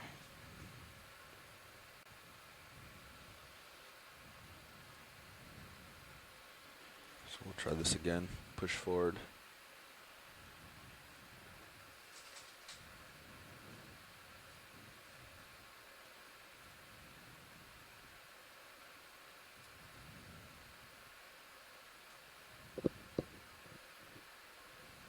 Okay.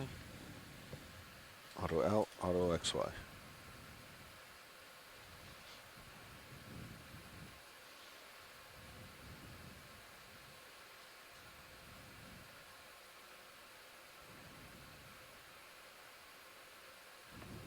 Auto altitude seems to be holding.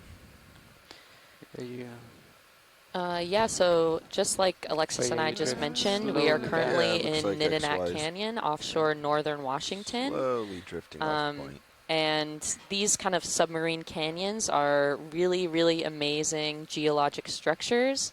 They were formed about 12,000 years ago during the last ice age, when giant glaciers covered about 25% of Earth's land surface, and the sea level was about 400 meters lower than it is today. And during that time, those glaciers kind of melted and retreated north and south toward the poles. And when that happened, they dispensed large volumes of water that kind of carved through the sediment, creating these submarine canyons and kind of these living systems that we see here today. And Nitinat Canyon is one of those canyons. Yesterday we had a dive that was just a little bit further downslope of where we're at right now, but interestingly we saw a lot of glacial moraine, just some remnants of those glaciers moving through the landscape. And yeah, we haven't seen any glacial moraine today, but I'm sure a lot of this sediment was derived from that glacial period.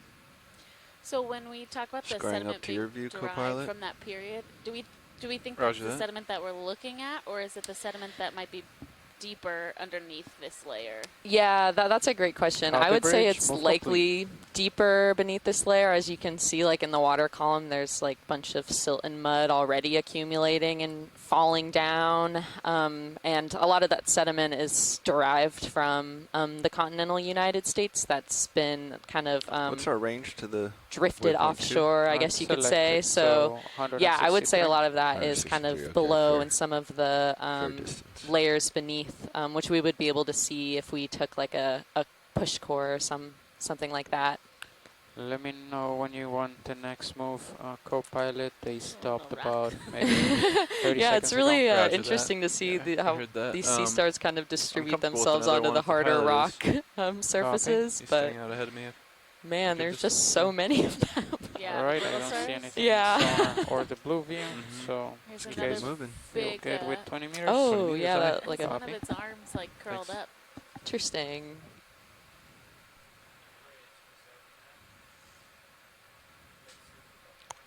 Large sea pen, it looks like.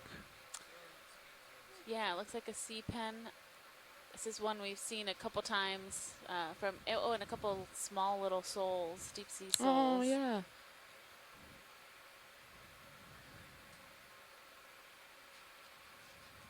Not seeing anything over here. Going back to the port side.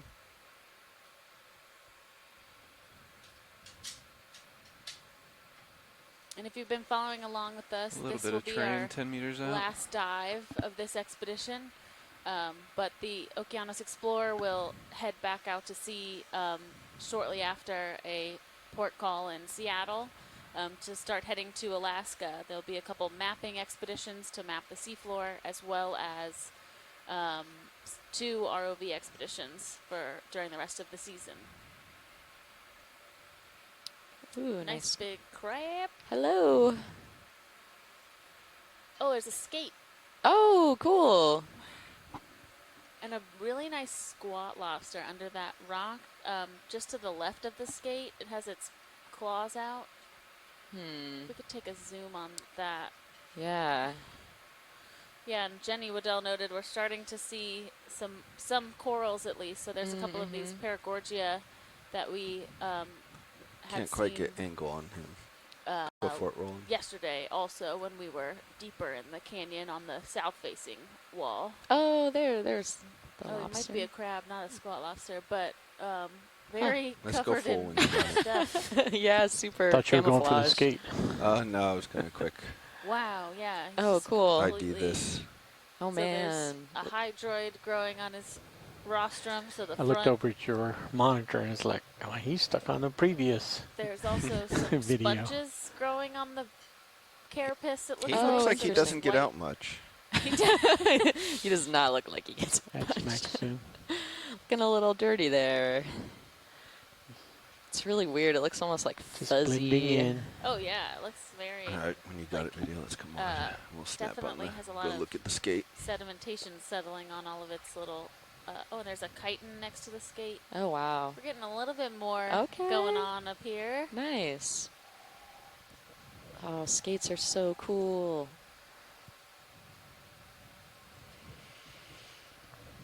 All right, we're going to try something here.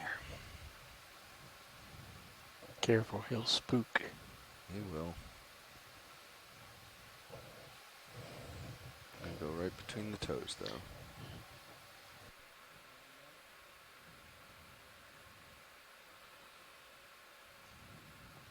Art, before I set down, do you want fog lights on for this?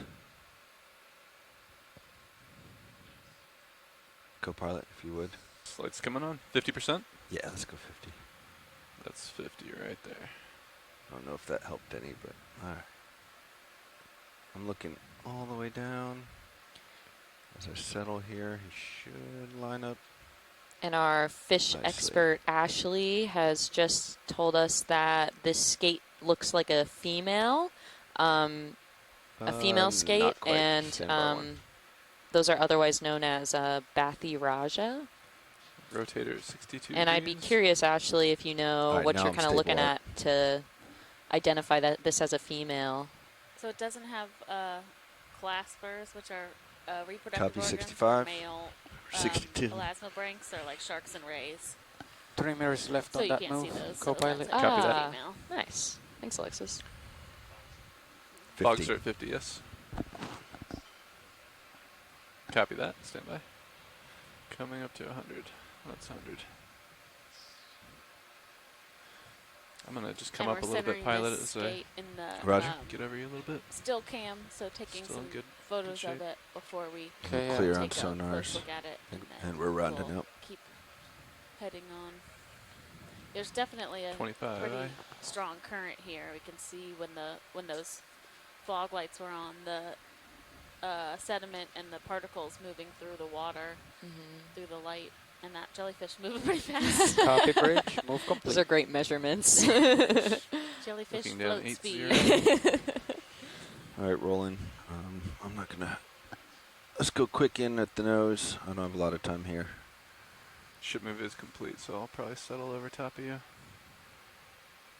Let's just get a. Oh, wow. Wow. Oh, that's super cool. Looks like we might have had a bump on the head at some point. Yeah. We'll come back down.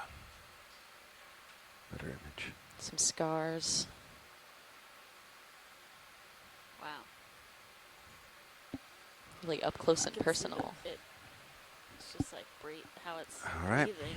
As soon Yeah. as you got that, time to move So on. its gills are underneath, kind of where you can see it pulsing.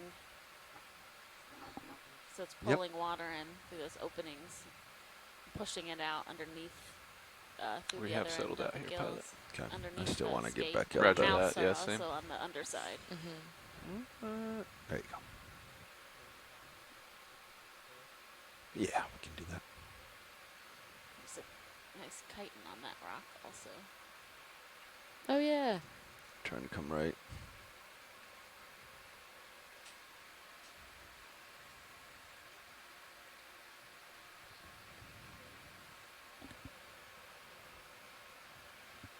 It's time to go. Oh wow, that's beautiful. That was my rotator. I'm sorry. Too many. Ooh. Too many joysticks Right at the as same we time. panned up, Yeah. that crab was like, "Hey." Sorry about that, roll. Spider crab. Yeah. 20. Yeah. I'll come down when you push out. Pushing out.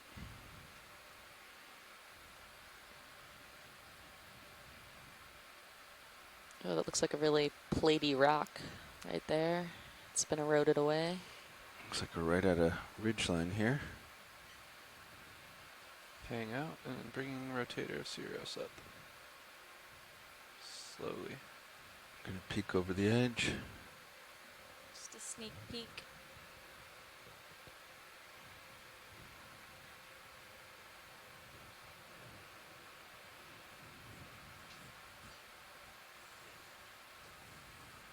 I'm not seeing any surprise rock faces or corals. Yeah, it's interesting. I kind of, I guess, started assuming as we started to see this rock debris that they would lead us kind of up toward a cliff. Well, it might. It looks like there's some more on this side, just around that bend. There's not, and then now there's not either. I guess we'll just keep exploring. Oh, is that an octopus? Yeah. Oh, it's so cute. Let's go snap. I think Roland. I've seen. No, there's two. Two of Are them. those Dumbos? Yeah, they're Yeah, Dumbos. they're Dumbo octopus. Oh my Alright. gosh. Oh man. I've never seen two together before. I've never quite seen them quite this blobby, for lack of a better It word. has something to do with the current around them. Yeah. Sucking to the bottom. And usually they're out with their big ears. And Yeah, it might be that they're just kind of Flippers. trying to sit on the bottom. When they, Oh. if one were to take off, it'll probably have more of the mantle above it versus You're on the port just side of my view pilot, but we're stable. being a blob. Oh man, that's so Hold just here. funny how they flatten to the surface. So these are commonly called Dumbo octopus because they have their fins look like little ears that they sometimes will flap. I'm not sure of the species. I'm not sure of the species of these, but they are our first sighting of this type of octopus since this expedition started. Chris Moss saying that their common name is the flapjack devilfish. all right, Roland, we can go in. I'm not sure there's an Annie awful lot to Lindgren is look going to at. work on a but species for us while we take a closer look. Oh great! Oh, they're so wrinkly. That's so funny. it's like it's melting. Yeah, it does look like it's melting. Actually, this one we can't really see its eyes either. Huh. I think we're looking at the exit ports for its water, isn't it? The eyes are in front of those flippers. Oh, are they? I'm not sure. Hard Very to tell. strange. Yeah. And it looks like the Dumbo octopus is the deepest living genus of all known octopuses. He's gonna come around for us here, Roland.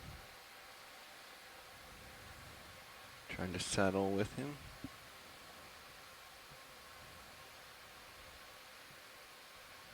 Oh wow. Yeah, the eyes are squeezed shut right in front of the fins, said Annie. Oh, okay. So So they those are the like eyes. those like white Yeah. kind of rims. Oh, when it moves around, it looks extremely Sorry, I'm drifting back, octopus-like. stopping Beforehand, I don't know. So they do have, even though their like skirt is kind of attached around the tentacles, they do have Mhm. 8 arms. These ones just aren't as pronounced as some of the others that we've seen where they really will stretch their whole arm out. These have more of a cute little skirt. Do they have Push it a back in. Oh yeah, they do have tentacles. You can kind of Yeah. see. So Oh, they're that's actually cool. arms. So octopuses Oh, have 8 arms. okay. But underneath, when we could kind of see it come up, you can see the suckers. Oh, the suckers. That little was the line. word. And that's the siphon on the back. Oh yeah. So that's how the octopus will bring water in and out. Oh, who do we have? Mike Vecchione here. Yay! Hi, Mike. Hi, and Chris was right. These are called flapjack devilfish. It's the genus Opisthotuthis. That's great. I think it's Opisthotuthis californiana. Yes. I haven't actually looked in the literature to check, but what I think is really remarkable here is there were two of them at the same time. Yes. Hopefully won't blow towards With you. the current, I'm not sure Have he's you ever going seen to. that before, Usually Mike? you see them one at a time. Well, I've seen places where serrate octopods were there were high concentrations of them, so it's not. I'm not sure if it's unheard worth a of, snap but art it squared up. is remarkable to see them together like that. And are you Well, aware of there their was one kind larger of normal than the other. depth range? We're at around 800 meters right now. Yeah, that's the kind of depth I would expect to see these at. Great. Thank you for Interesting. calling in. Yeah, thank you so much. Yeah, well, I couldn't resist. Actually, Annie And if- contacted me, and so I Oh, decided to here's- see if you were answering the phone today. I tried to call earlier in the cruise, and nobody picked up the phone. Oh, sorry. no, We yeah. might have So had some really nice footage of these. We might have been on an engineering dive before, but we are in full science mode now. So we're Yeah. glad you called in. And if you have Oh, any cool. other Yeah. facts or observations that you'd Lasers. like to make about this type of octopus, we'd love to hear them. Good deal. Well, if you zoom in on Opisthotuthis, you'll see there's some spots that go along the arms and then up onto the head and even onto the mantle. I heard a Is question that from so? here. The actual function of those isn't known, but I suspect that they let light in under the skin, and the tissue underneath the skin is really transparent and might actually transmit the light to the eyes where it's picked up, and the animal can detect shadows and such in the environment around it. Oh, wow. Oh, interesting. But those little spots on the arms and up to onto the head are characteristic of the genus. Okay. He's getting below me out. Interesting. I've dissected specimens looking for a structure underneath those the spots, and there's nothing Bring there. up lights It's 20%. a place where there's no They're at 25 pigment right in now. the Take it skin, at 50. 50. so it's sort of a window It's 50. You have it. through the skin. Oh, that's Wow, really okay. strange. Huh. And do they normally have their Okay, I eyes think kind of I've pulled talked in to them. like this? I think it's responding to the light of Okay. the sub. When we first started doing sub dives and seeing serrate octopods, it was really surprising that they could almost blink. They can contract the eyelid into a really tight circle around the eye, or relax it so that the eye looks really big. But I think it's reacting to the light of the sub. Okay. I mean, that Interesting. makes sense. Yeah. But it's also surprising. I agree. It's And you surprising can that see they can how- retract their eye or extend their eyelid like It that. doesn't appear Mm-hmm. he's Yeah. going to swim for us, Roland. So I You can think see how gelatinous probably the move tissue on. under the skin is, just because of the waves Go ahead. that are going through the skin as a Yeah. result of probably from prop wash from the sub. Yeah. Yeah. Yeah, they are amazing, and I feel like we're lucky to have gotten to see not only one but two, and the other one looks Yeah. much smaller. Yeah, Sirius that doesn't- rotator We're at kind of coming over 45 to degrees. Would you like another move? the other one. Yeah, and you saw another kind of Dumbo a few days ago. It's Laser they're that both they're related to each other in the same family, and separate from some other families of serrate octopods. Yeah, I think the Oh, okay. So the one slope we is were looking shifting at before Dive was series about has been pretty good for octopods. port. Yeah, we had Autopilot. the first one we were looking at was about 20 centimeters. This Bathymetry other also one shows the next to same it is thing. only about so 10 do centimeters. you wanna? I'll turn my heading to port slightly. Let I'm me center gonna up on guess that sonar. might have to do with the age of There's a them, pretty hard or return. do we think Moving on. that they might just be different size classes? Turning Yeah, to they port pilot. well they You they are? grow Yeah, continuously. we're trying to center up on the Roger. And sonar a little bit. we don't How about the really next know one, how maybe at long they live. 160? We assume it's not very Lights long, but clear. most cephalopods Then don't 20 live very meters, you're long. good with 20 meters? But we don't have Works good for me. ways of Okay. determining the age on That'll get us on more, things like this. So turn towards the I would target as assume well. that the smaller 20 one meters, is just 160. younger, but that's just an assumption. How big do they get when they're at full, or yeah, how big can they get? Yeah, that species doesn't get real big, so it's sort of the size of a dinner plate Nice find. probably. But I haven't done a whole lot of work with the West Coast fauna, so I'm not sort of out of my depth at this point. Okay, well, I think we're moving as the ship is moving, so Yeah. we appreciate you calling in, Mike, and giving us all of that awesome information. My pleasure. I appreciate you answering the phone. Yeah, of course. Thanks for the insight. All right. Okay, I'll keep watching. Thanks. Great. Talk to you later. Bye.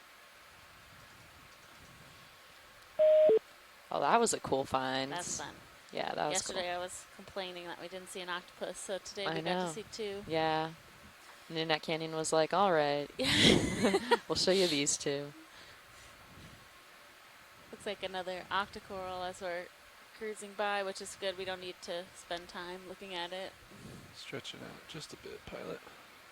Yeah, it's interesting seeing these like corals and sponges that have just latched onto these hard rocks. I'm curious if they have done that here or if they kind of fell down in that fashion. Yeah, that's a good question. I think also what's interesting is some of the types of corals that we're seeing don't really grow large skeletons. So if they were to tumble and not make it or get suffocated by the sediment, we probably wouldn't see their skeleton. Whereas other types of coral, if we had bamboos or uphill even seems to be big more black towards corals, the we right would now. see the debris from them Yeah, we might have tumbling. corrected a few I degrees see. too But the much. paragorgids especially just have more of like Do you want a to come to an easy stop or continue? sclerite No, matrix, you so can continue a what you're less doing. I think solid as we and come closer, the condensed ridge skeleton. should. So when It's fairly they flat though, so I think we can erode keep away, moves going. they just would kind of like dissolve into the sediment. Oh, wow. That's kind of where my head was at. Let's get to waypoint 2. And the bearing 2 waypoint 2 is actually 150, so Roger. keep heading that way. Hey Nav, this is watch 1. Is that that same Watch skate? leads calling you, Nev.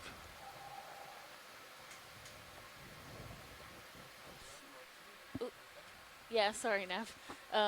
Do you have an off bottom time for today?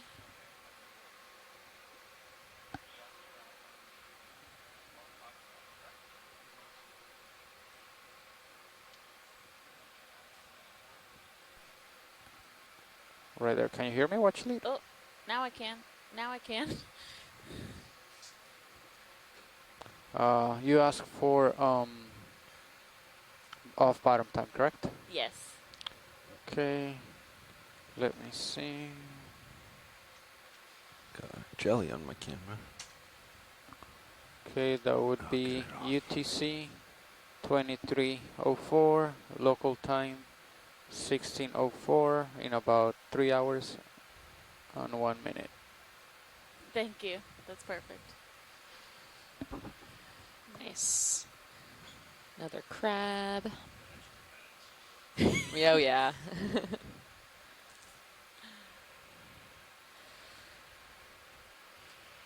It seems like as this Few slope targets off kind the of port here, it looks like, out at flattens 35 out, we're kind of meters. losing some of that rock Copy that. debris that we were seeing. We'll aim for that.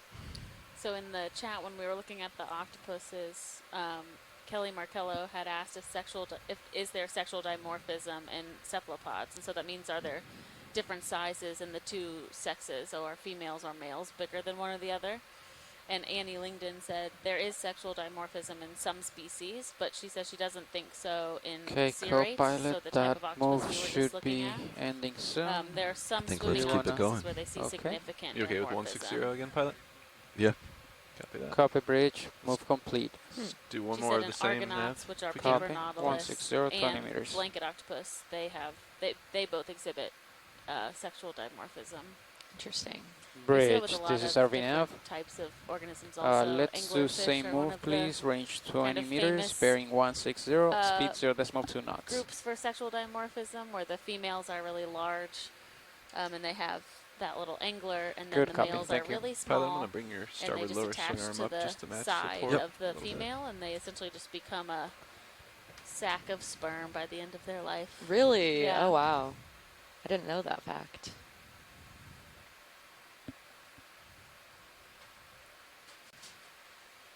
Yeah, just scattering of small stones, I think. Keep pushing out.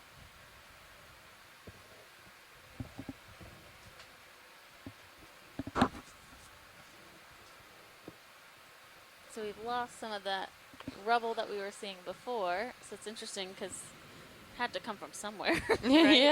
At some point. Yeah. But I guess we have a hard time knowing how old that rubble All these might be. targets just For crabs. sure. Yeah, definitely.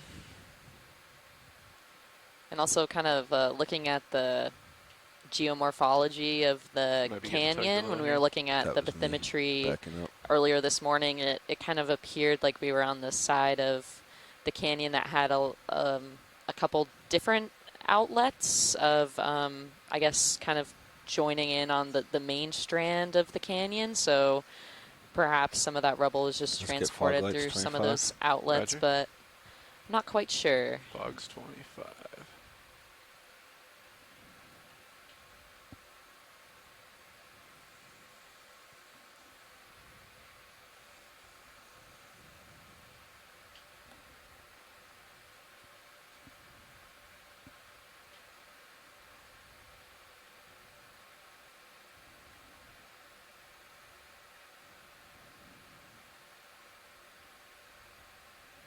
I think I got enough tether, another skate. Oh, yeah. Oh, neat. I got enough tether to get back to those objects. Lights clear.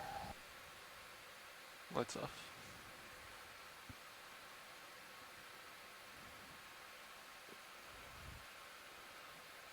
We're showing quite a few targets on the other side of this little divot here. It's not actually quite clear to me what's happening at sonar. We lose it in the shadows. I don't see anything behind it. Yeah, it looks like a little small. This would be the local high here. With the we got a rock. Ooh, I'm a not sure boulder. what's beyond the boulder. Oh, that's cool. About 7 or 8 meters out. Looks like we have a... Got something else in the shadow. Another boulder. Definitely some of the rubble you can see here, yeah. Yeah. This is exciting. Something interesting over this ridge here. What could it be? Third boulder. Another boulder. You have to wait I like this for me boulder just a minute. path. You got a Think little I can more get to this one? I think you can get closer a little bit for sure. All right. Definitely We're going to go to covered this in- one here. Is that, you think, it's just sediment Okay, on still the top? 4 Oh meters yeah, on that definitely. move. It's like a carpet. You wanna keep going after Looks like this those is some let sea it stars have made settle. home Yeah, there. we may want to see what's Oh, in is the that shadows here. is that a yellow Copy. coral? That's a sponge. yellow sponge, Yeah, yeah. it's one of our lunar sponges, like yesterday. How much and more on those that sea should stars move? look a little Yeah. different. should be about 2 meters. Copy that. So if we have the ability to Yeah, zoom, we'll let Sirius catch Yeah, up we're just with getting the- settled here, and we're waiting for the ship and Sirius to catch up. I had just enough tether to get to this Nice. object for some zooms. So let's go for it, video. Copy Tilt you bridge. down a little. Oh oh, yeah. these are very different. Interesting. Some type of Ophiocanthid, I think, still. Mhm. But we haven't seen, and they're all Let on me this know when one you rock. think you've settled, co-pilot. Roger that. We'll do. Oh wow. Or maybe not an Ophiocanthid. I don't know. We'll see. Chris Yeah, we'll see Haas what Chris in the says. chat. We'll see what he.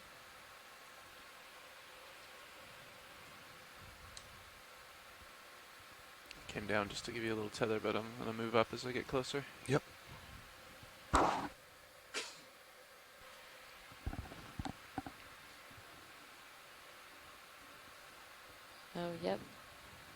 I said it is an Ophiocanthid. Oh, some tiny tunicates. And one of those lunar, we're calling it a lunar sponge go for the yesterday, lunar. which we collected from the other side of Nitinat Canyon. Oh, wow.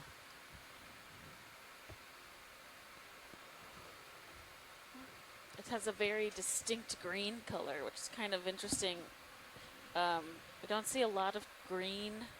Looks a little Tilting yellow up. on screen, but on the surface it's very much like an olive green that is pretty uncommon for seeing in the deep sea. But sponges are interesting and strange, so it's not too surprising that a sponge might be a unusual color.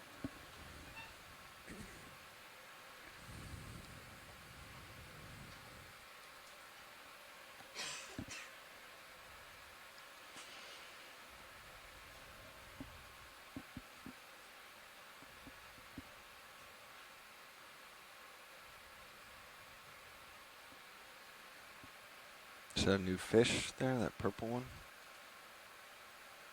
Oh, yeah. Center screen. Solus. I think it might be one of the, that little guy right there. Oh, is that one of the juvenile thorny heads I that we think were so, seeing? yeah. Oh, okay. But that's okay, we can take a quick look at it. Yeah. Its fins are so large compared to its body. That's funny. We'll let him swim off. He'll grow into them, hopefully. Yeah. All right, well, if you're going to turn sideways, then I'll frame you up. Photogenic little guy. Or girl. Let's get lasers on him. Lasers are on. Well, let's see how big he is. I think lasers are, oh, now lasers are on. Oh, yeah. Only about 7 centimeters or so. Maybe less. 5. Super tiny. It's cute. Lasers off. Art, would you like a setup here, or shall we continue on? I saw you snapping some stuff. You got it? Yep. I can frame you differently if you prefer. I think these 3 boulders are likely some of that glacial erratic that I was kind of talking about earlier, transported during the last glacial maximum.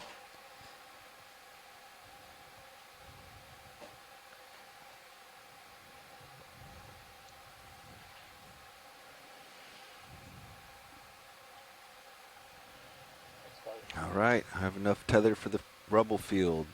Here we go. Nice. Get a better view here as you come over with blue view. Pan to left. Just give it a scan. Okay. Going back towards this local pile.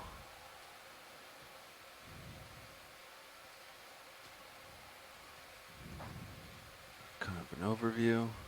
See a white nice. there. Oh, yeah. That'll be my destination, unless you see something over there, Roland. I do not. All right. Yeah, we've got a nice Kind of hook couple to set the of right boulders here, and then head back left for Don't that know what white that- object. Yeah, that's Little strange. White object. Interesting. Likely coral or sponge. Rotators at A 36 little bit of a turn to degrees. starboard, see what's over there. Do you want to move co-pilot? We might be able to move a little closer if he's trying to get to that white object. Yeah, I don't see any obstructions here. Now that we have eyes on, I You think want we to can just move. go 10 meters on this move, or you want to do No, another you can 20? do the normal. Okay. Let's do a repeat then. Copy. Thanks, Nev. 20 meters, 160 coming up. Great, this is LV now. Same move as before, 20 meters range, 160, then speed 0.2 knots.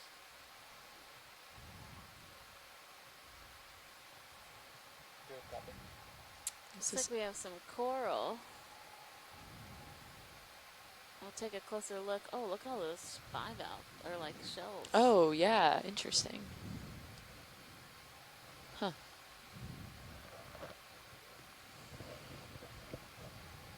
can get set up for both cameras here. Beautiful pink anemone. Yeah.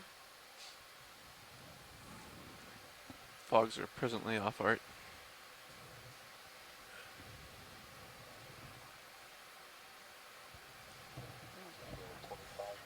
For you. They're not embedded, but I bet you could pick Is up. that okay, Roland? Some of Yeah, those I'm good. rocks. Copy that. Yeah, You got 25? definitely Backing could. out sight I guess and trying to get we stable. could get a sample, but I think some of this has just been transported by glaciers, so I don't know how representative it would be.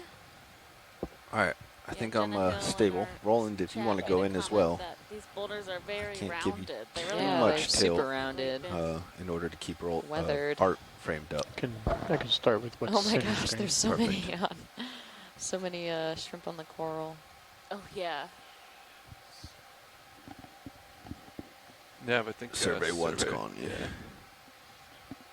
Nice How roll. come I don't hear anything when they're calling me? Turned way down. Yeah, Yeah. I think so. So this is a Survey 1, type can you of repeat, please? primnoid octocoral.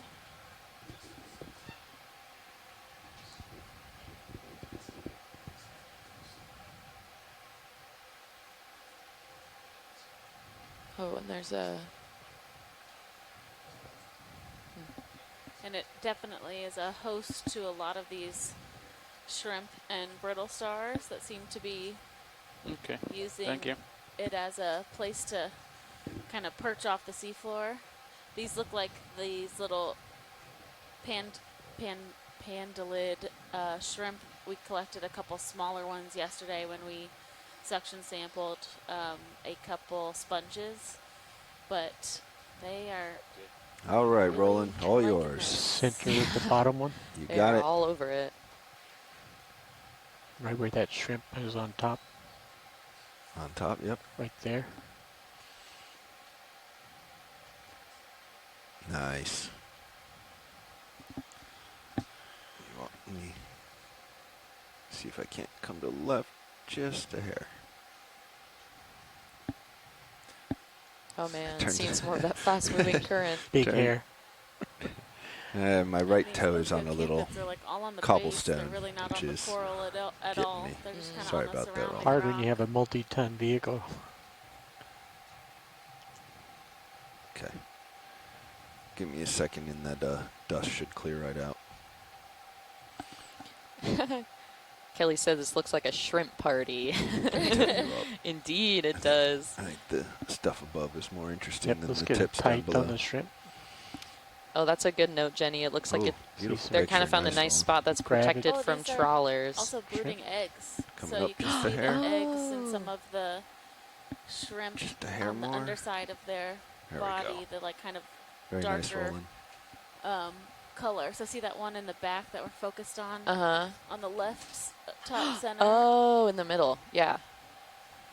Oh yeah, it's almost like kind of like a pouch. Yeah, sort of thing. they keep them underneath Catching up to their you nicely, abdomen pilot. like that, So and then Roger. when we they're got ready plenty of to time, release, but they would just yeah, we'll release want the another eggs, move and they whenever we're done will here, be maybe. planktonic little larvae until they grow into larger shrimp. Oh my gosh, Looks yeah. really good, There's a Roland. lot. Look. Yeah, you can see Copy, like all the Bridge. individual ones Thank you. too. That's cool. Yeah, yeah, a lot of them have that. Whoa. It's like a Can I tilt you up just a little more? shrimp nursery. Get those couple on top and the other corals. There we go. Yeah, it's a beautiful shot. And they almost all seem to have, I'm trying to see if there's any that don't have eggs, so that would indicate that almost all of these are female shrimp, which is kind of interesting that they would all be aggregated like this. It's probably a place that they have kind of figured out is relatively safe, so the coral is not going to harm the shrimp in any way, and they'll probably be a pretty Let's go ahead and look at consistent the top food one. source Tilting up. because the coral has grown somewhere where there's high enough current for the coral to continue to feed. So the shrimp would be able to utilize that same current for snatching critters out of the water. Yeah, and I'm sure being wedged between those two boulders also really helps for protection. Absolutely, yeah. Could that be daddy shrimp there? Don't see eggs on this Tilt shrimp. down. so Interesting. we see a couple those Ophiocanthid arms too, really up close.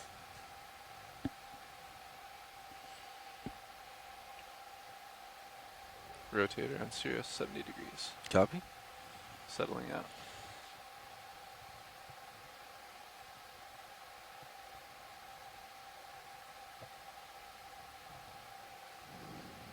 Okay, full screen both corals.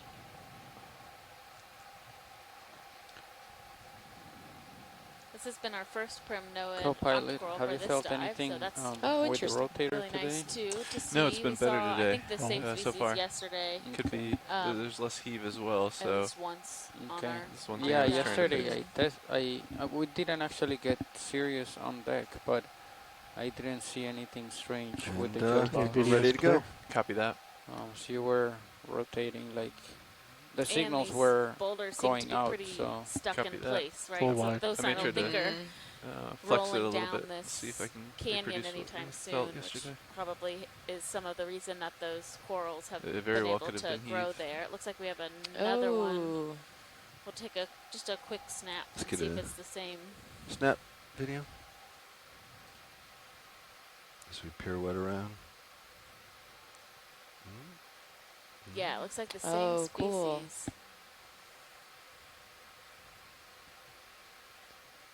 Also kind of perched on the side, protected by those other boulders. Oh, we got a little Paragorgia in there too. Oh.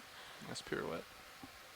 It's cool how they grow in that formation that's kind of semicircle. Mm-hmm. I think that has to do with them oriented let it to go. the current flow. So they're probably facing in the way that they're receiving the most current flow and growing in that direction. Looks like two different kinds of crabs. Oh, kind of facing off.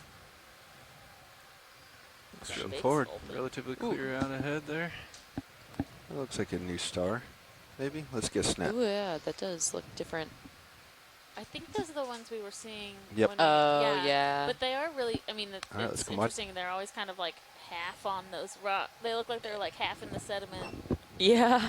Pushing forward. On the underside of those rocks. I was just physically doing that in the control room. Physically putting one leg in the sediment, arms up.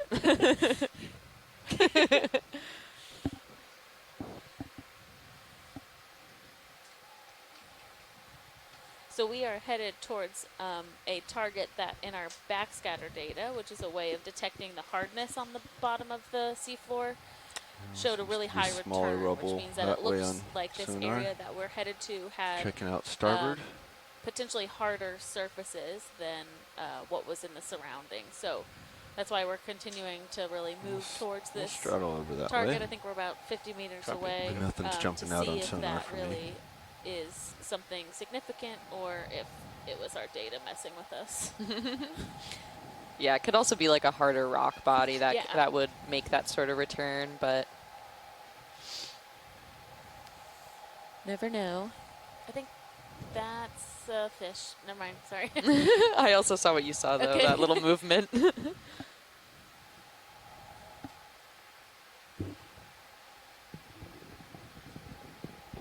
This is definitely like a echinoderm, sea star, brittle star haven. Yeah, thanks to these rounded boulders. Got a sponge that's white Oh, right there in neat. the center. Is that a vase? Yeah. Um, These fish are definitely getting larger too, I think. Yeah, I have been Art, noticing that. Close up of the crab. Is that of any interest? Okay. Is it Yeah, I that was thinking pea or something? with his position, I might be able to get super close. Looked like That he's, white See. thing. looked Gonna like give he's it a doing try. something with another crab. Crab's got something happening. We'll take a look.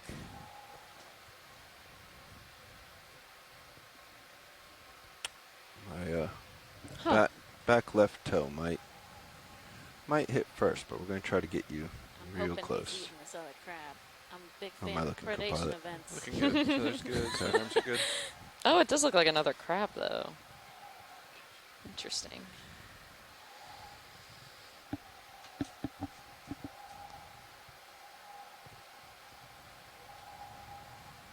Yeah, my back left toe is going to have to come back a little bit to right.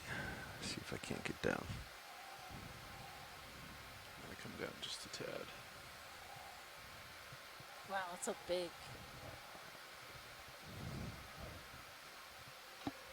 So Kelly See if I Kelly can't come a little Markello more. in our science chat is saying that these are both likely lithoded crabs. Effort so to these get are you closer in here, the Art. king I'm crab having family. to come back to my starboard. We will see what's My happening back as left we toe is hitting. set up and try and image this interaction. Oh, uh-oh. I also can't tell if it's the lighting, but they're different colors, right? They are different colors. Okay. Is that okay on framing, Art? Do you need, I don't quite have his bottom leg.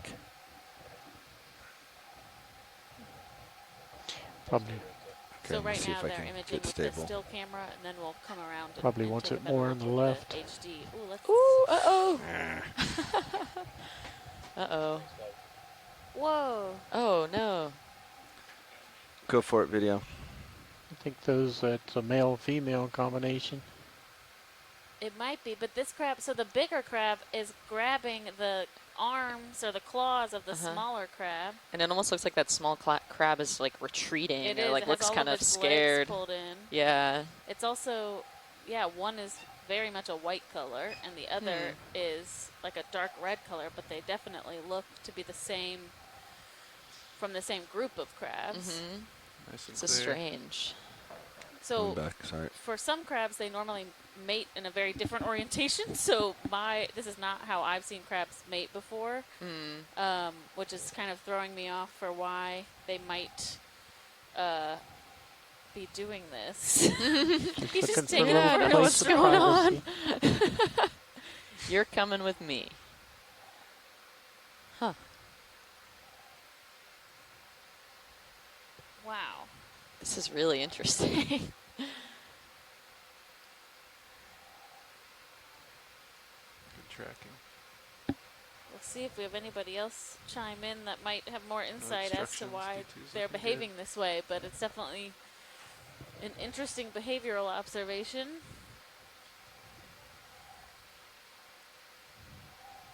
Huh. Gotta let him come into view. Wow, look how big the steps this crab can make. Yeah. He's in a hurry for sure. Wherever they're going. Yeah, Chris asked if, are we sure that the white crab was alive and not a molt? So I think it is alive because when they started to move, that white crab really, it retracted all of its legs. Yeah, so there's movement there. Oh yeah, you can see its antenna moving also. So it's alive.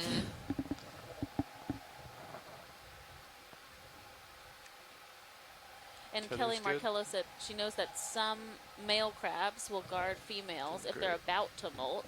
So they can be the first to mate, but not sure if this carries over into lithoded crabs. Yeah, let's come wide rolling, please. Huh. We're switching to still. And I don't know if in lithodeds if they display this lighter white carapace coloration before they molt. And so it could be a situation where essentially a male is taking claim to a female, but I'm not sure. Seems a lot of our scientists are stumped. But that was great footage. Thanks, Pilot. That was really spectacular. And now I can't quite see if he's still latched on. The other one is see his legs are moving? Yeah, it's definitely out again. Maybe it just needed a ride. So I'm stable here if this dust clears, which it should momentarily. If I was a crab and I saw a big thing like D2 coming with those big arms, I'd run too. That's true, Roland. Roland just mentioned how if he was a crab and saw D2 that he would also run away. Any light changes, Art, before we move on? 50. There you have it. We're doing some imaging with the still cam. Our video clipper has a really nice view of both of these crabs in his view of the camera. All right, we're going to let him go. Yeah, let's let him go. Yeah, sounds good. Fog's coming down. Let's not hit him. I just love this grabbing onto the... Another move, Pilot? Also, Pilot, this is Watch. Yeah, go ahead. I think that we would like to get one of these as a rock sample, one of these rocks. I don't know if that's possible, especially because we're so close to our waypoint, but that would be great if we could. Yeah. These ones right in the immediate vicinity look okay? Yeah, any of those like dark colored ones look Okay. great.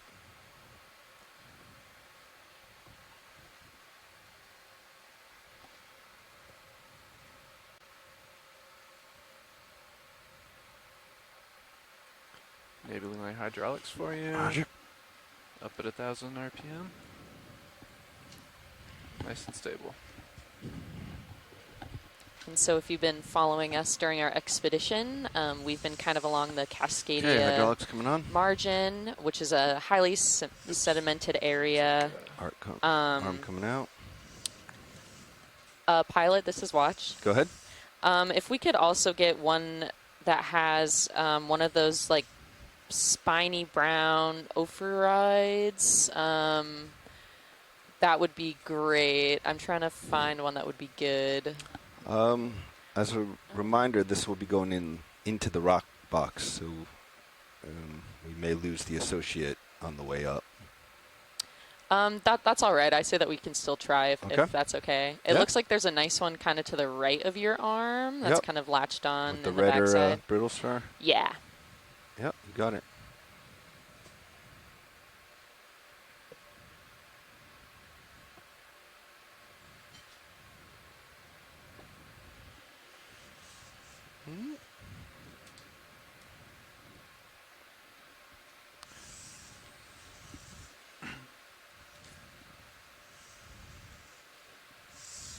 Give it a poke test and then I can... You were thinking this one right here? Watch lead, just Yep, to make sure. that one looks great.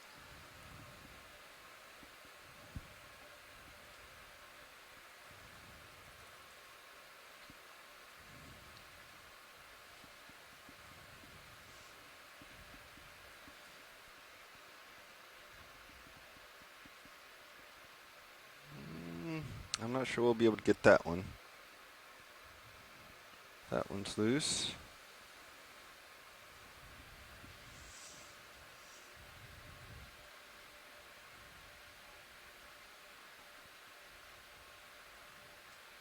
That one's loose with the star.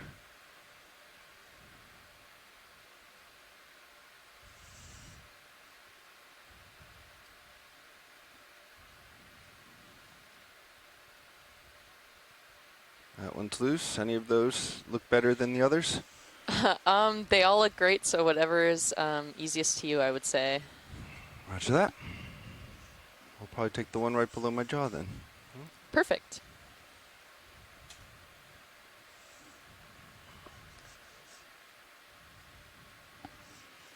Standing by if you'd like a drawer in at all. I don't know if are you going to try to sample from this location or move over? Yeah, let's wing in. Roger that. Winging inboard. Oh, yay, cool.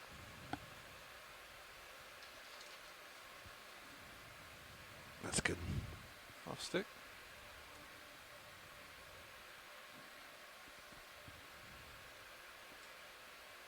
Hitting the shilling a little bit at the top there, but... Let's wing in a little bit more. Winging in slowly. Yeah, all right. And if we need to, we can draw out a little bit too. Roger that.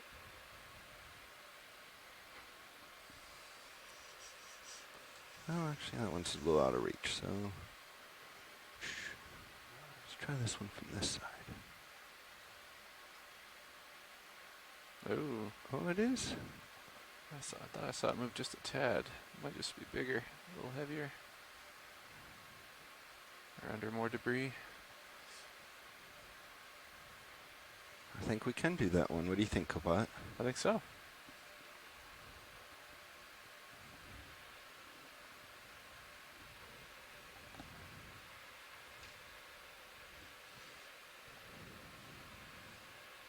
Let's put our blades out.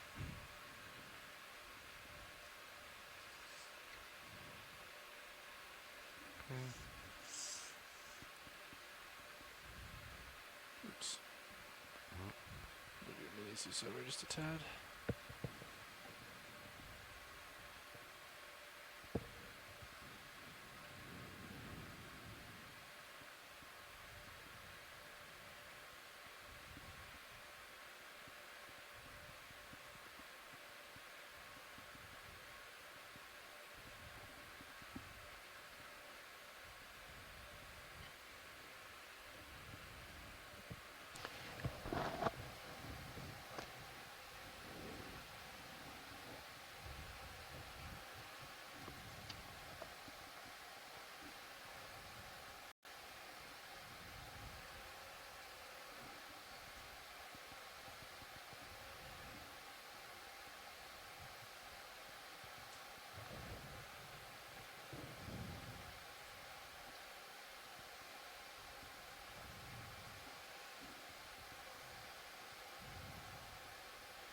got the original rock after all. Sweet. Thank you so much, pilot. Yep.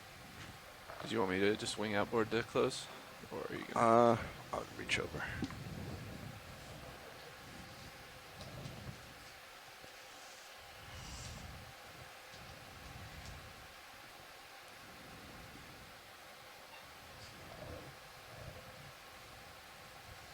Nice work. And it looks like we were able to get that darker brittle star that was requested. So Woohoo! when those come up, we'll quickly get them into some water before we preserve them. Yes, definitely.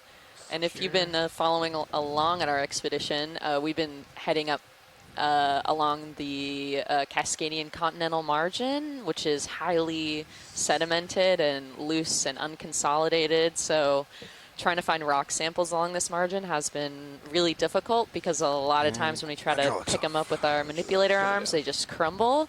And so this was our first official rock sample of this expedition. So I'm super excited. We were able to get a different rock sample a couple dives ago that was an associate with a sponge. Oh no, it was a, yeah, was it a sponge? I forgot. An anemone. Good, let's do it. What was it with? I can't remember. I can't even visualize it. Yep. Oh, it was with the corallimorph. Let's do the same That as was the it. last. But it was an associate, so it was kind of a bearing secondary, 160. Thank you, sir. kind of latched on to a separate sample that we gathered. Co-pilot, did you get a chance to fly today? Do you want to? I have not today, but if you want to acquire the point first. Well.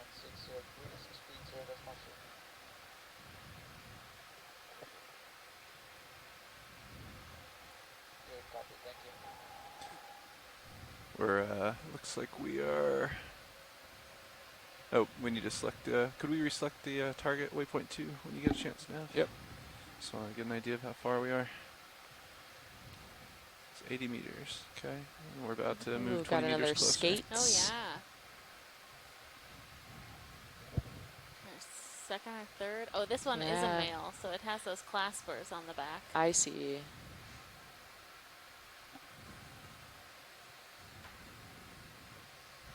Okay, moving on.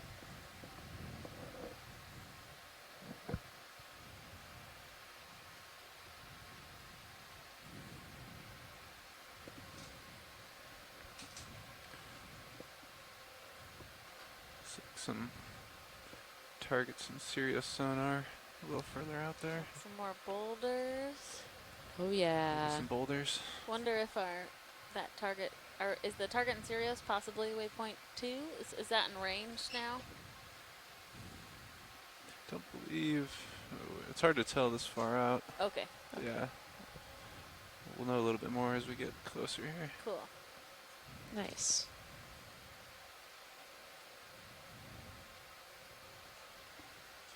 Looking pretty stretched out here.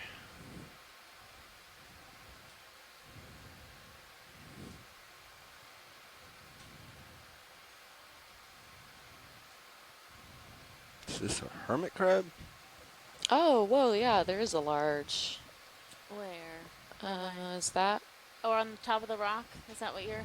Yeah. Oh, there. Yeah, I think it Off is the a edge of my hermit screen. crab. Am I pulling you around? I Is think that a me? little bit. Oh, an interesting Let's sea snap star from here over real there quick. too. Oh, it's cute.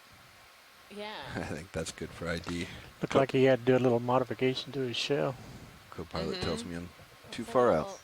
We should be getting closer here in just a few. Figuridae is the family of hermit crabs. Might be able to take it from the starboard side too.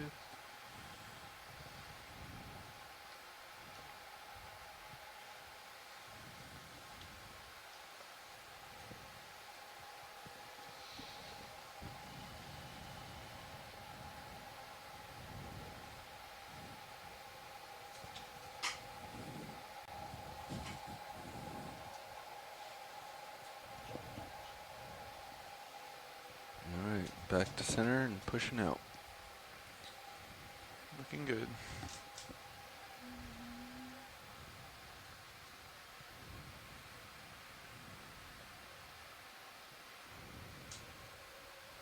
Large rock off to starboard. Here. Decent shadow. Interesting. 15 meters out. I don't know that I can get there. We'll try. Might get eyes on it in the distance. Got a sponge. Oh, nice. Again, Straight growing kind of on the ahead. side of the rock. Come down just Yeah, a there's tad. some Oh, boulders. Yeah, I see something in the distance. Yeah.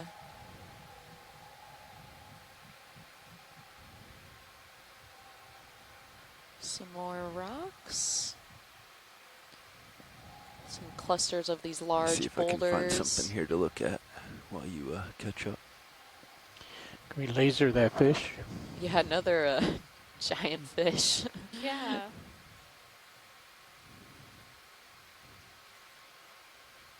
Looks to be about, I don't know. Copy bridge, move complete. 40, 50 centimeters. Yeah, maybe else? like 40-ish. Yeah. Dang. Get those brittle stars underneath in Much front of bigger him. than the ones we were seeing down below. Mm-hmm. The fogs? Yeah, fogs are zero. These brittle stars that are on the underside of these rocks. Crazy. Yeah, they really like it there. Got a couple more of these lithoid crabs. And that nice big sponge over there. So floofy.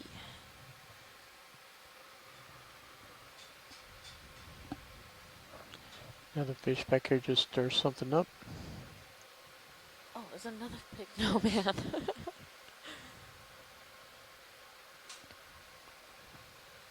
Art, we got So a Ashley had widespread said that setup thorny here. heads Is could there be commercial, certain so framing that that would makes more help you sense to me test now that a we're certain seeing bigger function? ones. Right, 'Cause yeah. I was like, are people like these I little can't hear tiny you. ones? Or? Yeah, be a lot of bone to pick out. Yeah.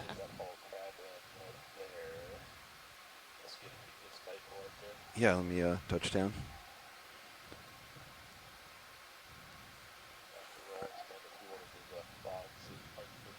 Copy. I'm not doing anything special at this moment, so. Yeah, I think we've gotten nice zooms of all of these. Fogs at 50. Specimen. Looks like we're taking another still You shot. can really see in the Stand by stream low on one, Art. just the amount of stuff in the water column and how fast the current is moving. Yeah. Yeah, it's being. Looks like it's I like think coming I'm right pretty at stable. us. Might have a slight bounce with this current. Do you need me to come back right a little? Did I lose the crab? Okay. Stand by. You're on starboard edge. My view. I can turn to face you if you'd like, pilot. We're okay. I don't think we'll be here that long. Copy that. That's a fish, Art. That's not me. I promise. It's clouding up.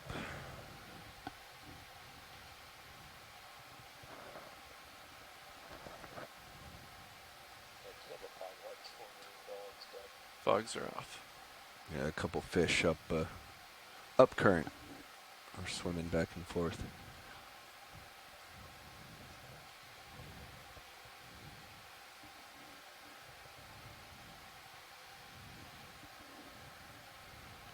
Turning just a few degrees to keep you on the edge there. Roger.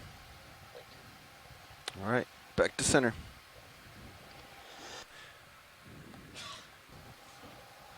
Looks like you have another 20 meters or so before we We'll head hit the over. shadow. Would you like another move? Yeah, I say keep moving towards waypoint 2. All right, 20 meters, bearing 160 nav if we could. Copy. Thank you. Coming up. Bridge to nav. Pushing forward. See if we can get out of this cloud. Find those dust makers. Sirius is back at 160. Gosh, they really Sponge coming in to the right. they really kicked it up, didn't they? Yeah. Yeah.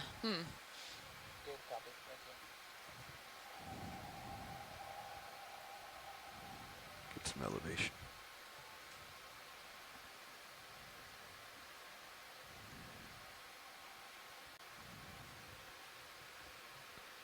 Pretty decent shadow coming up on Blue View.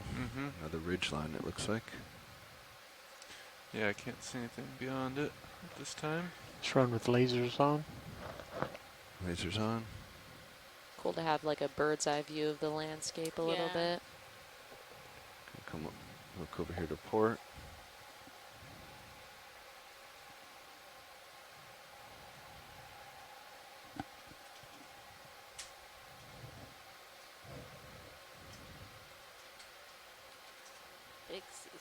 Oh yeah, whoa. Sprawled out there.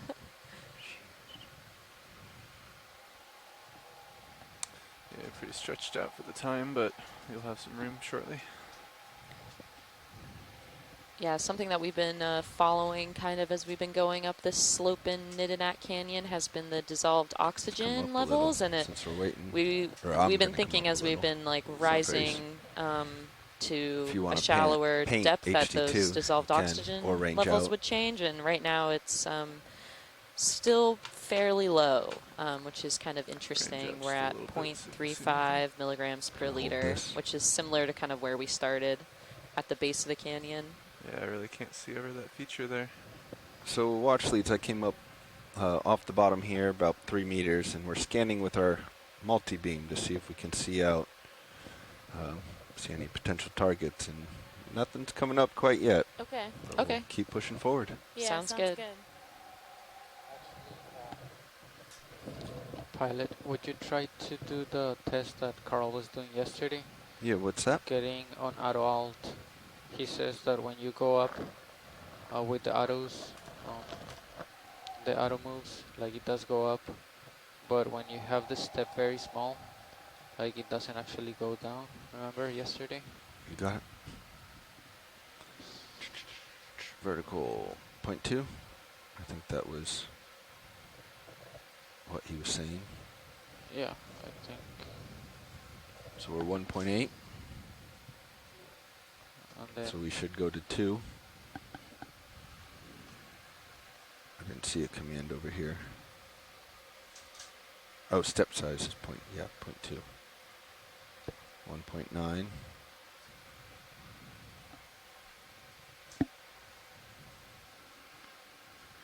There's 2. 3.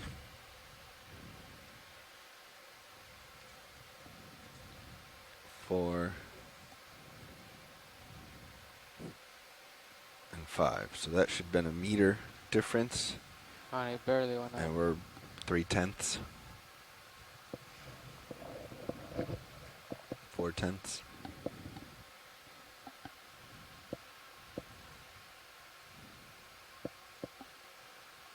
Alright. And then if you go down, he said that even... I think you're drifting backwards a little bit, Pilot.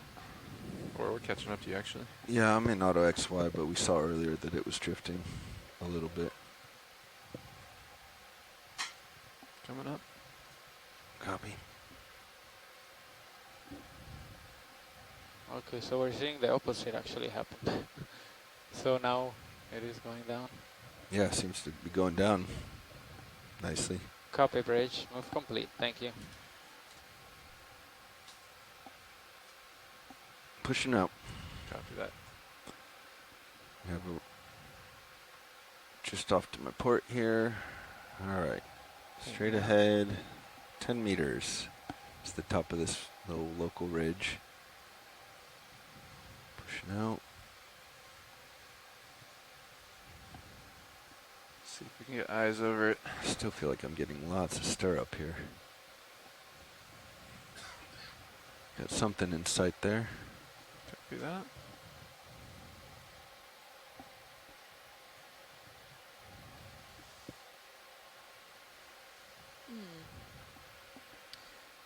This is interesting. A mound of some sort? Something taller with- here to the left. Are those rails look clear? little stars? Yeah. Yeah. Interesting.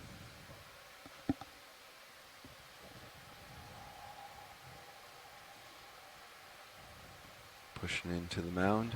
Roger that.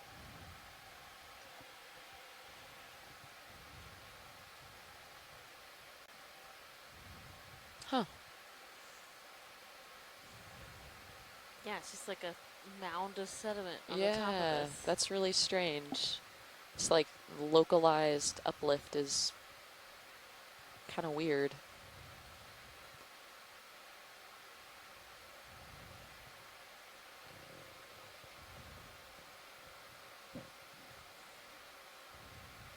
Huh.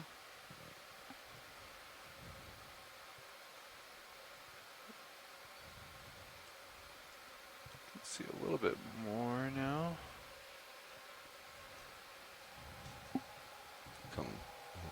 to the side of it, looking down, kind of overview. Yeah, I'd be curious to kind That of coral there on that black rock will be interesting above the pink fish on the left. Understood. Finish our overview first. Believe Sirius is settling out. We stumble upon a motocross track or something? deep sea, deep sea race.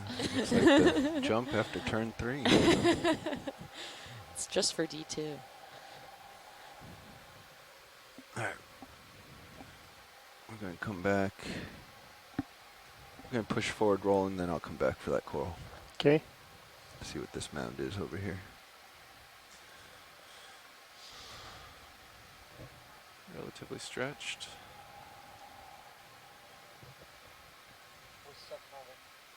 We're still moving. Yeah, it's like just Maybe about it'll be 2-3 interesting minutes to ago. see, Copy for that. pilot. like Yep, how I it think we're pretty continues settled to- here. Is it another like mound? You want to another sit at 10 the meters, top? pilot? Or Yeah, I'm Yeah, I not think we can quite keep moving. sure. Or do you want to do And 20 the again? rocks that are kind of 20 should be fine. distributed Okay. next to these Let's do mounds are another move really for now. weird Same too. direction. So I'm excited to get a better Let's look. see. I think 160 would Some work. of them are kind The of bearing to the broken target and- is 136 at the moment. Yeah, Jenna Hill said one of them looked like it was cleaved. One of the rocks was cleaved in half. I noticed that one What too. do you think, pilot? Same Well, bearing? actually, we're going to get a quick zoom on this coral here. Yeah, sounds Coral good. here. Okay. Then I heard you talking about a couple rocks you'd like to look at. Yeah, there was some on the right that if we could just do a quick zoom Yep, over in that you got it. direction. Yeah, This Nev, I is think we a can do one more at 160. Nepthian Copy. octocoral, Go ahead, so roll one it. that we Quick were snap. seeing You said yesterday. 20 meters. Sounds like right. we've But seen Meredith this Everett before. was able to Thank you. ID it to Copy. species.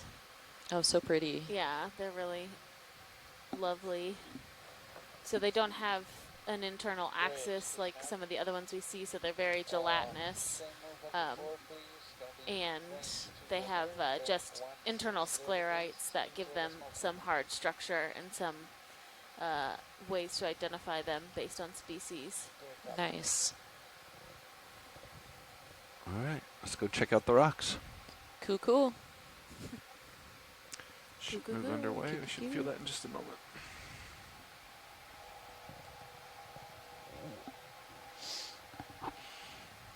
All right, watch lead. My lasers are on. So Okay, cool, you can thanks. direct me referenced to the lasers, please. Yeah. Is there a way to like back up? Is that a Back it weird up. request? Okay, No, great. not at all. Cool. Yeah, Oh, like that's that? that's Ah, the the rock big that we were split one, talking all right. about. Yeah, it's like fully split in half, which is just kind of weird. I don't know if we could get like a zoom in there. Yeah, let me look down the break here, and then I'll come back to the right side and try to look at the face for you. We can go partial Cool. video.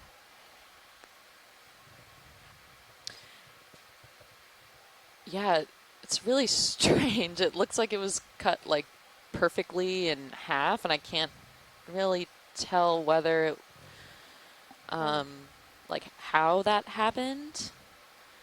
But maybe as it fell, it just cleaved, or maybe these are two different rock bodies, but the inside, the lighter like minerals on the inside are kind of telling that it likely kind of opened up from the inside and is revealing kind of those less weathered surfaces, which is just strange and leaves me with more questions than Let's come observations. back out partial. I'm going to continue to try to come Got around. some crinoids Get a little more square on. latching on there also. Cool, thanks Pilot for that zoom in. Somebody came down and did a karate chop. Yeah, that's exactly what it looks like. But why? Yeah, They that's needed super room for their strange. motocross track, I guess, or whatever. But, okay, yeah, weird. All right. Sounds like we're clear. Yeah, we're clear, thanks. Oh, something large just swam over us. Yeah. Ugh. I'm going to jump out to this peak again. Roger that. Now that I have a little more tether. I was just trying to scout for you. Can't see much over that next feature.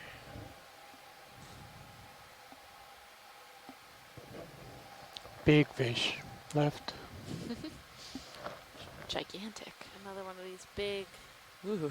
I think they're still the Lasers. thorny heads. Yeah. Oh, yeah, whoa. Kitty Mart.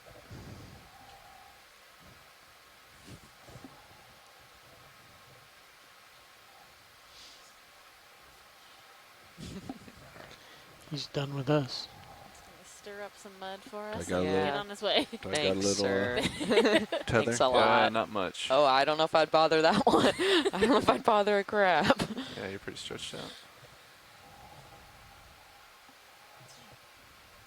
Coming down just a little for you. Roger. Got a fish party. Mm-hmm. Stand by one. Yeah, it looks like all 3 different types just in view. Where'd he go? Did he dart left? Huh. I think he did. If you rotate port, yeah, you'd have a little more tether. Okay. I did turn to face you just a tad Look at all there. the fish up in the water column. Coming back towards you. Roger that. So, looks like it goes downhill. Oh, interesting. Interesting That's topography. why we weren't seeing anything. So Yep. I think it's time to change our motion. I think we're going to turn more portly. Yep.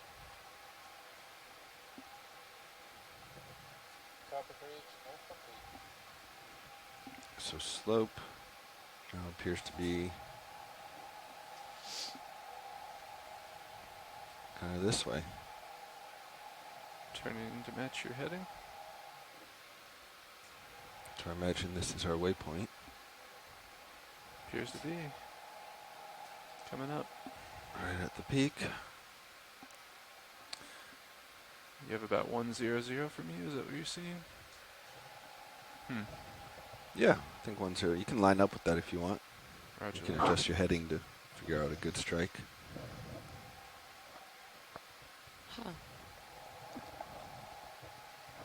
With this current and this angle, with the if we had a technical issue now, what would be bailout operations?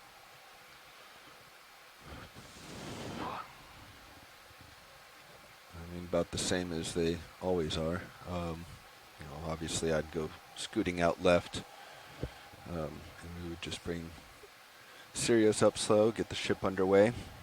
We are in pretty decent streaming formation right now. With the tether pulling on us, we'd come to starboard on Sirius, half a turn, which should take out our turn. So I think everything would be okay-ish. Let's get a ship move in. Let's start heading up our So new you direction. want 100 or 110 maybe? I think that's in the noise right now. Copy that. Up to you. Let's go ahead and move towards pilot's heading right Because now. I'm not seeing anything Yeah. past 25. We'll probably have to readjust. Copy that. Let's do 20 meters, 100 if we could. Copy. I do have about 60% on. A lot of current. To lateral, yeah. Copy that. Tether's blown out. Nice.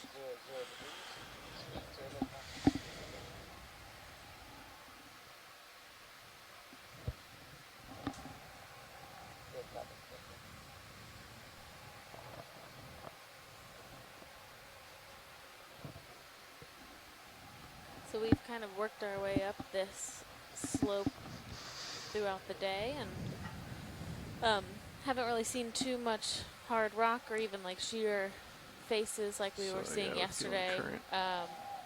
As we were getting Northeastern towards current, yeah. this local high, Right on the we edge of this ridge. started to see some more of these boulder fields that I think Paige was saying could possibly be the result of glacier receding. Yeah, glacial deposits. Glacial Northerly deposits. current.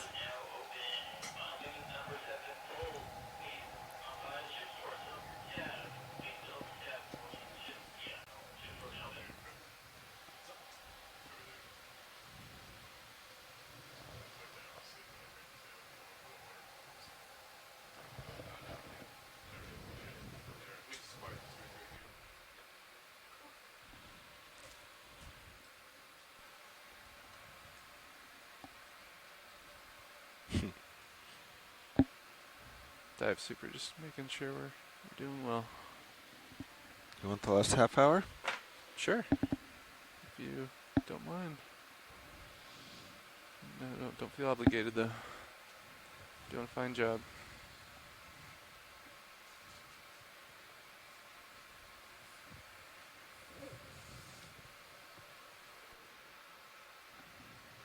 That was lat's still working pretty hard, huh?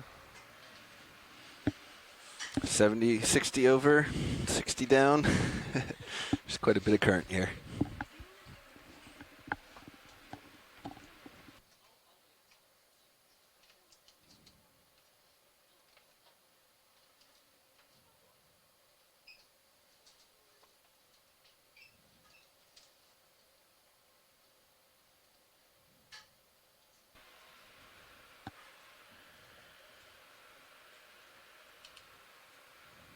Oh yeah. I definitely feel that. I personally kind of like when there's a lot of current. I find it easier to fine tune your movement. Yeah, because you're pushing against a constant force, you know. Yeah, I agree. Sometimes when there's no current, you end up doing these oscillations, trying to sit still. Absolutely. I think we found some of the source, at least, of the turbidity. I mean, it's pretty hard bottom. You could tell just now when we did the switch, 70 down, and I'm not even sure I left a footprint. So this is very hard here up on top.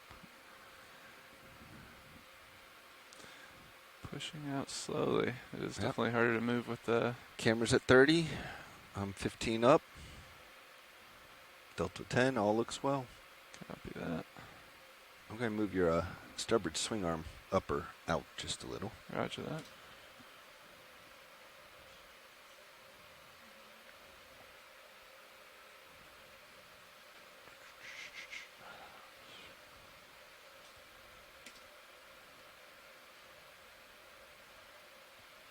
Ship move is still underway, Nev, is that correct? That is correct. A few more meters Roger to go.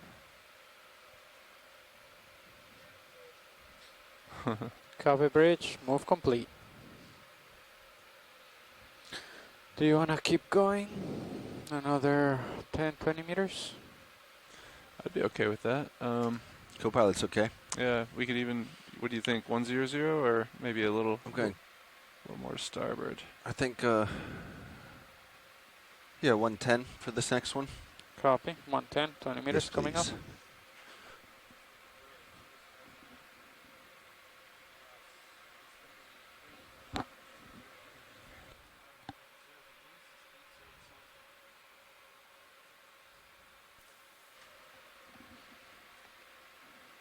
Just gonna pan to the left a little bit.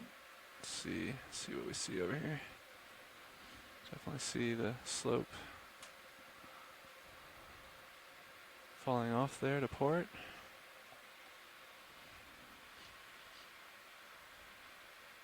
It looks like it levels off at the top up there a little bit. Hey pilots, if we're at a spot at one point, would we be able to maybe get a zoom on some of these? They're a white sea star. I think we're out of view of one. I'll let you know if I see another one. Sorry. Roger that. Was it behind us? I think so, but I think they've been popping up every once in a while. Roger so that. I'll let you know if I see one pop into frame. That sounds good. Yeah, thank you. No problem. I'm gonna so we did a little bit of a changeover in the back row. I'm giving Alexis a quick break back here. So I'll let her decide where she wants the water samples. Peering to starboard. She should be back very quickly. Looks like the slope falls off that way as well.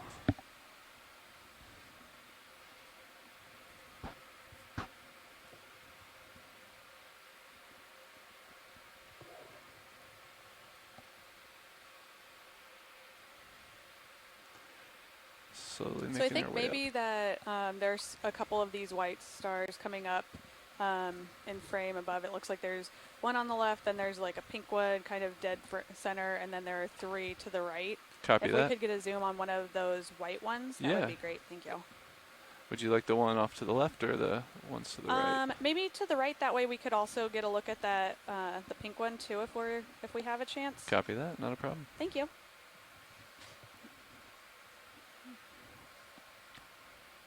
Current seems pretty intense up here. Yeah, there's definitely quite a bit coming over the ridge here. Mm-hmm. It is always interesting to see. I feel like organisms really like a little bit of current, but then sometimes it's too much, so that might be why we aren't seeing as many like sponges. We might not be seeing corals. I also think this area might be We can go for a zoom here, video. trawled. I'll set down. I'll give you And some so tilt. that might also be why there's not as much benthic coverage. Let me get stable here in the current. Sorry.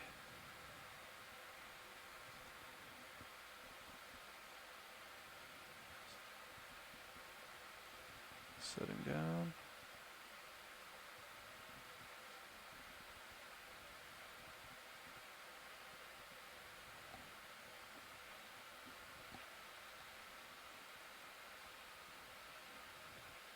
Awesome, thank you. No I think problem. that's probably good on the pink one, but if we have time to go to one of those white ones, Chris Moss Sure sounded thing. interested in that one. Come on out, video. Yeah, Camera Chris is set saying that 45. that pink one Roger is that. a Hippastria.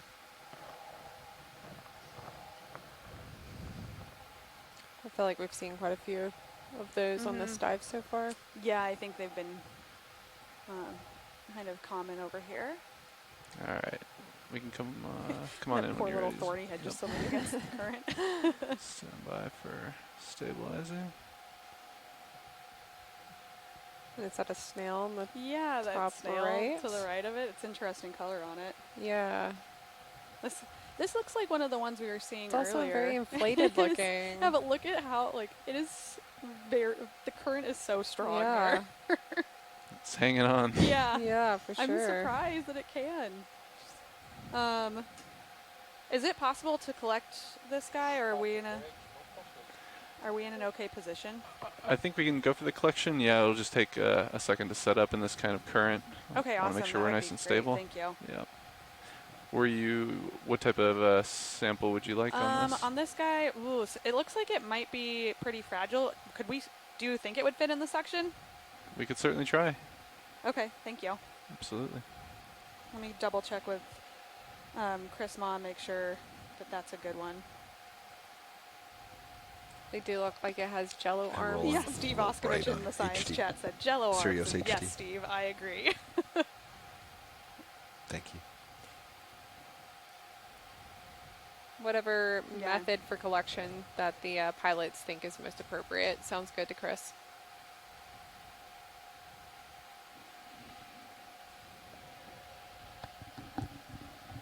Can we put some lasers on to get kind of a Sure size thing. estimate on this? Lasers on. Tilt down for you. Okay, so maybe 10 to 15-ish centimeters across.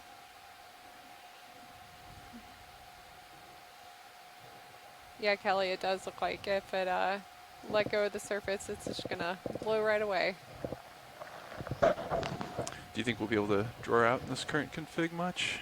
Yeah, I think we got it. Okay. And we should have enough reach to get that from where we are, right? Yeah. Okay. Laser's clear. You clear, video? Yes, video's clear. Roger that. I think we can go ahead and we're pretty stable here. If we want to try to draw out and see if All right, maintain this. hydraulics are up. I'm also looking down on U90. Copy Advised. Switching to monitors. Are you comfortable with sampling here? Yeah. Okay. Yeah, that ship move is complete. I might drift a little bit over you, but it will be fine. Copy that. All right, Jor is coming out.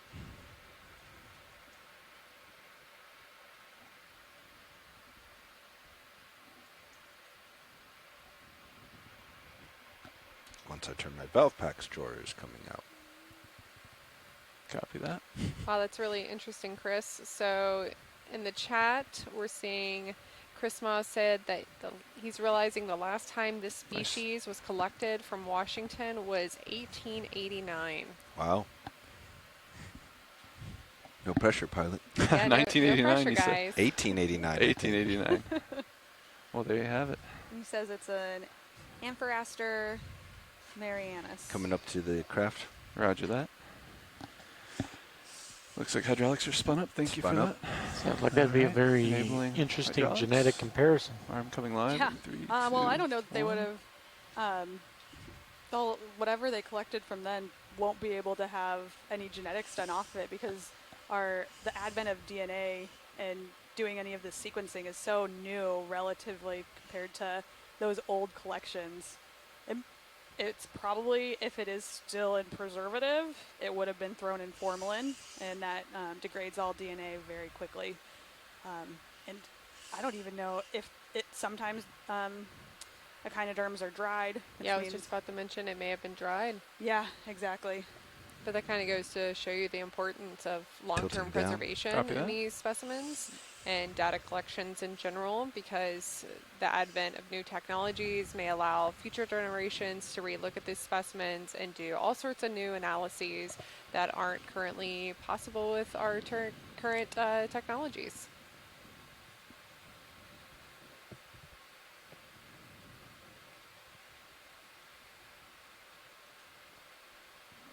So it look like it'll be in the fingers. A little further back, maybe. Yeah, no, it looks good.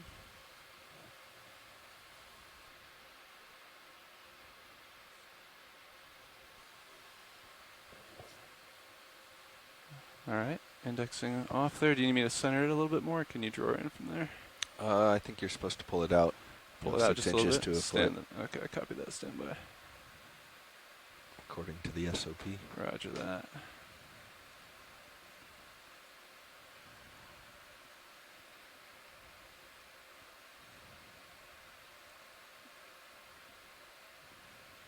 All right, I'm going to start drawing Roger drawing that. in slow. Off stick. You can keep moving as I draw in slow. Looks good. Thank you for that. Wow, what a cool story, Chris. So in the Drawers science stowed. chat, Roger that. Chris Ma kind of elaborated on that.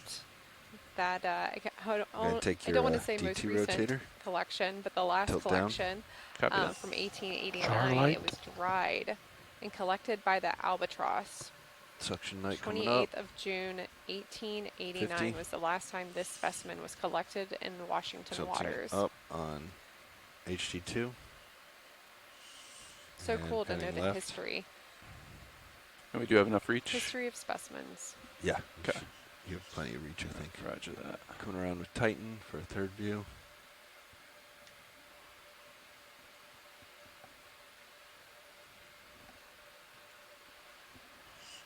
I'll tilt down on mini Zeus for you, but yeah, you got enough reach. Okay, I'm right at the base of the bottom right leg there. If you look at Ramping up suction. Yeah. You're thank on you. jar 6. Yep. And we're gonna come into jar 1, There's something on jar 1. come to jar 2. Got a nice sponge in jar 1, I believe. Thank you for the reminder there, Fernando. Yeah, sponge Do you and want to some more zoom brittle on stars. HD? Yeah, we can come in just a little bit. Okay, jar 2, and Thanks, we are Robert. enabled. Save bin? Yeah, keep Increasing coming. inhale. Keep coming. Yep, we can come in quite a bit.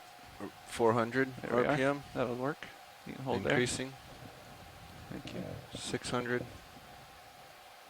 700. Roger that. I'm Boy, gonna it's been really jostle it just working a little out with bit. this current. 800 RPM.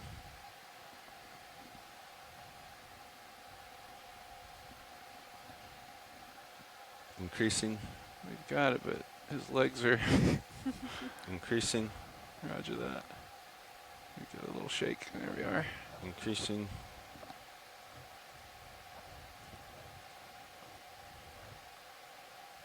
Increasing slow. Right there. And we're Alright. disabled. Nice job. Awesome. Thank you guys so much. No Going problem. back to jar 6.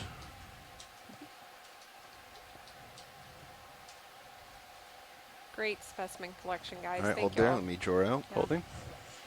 You look Chris, good. this has been a Extending great drawer. collection for brittle stars today. We've got brittle stars, and now we've got you Extending slow.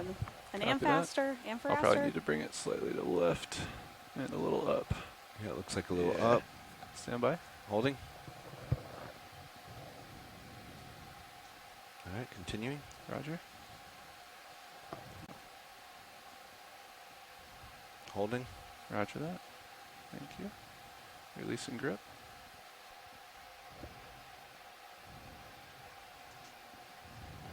Stowing. Copy. Clear.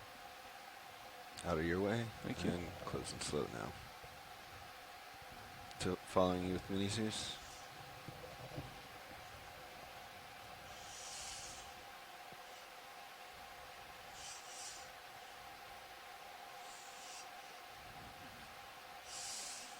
Drawer is closed. Roger that. Make sure the shoulder's up. It appears to be. Your wrist is still a little sideways, but There you go. Thank Yep. you. And how's that look? Looks great. Copy that. Securing hydraulics. Okay. Arm off. All right. Nice sample. Put an HD2 back out. Well, we can 0. update the logs. What was the date on the previous collection you said? 1889. Wow. 89. Or 90 or something. Do I have a still cam here? I don't see it. I can pull it up for you. I don't think it's on. It might be on yours. All right. And you can take your camera back when you're ready. Yep. Pilot. HD2's at 0, 0. Slightly down. Lifting off. 0, 0. And there you go. Thank you. You have your rotator back. And I'm tilting up on Sirius. Roger that. Pushing out. Ramping hydraulics down. Thank you for the assist. Nice work. Oop, too far on Sirius. Too many simultaneous things. Hydraulics secured. Copy that. Thank you. Do we want another move? I think we can. I'm okay with that. It's a big crab here. 110, 20 meters? 110. Yeah, 110, 20 meters. Copy.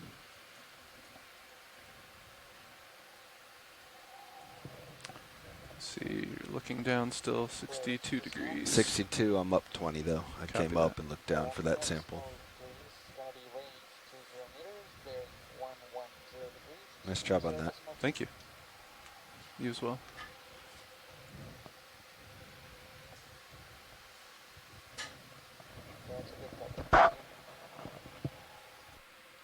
Anything on our blue Yeah, view? good or- collection, No, pilot. blue view's going blank.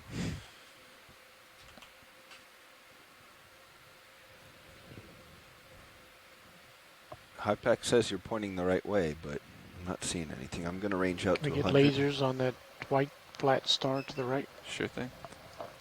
Quick range to 100. Lasers It are is interesting on. that there aren't very many that have Tilting down. been collected in this area because it seems like there are a lot of them if these are the same species. So that'll be a great, a really great new addition Nothing to the on blue view. collections. Coming back to 50. So all of these Copy that. biological samples do get sent to the And it does look like that's Smithsonian Natural History down Museum, slope a bit. and they can be accessed by Straight members ahead of there. the community. Yep. Then I all agree. of the geological samples we Turning back collect to the ridge. get sent to the repositories at OSU. So If you again, wanted to go look at that it's pretty white cool star, you that can. we're but able it's to up to get you. scientific input. Was there any interest in looking at the star closer? And then I think we're okay if you guys are on the move. Copy that. Yeah, thank you though.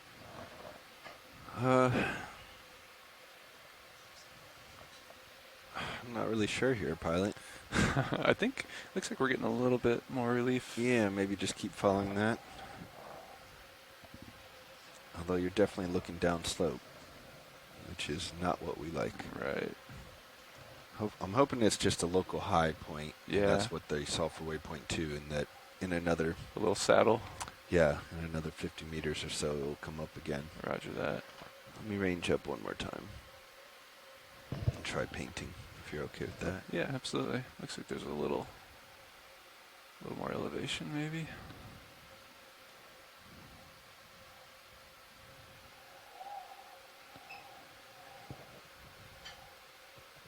So maybe I'm seeing it. I think that's just your left and right. The slope that you're on. So southeast is uphill on HiPAC. According to bathymetry, but at least what we're seeing in our immediate vicinity seems to be pretty flat. There's a pile of rocks I can work towards. Yeah, I guess let's just keep heading that way. HiPAC says we'll find higher ground eventually. We're just going to have to move slowly since Sirius is now heading downhill.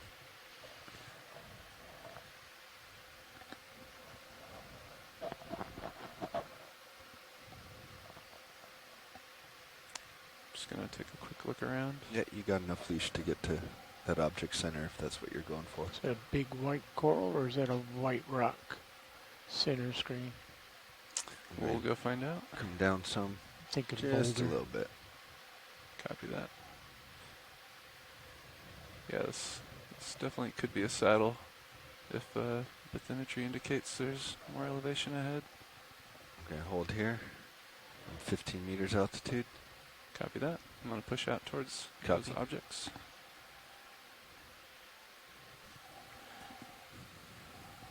Looks like a white rock, Roland. Yep, I think we just passed over something interesting. You rotate back to your right. You might need to back up a little bit. It looked like an extremely camouflaged something just came into the bottom right of the screen. A little skate, maybe? Oh, yeah, that looks like a skate, kind of buried in some sediment. You got a closer Maybe look. something you on come its in video? back.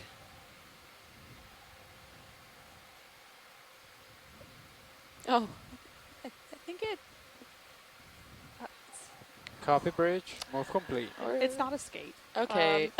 Skate-shaped rock? Yeah, I'm seeing that after I think- closer examination. I'm like, oh, maybe I that think is just a rock. Yeah. You're just so in love with the biology now that you're turning rocks into biology. Honestly, though, honestly. Well, it's also just so interesting shape. It's very skate-like shape, I would say. And the rock behind looks like it's got an eye. Yeah. Yeah, so there is, like, we've got, it looks like some hydroids, and then we've got a crinoid sticking to some hydroids. So the crinoid is that that yellow thing kind of sitting in the center. And then it looks like there's a little crab at the base. Some people look at shapes does in look like clouds. there's a We look at shapes in the scallop. bottom of the ocean. Cool. It's a pretty cool zoom. Thanks, guys. No problem. Yeah. Yeah. Nav, I think we can get another move. Copy. Let's keep it at 110. Yeah, let's keep it at 110, please. Yeah, this 20 landscape meters? is so Yes, please. deceiving. Just for reference. Especially when it's kind of Yeah, I kinda eerie wanna and come out. sedimented Roger like that. this. It's I'd rather go along than very curious, down. each Sounds good. object. Let's repeat that now. It's going to be 10 meters range, bearing 110, speed 0.2. Really interesting seeing that white rock right next to that super dark rock, indicating that they're likely different lithologies or weathered in different ways. Keeping a tether out. Can't quite be downslope. sure. So do you think they're both representative of this area, or do you think that, I know in some places we see rocks that maybe were not necessarily from this area, maybe were ballast from ships at one point, or were somehow introduced in other Little ways? fish underneath it. Yeah, I mean, that's a great question. I don't have a great idea of where they could be transported from locally, I guess. Crab left. Just because I kind of assumed when we kept seeing these rock cobbles that we would kind of approach like a steeper slope, but perhaps that steep slope is just further away than what we've reached. Go But for zoom video if you like. given the geologic past of this region, I would say this is likely glacial erratic that's just kind of been dropped off, or yeah, kind of what you said, just kind of a random assortment of rocks. But it is really interesting to note their like angularity and how like rounded and weathered a lot of them look. So would you say Video's this clear. is similar to like Copy a that. moraine field on land? Yeah, probably. Yeah, exactly. Yeah, that's a perfect word for it. So potentially rocks that were carried by glaciers from a Mhm. different region, and then as the glaciers melted, dropped off these rocks that aren't necessarily part of this landscape, but now have become part of this landscape. Yeah, definitely. That's what I would say, especially since so much of these submarine canyons, such as Nitinat Canyon, have been Careful how much formed more by you go those downhill. Roger glacial retreats. Let's take a quick peek off the So port here. yeah, I would say that could be really likely, but also that kind of highlights the importance of taking the rock samples that we do, because we are able to take a closer look and see, okay, could this be true glacial erratic? Is this some kind of different rock that likely was not formed nearby? But I would say, yeah, given the location, that would be a really great assumption.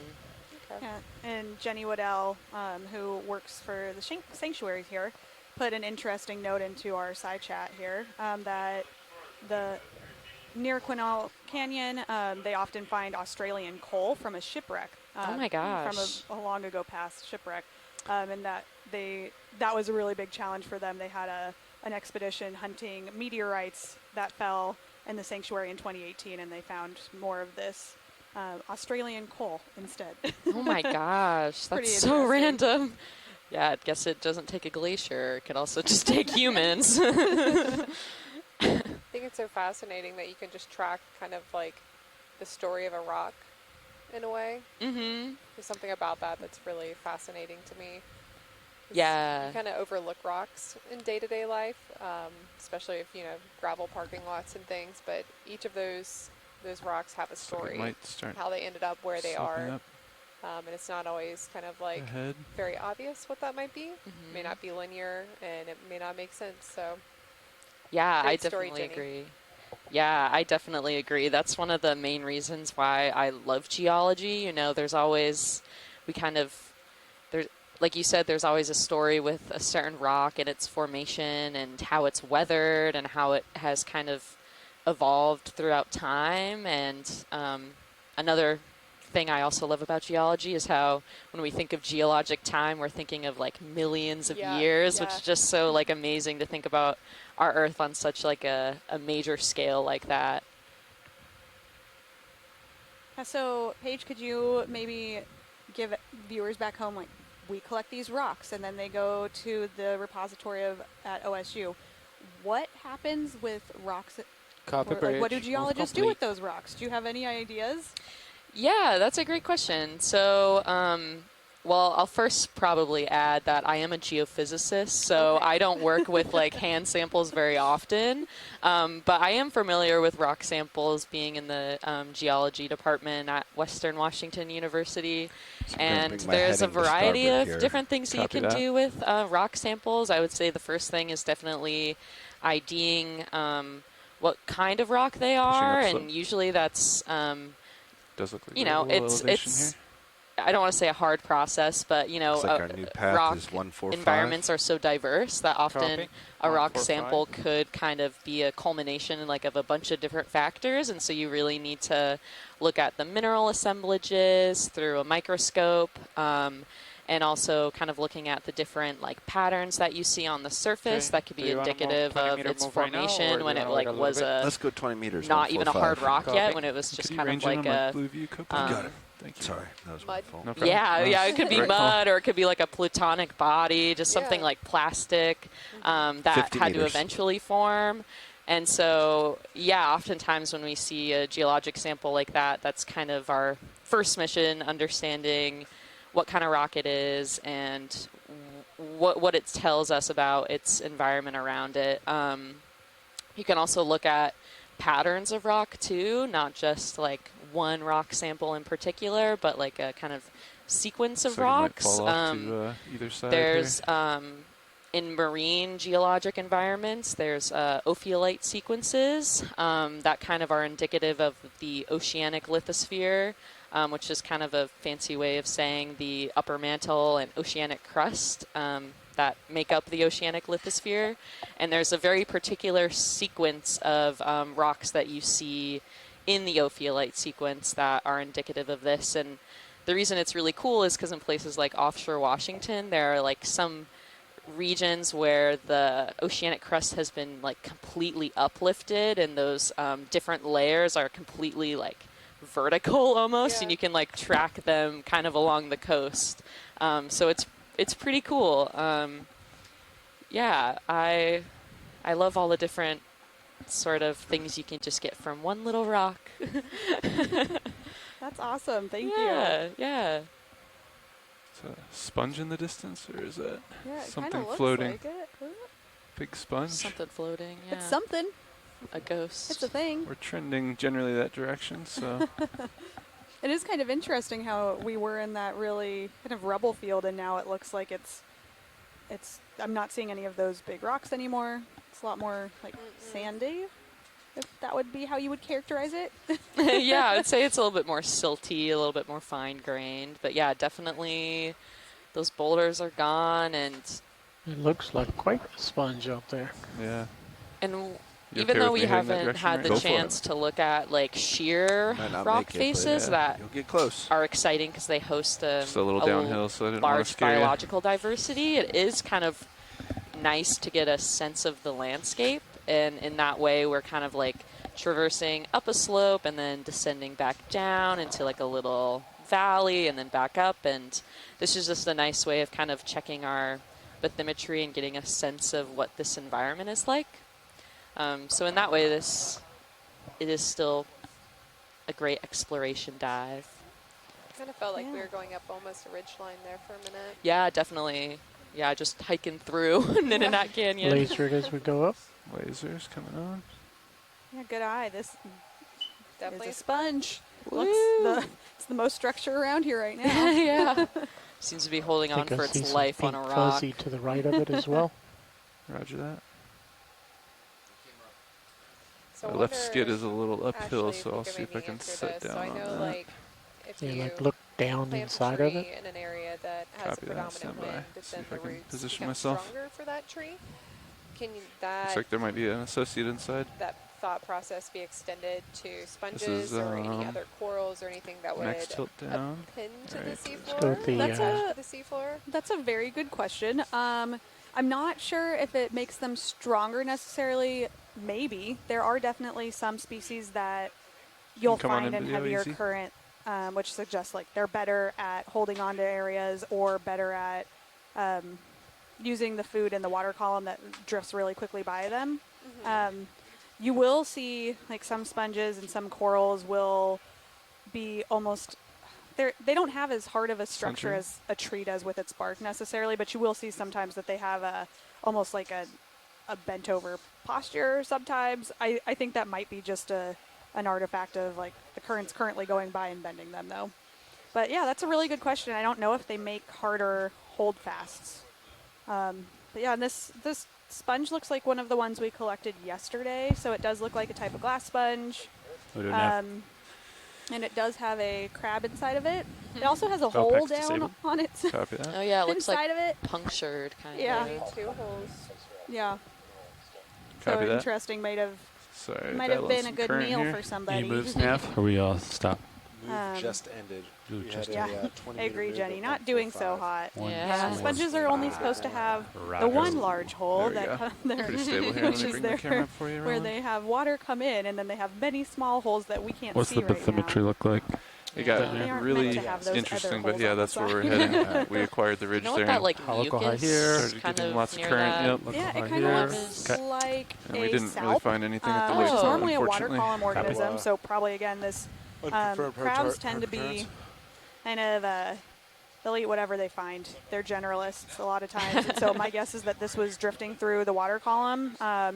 And you can see it's got a lot of particulate on it, so it probably was already sinking down, and this crab found it and is now possibly going to make it a meal, or it's just stuck Full to its screen. claw. I can't tell if it's actually going to eat it. True. Yeah, and Kelly was asking, and I was wondering the same thing. Could it have been damaged by the crab?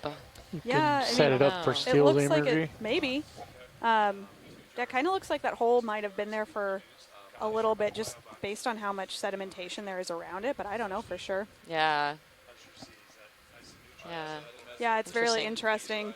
And in a lot of these ecosystems, we aren't down here enough. We don't have enough eyes on the scene to really get a really thorough grasp about all of the interactions between all these animals. So that's why it's really exciting when we're able to see predation events happen on our video feeds live, because it gives us a lot more information. Otherwise, it's kind of, we don't know what was necessarily eating this sponge. Sometimes we know what these animals are eating, but a lot of times we don't know about a lot of their behaviors. That's pretty cool. Is that is there a little pink coral colony Oh, yeah, on the in right? the background in the right? I think we just did a shift change, so I might have. Oh yeah, our Actually, Hey, so I have a Artie, you question back about there? the sponge. You want a little Since this R3 one action on this? does have some damage and some holes where there shouldn't be holes. Do they I'm just gonna regenerate? rotate. I'm gonna have to back or up to once get it's you there. damaged, is the Unless you is just, the I mean, sponge that's kinda right just at the bottom damaged of your from that point? Does anybody know? of your heading there. That's I a don't great think that's going to question. do much for you. Wonder Stand if by anyone while in I the come science off of chat this. knows. So I don't think they necessarily regenerate. They Which way will we're a gonna lot of go here? I'm looking at times Blue View. reproduce. Here, give me 1 second. Yeah, it looks like we're going down slope, but supposedly we should pick up Let me see. additional upward slope Pilots, is as we there? move forward. Oh, okay, never mind. Unknown at this time, Sorry, I but wanted we'll to. push. I was just trying to make sure we didn't need to zoom on that coral. Back to the sponge. All right. How about that for you? Sorry for viewers at home. We are in a control room that has many moving parts going on. So if we get distracted, sometimes that's why. But yes, sponges oftentimes will I'll just stay until you tell me you're reproduce done, Art. asexually. So if a piece gets broken off, then sometimes they'll just grow out of You that. So they do asexual budding. Is that coral right there I on the think right? there's a SpongeBob episode that talks about that. That's so max. highly Soon of scientific. Yeah, I mean, if I get very closer, then you get educational. below me. And Below center. let's see. And That's yeah, where and I was at we'll before. see if anybody else from the science Yeah. community on our science mean, chat has that- any better I moved like answers. an inch. We That's do about have all I've got. some much more I can try. knowledgeable Seems like sponge there's current going biologists this way. that have been Chris, tuning feel it? in. Yeah. Okay. Let me try So- to creep a little bit closer This for is our perfect. Thank you, viewers. Abby. So Abigail Powell's on, and she says that studies on shallow demisponges show that they have an amazing ability to regenerate, and they regenerate faster than they grow. Oh, That's interesting. that's cool. Interesting. So Abigail, do you Understood. think that Holding this there. sponge has the potential of closing got it. those holes? So this if is given the right nutrients and everything that it yeah, needs? and that's also interesting. So Abby said that the studies are on demisponges, which This one's a glass sponge. So I yeah, so guess- that's huh. also interesting. I wonder if glass sponges also have that capacity, or After we if finish they with the don't. steels, we'll pirouette to the pink. Fascinating. And then I Yeah, think if you I'll guys, rotate over. if you're trying to move, Alexis said we've already seen this same coral. So if you guys need Alright, to sounds get out good. of this area, then you don't have to zoom on it. You catch that video? Yeah. Yeah, I thank you. did. All right, we're going to let it go. Thank you. Oh, that's interesting. Abby was saying that that is a some of those strong- coral studies strong that we current, isn't mentioned it? were looking at barrel sponges shallow that water, were we get severed stronger by currents. cables in the Caribbean. So is the plan just to keep Interesting. So sidling, go up? I think What are we doing? try to find uphill. He's got the waypoint selected. There should be globally. So What's yeah, that heading? So from Sirius to the target, bearing 156. And go starboard a little bit. Okay. 150 or something like that. Yep. trying to look for more slope. I mean, I don't. Here's Blue View. It seems It like there's a doesn't- ridge I here. know, I don't I know how know. far down does that go. Should we just follow this ridge? They started going down. Going down is always awkward. Well, why don't you push out, center up, and let's search with the Blue View. Okay. Ray, what do you think? Yes. Yeah. Let's do some. Should we increase the range, Yeah, Blue let me View, and range then you do some out. assessing? Let me range you out to Do like some surveying. I want to find this global, like slopey slope. Seems like Yeah. we have mounds, right? There's a mound here. And you're kind of a mound on your port right side now here. you're at 80 meters out, and it looks like I don't see any slope. You want me to come up and peek over the top? Just like, oh yeah, you're looking right at it. Yeah. Turn starboard a little bit, maybe, just to peek. Or I guess. I think that's pretty much it. Turn starboard and see if you see anything. Blue View's straight. It's painting down with Blue View. Painting up slow with Blue View. I mean, we could get on top of this ridge. Just ride that ridge. Ride the ridge and then get to an the top easy, and look. easy slow down kind of. Okay. Why don't you get to the top of the ridge and look around with Blue View? All right. Sounds good. What direction is that? You want to go? Shift stopped at this time, so you can adjust headings as you Yeah, I'm going to come back to where I'm. That's pretty good. 150, right? Does that kind of follow the ridge? Looks like it. Okay. Let's do 20 meters at 150. That'll put me kind of where you are, Chris. Is that okay? Yeah, I'm assuming we've seen these soles before. Yeah, a lot of them. Okay. So 20 meters at 150. Yep. Okay. And then we're kind of, that way it's a gradual downhill. Yeah. You know what I got mean? it. Coming up. Because going downhill is just like the worst. Yep. That way you still have something to like. What do you got me at? 4, 5? 5, 6. I can come pull up here. Here you go.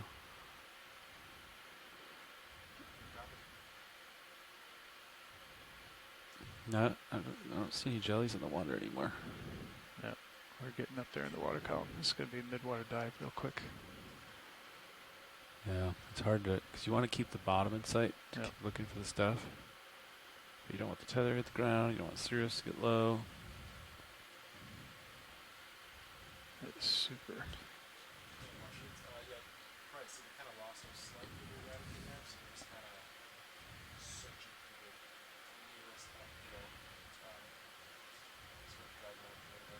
Cool, that sounds good. That's about the tether you got, Yeah. pilot. Don't go any Understood. further away from me. You just turn your head into the ground and look for something. Yep.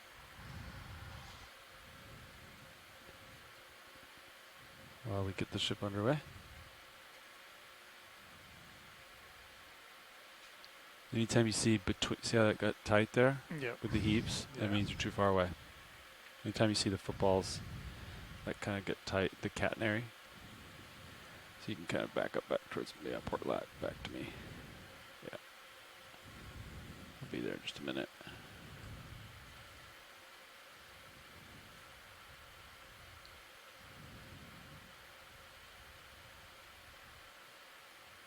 Oh, a little crinoid.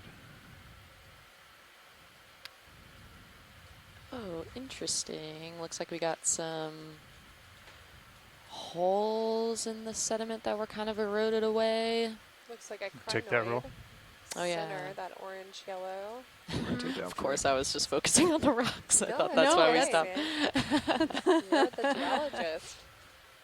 It is interesting to see that structure, though, especially when then we can see like some of those darker rocks as well that are poking through.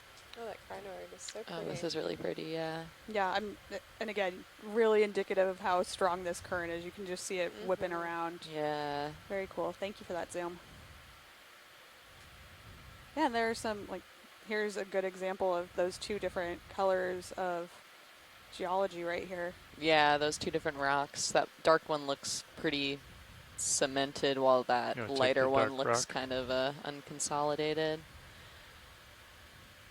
Is that another, would you think, unconsolidated mudstone? Not this I one, don't but know. the other. Yeah, this one definitely is a little bit mysterious. But yeah, the other one's definitely unconsolidated kind of mud. That doesn't look like the colorations from weathering either, though. No, this yeah. one's a curious one. Yeah, this could be more erratic. That's just from a different spot. But can't be quite sure until we take it back.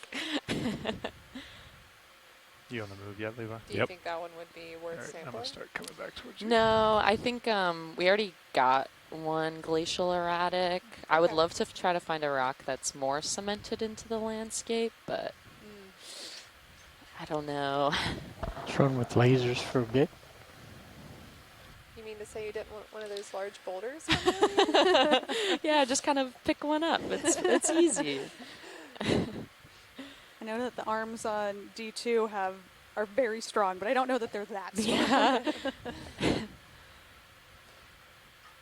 Also be. Is that a sponge on that rock down there? It looks like a coral, actually. Oh, yeah. It is kind of flowing.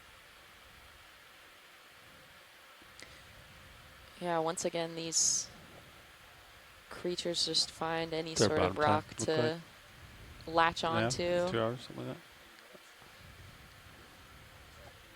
Yeah. Okay.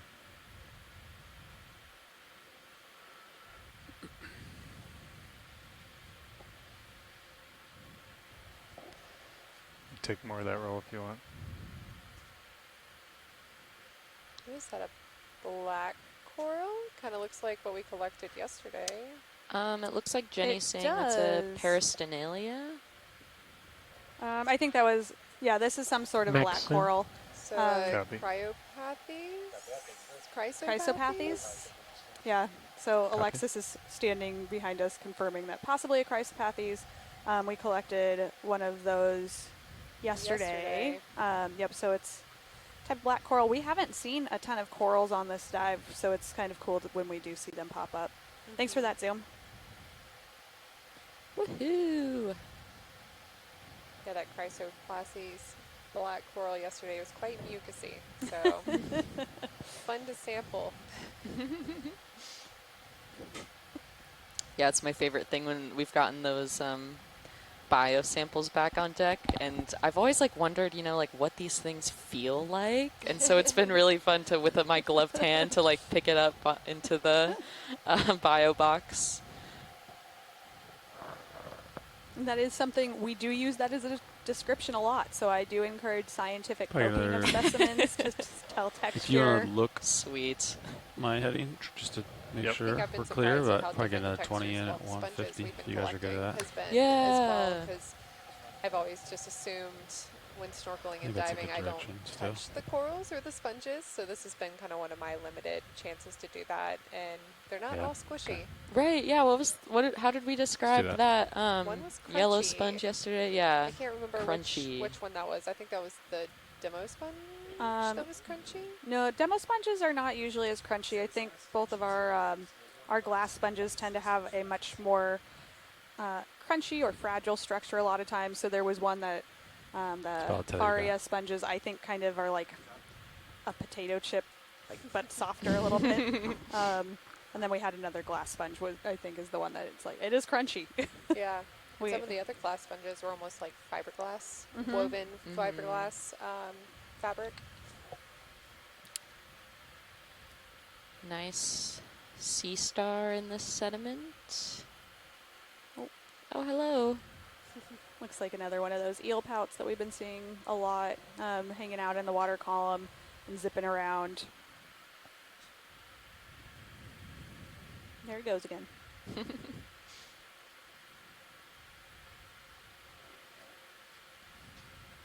That's about all the tether you got. Yep.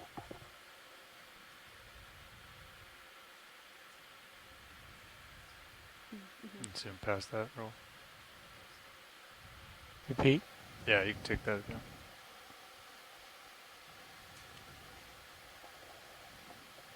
So this is a nice anemone. I think we've been seeing these kind of scattered around during our dives. Again, super strong current. Yeah. Just blowing them. Really blowing it around.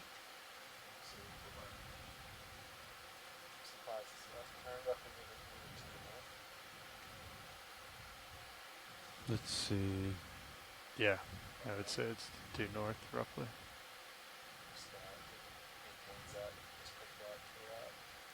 Video's clear. Copy.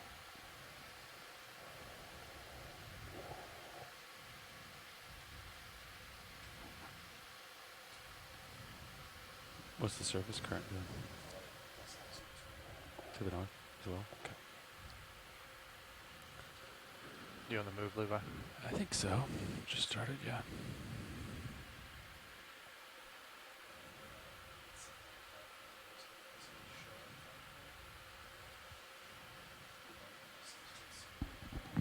Okay.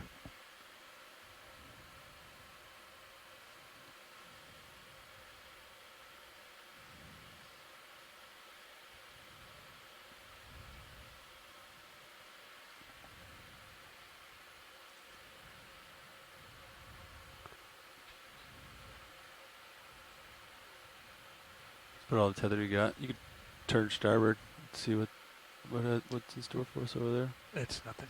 Okay. Big black hole. Yeah.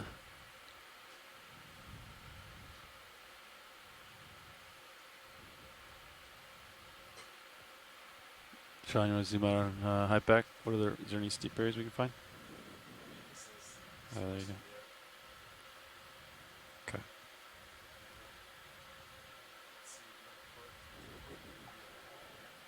Up a bit.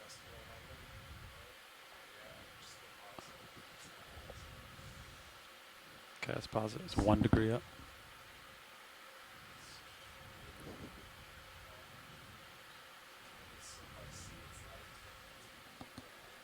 Okay. I'll get another move in.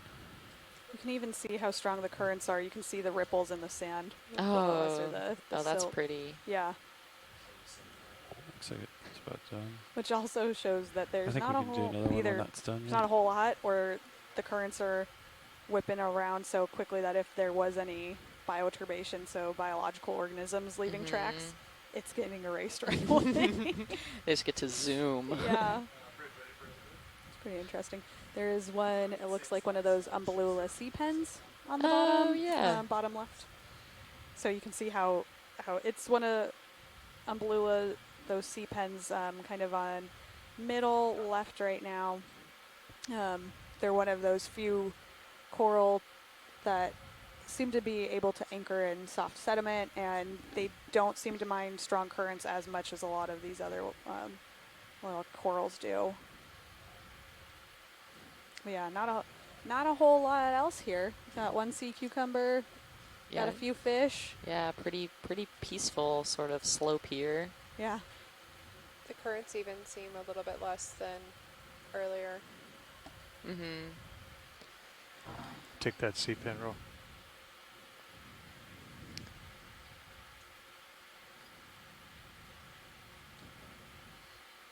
Oh, you can see the tube that it's coming out of. It's cool. Yeah. That's a great shot. Yeah, you can see. And sea pens are interesting. You can kind of see that that white line down the center of it. I don't know what to call it. What the body of it, I guess. And it is a harder substance than the rest of the polyp and the rest of the body. Cool. Awesome. So can they fully retract inside that tube? I'm not sure. I don't know that they can. Oh, this is cool. Chris Moss saying that he didn't know the Umbellula had a tube. Yeah, I didn't. I've never seen that either, really. Which is kind of interesting. I'm on the move. Looking Copy. down at you. Whenever you're ready, video. Thanks, guys. That was a great Zoom.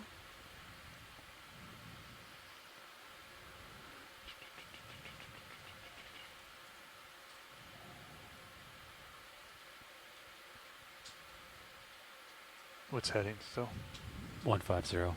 Copy.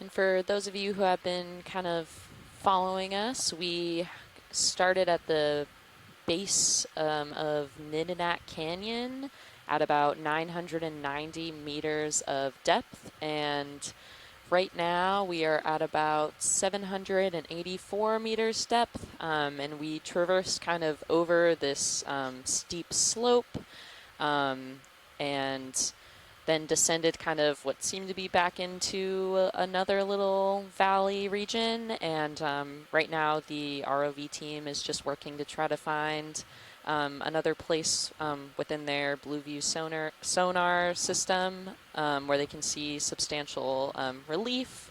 So right now we're just kind of exploring. Yeah, a couple more of those sea pens right here too, which is interesting. It seems like now that there's not as much of a slope, they're maybe a little bit easier to anchor. Yeah. It's cool to see the connection between the, I guess, distribution of the geology, like hard versus soft sediment mostly, and how that kind of creates habitat for different types of species. It seems like those sea pens in particular, we see them a lot in the soft sediment because they're able to anchor.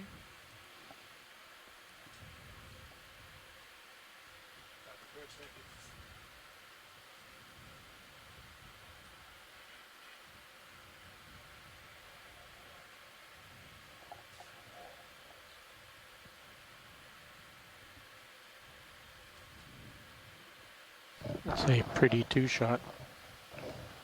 Might be a great one for art as well.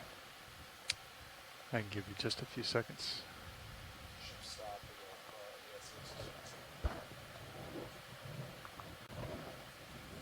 You want to put the You can take camera. He's never mind. He's gone. It's all right. Yep.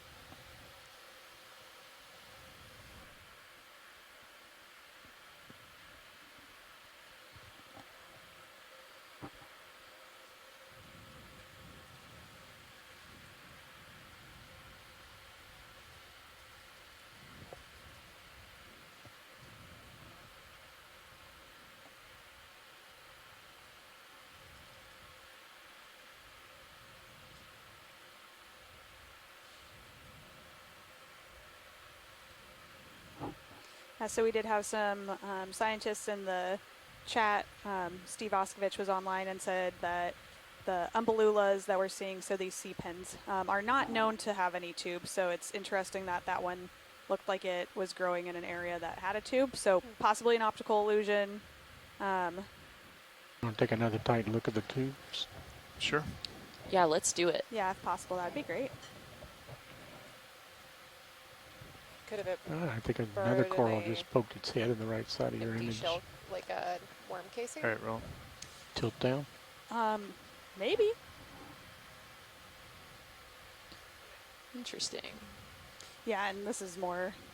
Yeah, it could just be the way that the set. I mean, I wonder if the current is just The way it's pushing up settling. against the base enough, and then maybe the current pushed back a little bit. It was able to move positions, and it just looked like there was a tube around it. Yeah, Cool. maybe so. Max. Yeah, interesting. Hmm. Yeah, this base is much more much more what we Let's get expect for full a screen. beluga. Yeah. Every time I read that word, I see umbrella. And it takes everything in my power just not to say umbrella. Yeah, let's get it tight of the head. It's more fun than umbrella. It is more. Umbellula. Umbellula. It's a good one. This is a great shot. You can see the polyps.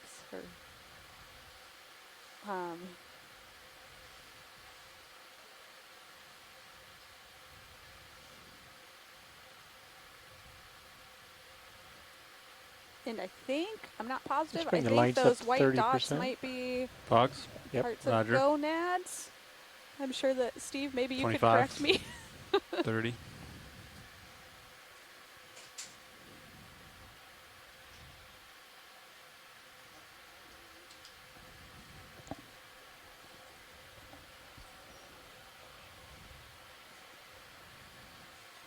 Okay, video's clear. Copy. Fog 0. We've got a hagfish in the background again. Oh, neat. Another coral to the right. Yep. If they're interested.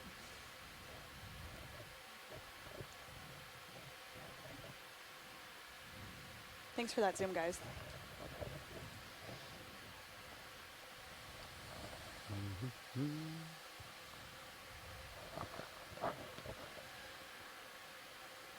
You want to do another 20? Yeah, 150.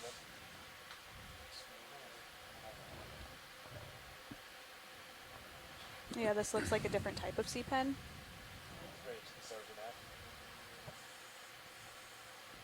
So we've Take seen that roll. a couple of these as well throughout this dive.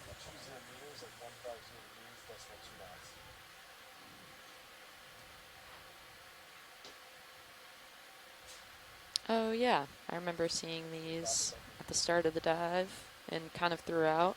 Mm-hmm.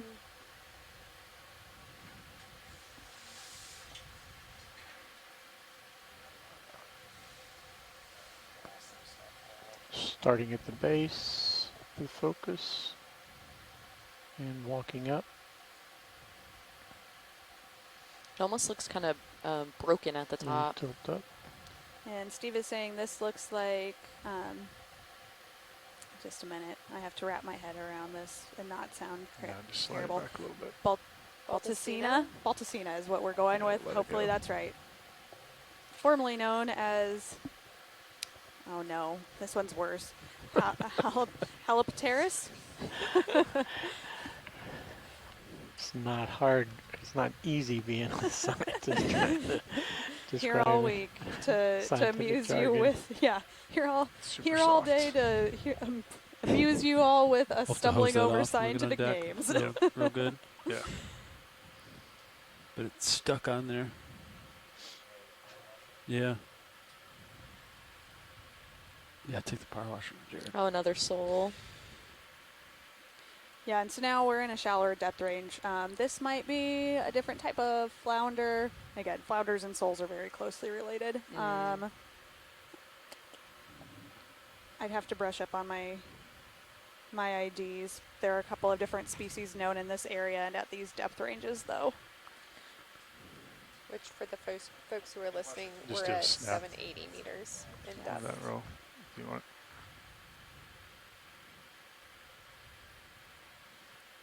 Super cool.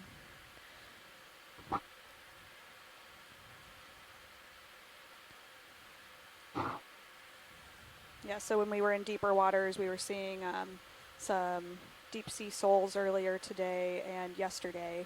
And this is, I believe, a different species, but I'm not positive on the ID right now. I'd have to go dig up some keys. Rotating down. There you are. Beautiful pattern.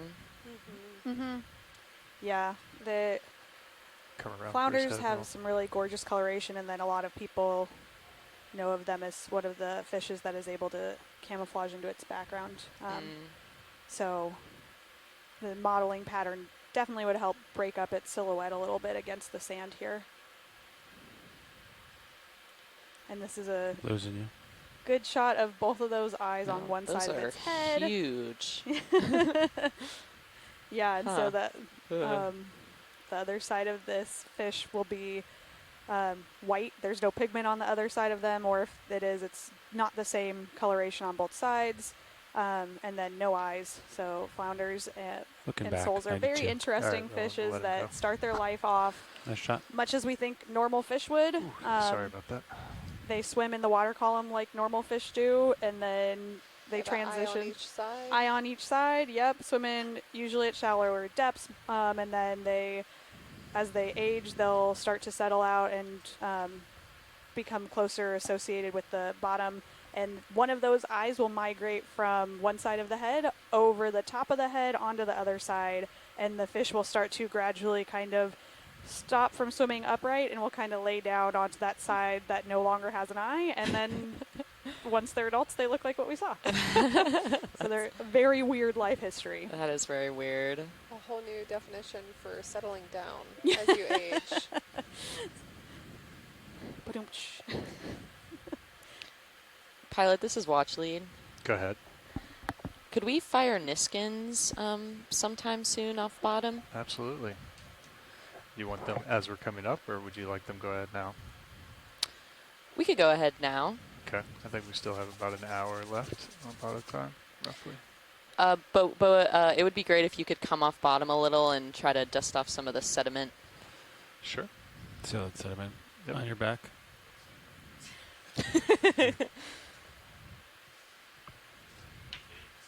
You guys ready? I'm gonna just move to the left. Yep. Coming up. Push out as well.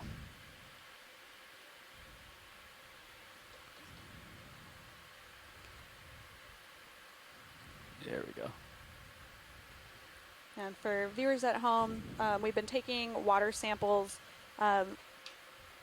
every dive this expedition, and those water samples get used for eDNA, so that's environmental DNA. So we filter the water, and we're looking for really floating bits of DNA from the water column.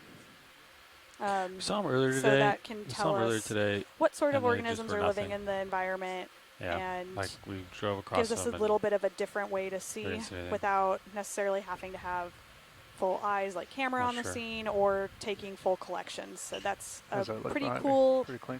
new methodology. We've been testing out some different Much better. methodologies than what we typically use with Okeanos Explorer. So Alexis has Whenever brought ready. some very All right. cool technology to pump some of All right, these you ready water for samples water faster. sample? Oh yeah, who's bored already? Here we go. Reset. And fire. Yep, number one, closed, 2205. Sweet.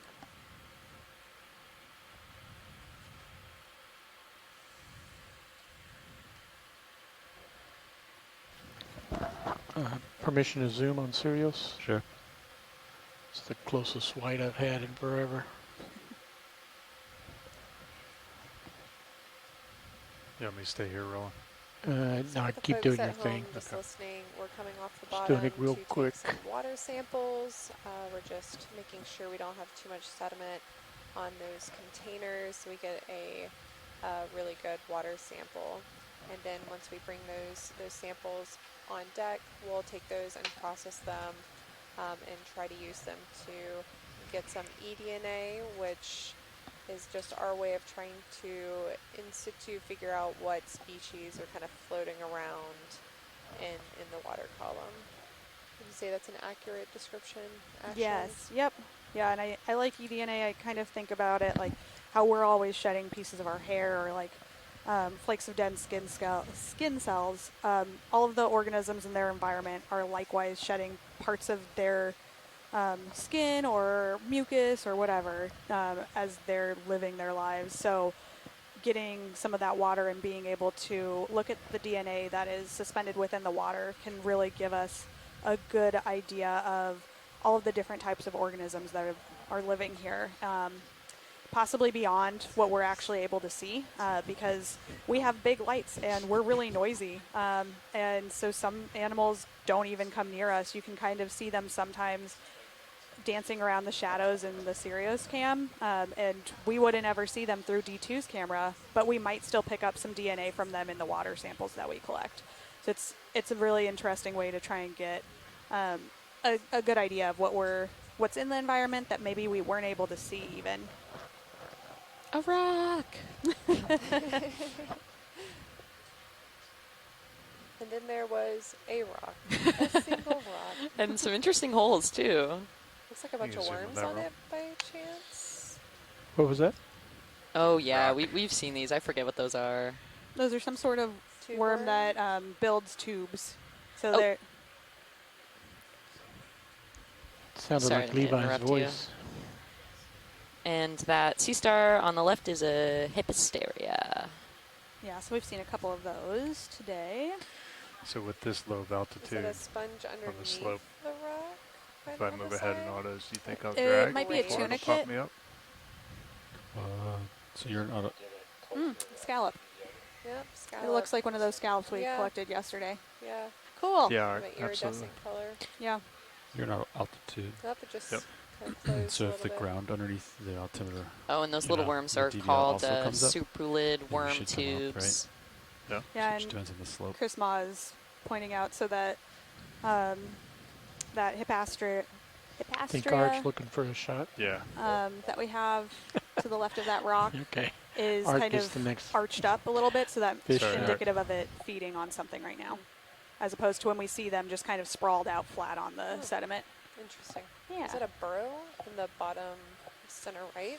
Yeah, there's a lot of holes in the sediment, which there's so much living in the sediment in these areas that we can't see worms, amphipods, lots of what we call, like, there will be infauna, so things living in the sediment, that if we were to take like a sediment core or like a box core of the area, then you could capture You an find idea of another- what's there. Yeah, you want me to? There we go. Still looks clear there. Art's ready. Yeah. Guys want on Niskin? Niskin number 2? Yeah, sounds good. Okay, here we go. Reset. Fire mark. There it is. 2209. Niskin number 2. Sweet.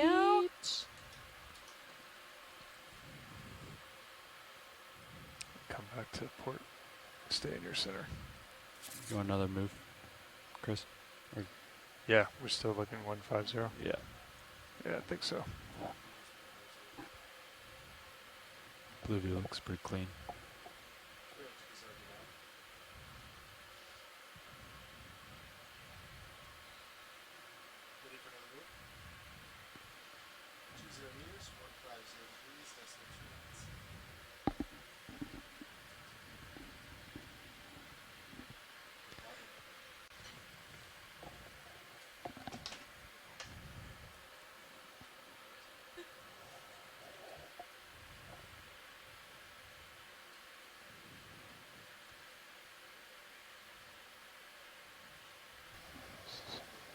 Is that a floating orange thing above that Balula in the head of us? Floating orange. With the shrimp way Oh out there. yeah, I see a shrimp.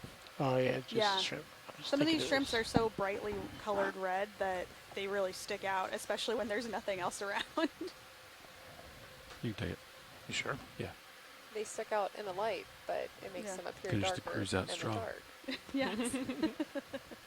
You know, What I a- can't what a give this cool away magic right trick. now. I've asked you Right. guys twice. And 2 so days. what Caitlin's Just a referring little bit of to this is good is practice. that a lot of the animals that live in Right? these deeper No. depths Has your will hand be started a cramping dark yet? red Yeah. color Oh, because that's good. red is the first wavelength hand of gets started, light let me know. that attenuates in water. So it's no longer visible to most of the other animals No, that no, always take the live at time. these depths. So instead of trying to turn dark black, it's easier to just, or can't say it's necessarily easier, Well, but you're staying on. we You will won't be able see to a lot pilot of till we come back in, animals like, that turn bright red. June. It essentially turns them black to all of the other animals living around them that are unable to see red. It's pretty cool. Little shell. Ah, sweet shell, A yeah. good shell. No trail behind it. Good. It is interesting. Maybe it's just a shell then. It is kind of buried. Oh. It does look like it has been grown Oh, over interesting. by, that's interesting. By something. Yeah. Yeah. Open to Yeah, possibly a suggestions lot on of that. worms, Yeah. maybe.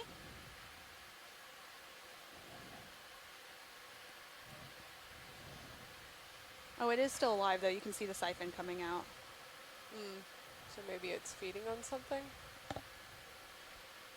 Yeah, But and it's not what's- uncommon to have things kind of grow on shells, but this is interesting to see this much coverage. Yeah. Are those hydroids on it or worms? What do it you guys doesn't think? look like hydroids to me, but This mall says it he looks thinks more it might be hydroids. Oh, okay. Maybe it is, yeah. Yeah, they aren't really branching, but hydroids also take tight. many forms, so. That is max zoom. You should laser it. Yeah. Nothing. No. I mean, it looks like a depression, but then when you get there, like a track. That one is pretty interesting. Looks like little dots. See how it's got a little like trail, like footsteps, kind of. I'm on the move, Chris. Understood. Looking down here. I'm pushing out now. Alright. Where is it at, Sean? There. Understood. Straight up. Range 20 meters. Aye. Acquiring. Small depression. And then I think whenever is a good time, we can also fire the other Niskins Ooh. after we get off the bottom a little bit, too. Ooh, what? Oh, but you sounded like you guys were excited about something, so that sounds more important. That sounds more interesting. I put sonar up on stream 3. See the line of holes the pilots are aiming at? Oh, that is interesting. Yeah, small depressions. Looks like footsteps. Yeah, it's cool that you can see that in the blue view. Creeping 15 meters. Coming, hauling in on the winch a little bit. That's probably good. Oh, I need another move to get there. Maybe if you rise up a meter, we can sort of look down a little bit. Yeah, I imagine if we look down on it, it might go away. You know what I mean? It's such a shallow little footstep. But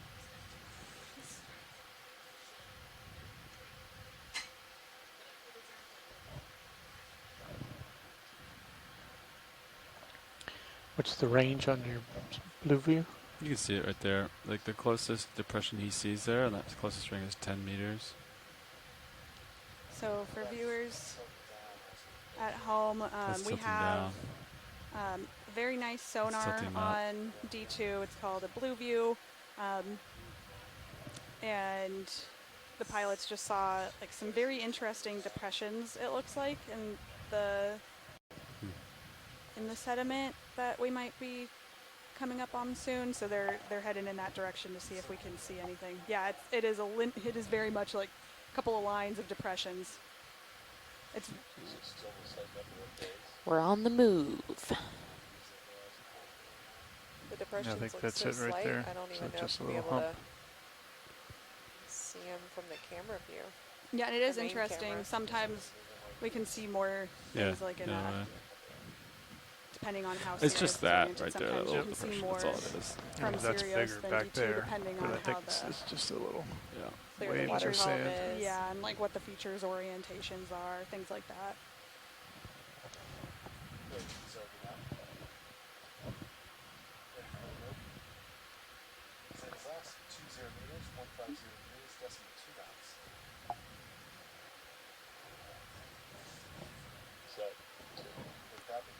So I guess this is one of the depressions now that we're seeing.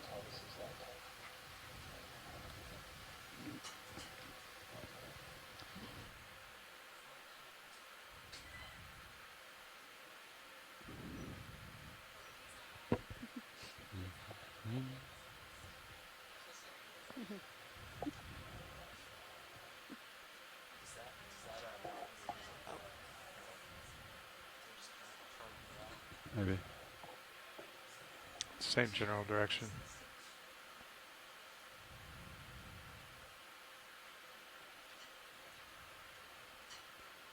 Did you call another one in yet? Or not? You did, right? Just now. Yep. No, do another Niskin. Go up a little bit. Yeah, if they're ready. Okay. Sounds like they're talking. Yep. Yeah, well, I'll wait. Wait a second. Looks like you're pretty far out there. Yep, I'm coming back now. It's sidling. My little puppy dog.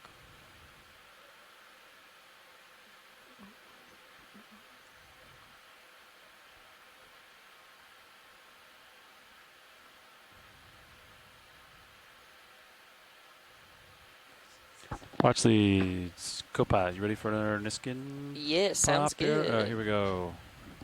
Art, you go. Yeah, oh, got a thumbs up back there. Here we go. This is the third one, I believe. Reset. And fire. There it is. 2217. I think you found the holes. Sweet.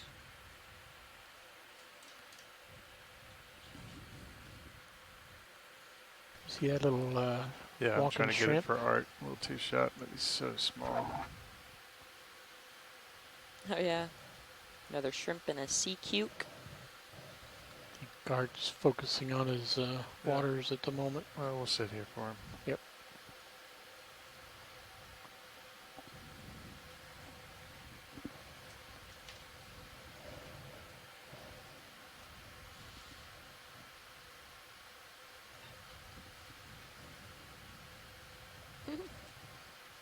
You can take it Oh, rolling crap. if you want while we're waiting. Got a grasshopper when you're ready there, Art.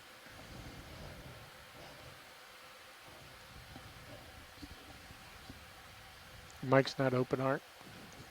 Still working on water, so copy. So we got a nice little shrimp here. Oh, pretty color. Yeah, very interesting Yeah, coloration. it is an interesting. We usually see these are more brightly colored red, and so this one looks a little bit like a yellowish color, which is interesting. Yeah. Kind of looks like it's been highlighted. It does. This one was important.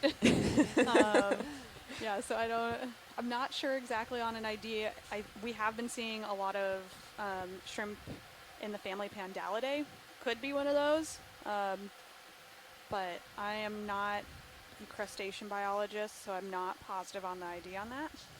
There was just a little worm, a little feather worm that darted back into the sediment too.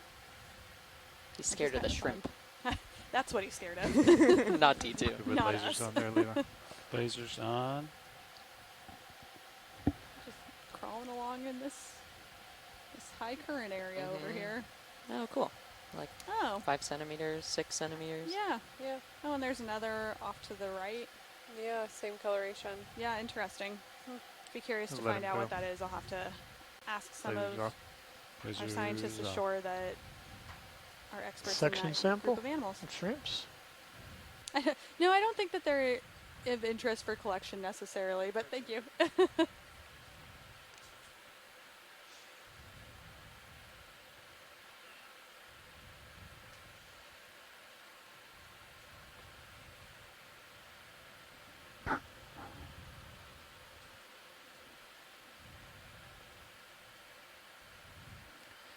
coming up to center, Levi.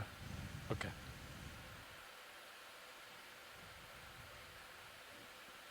Did someone say Niskin bottle?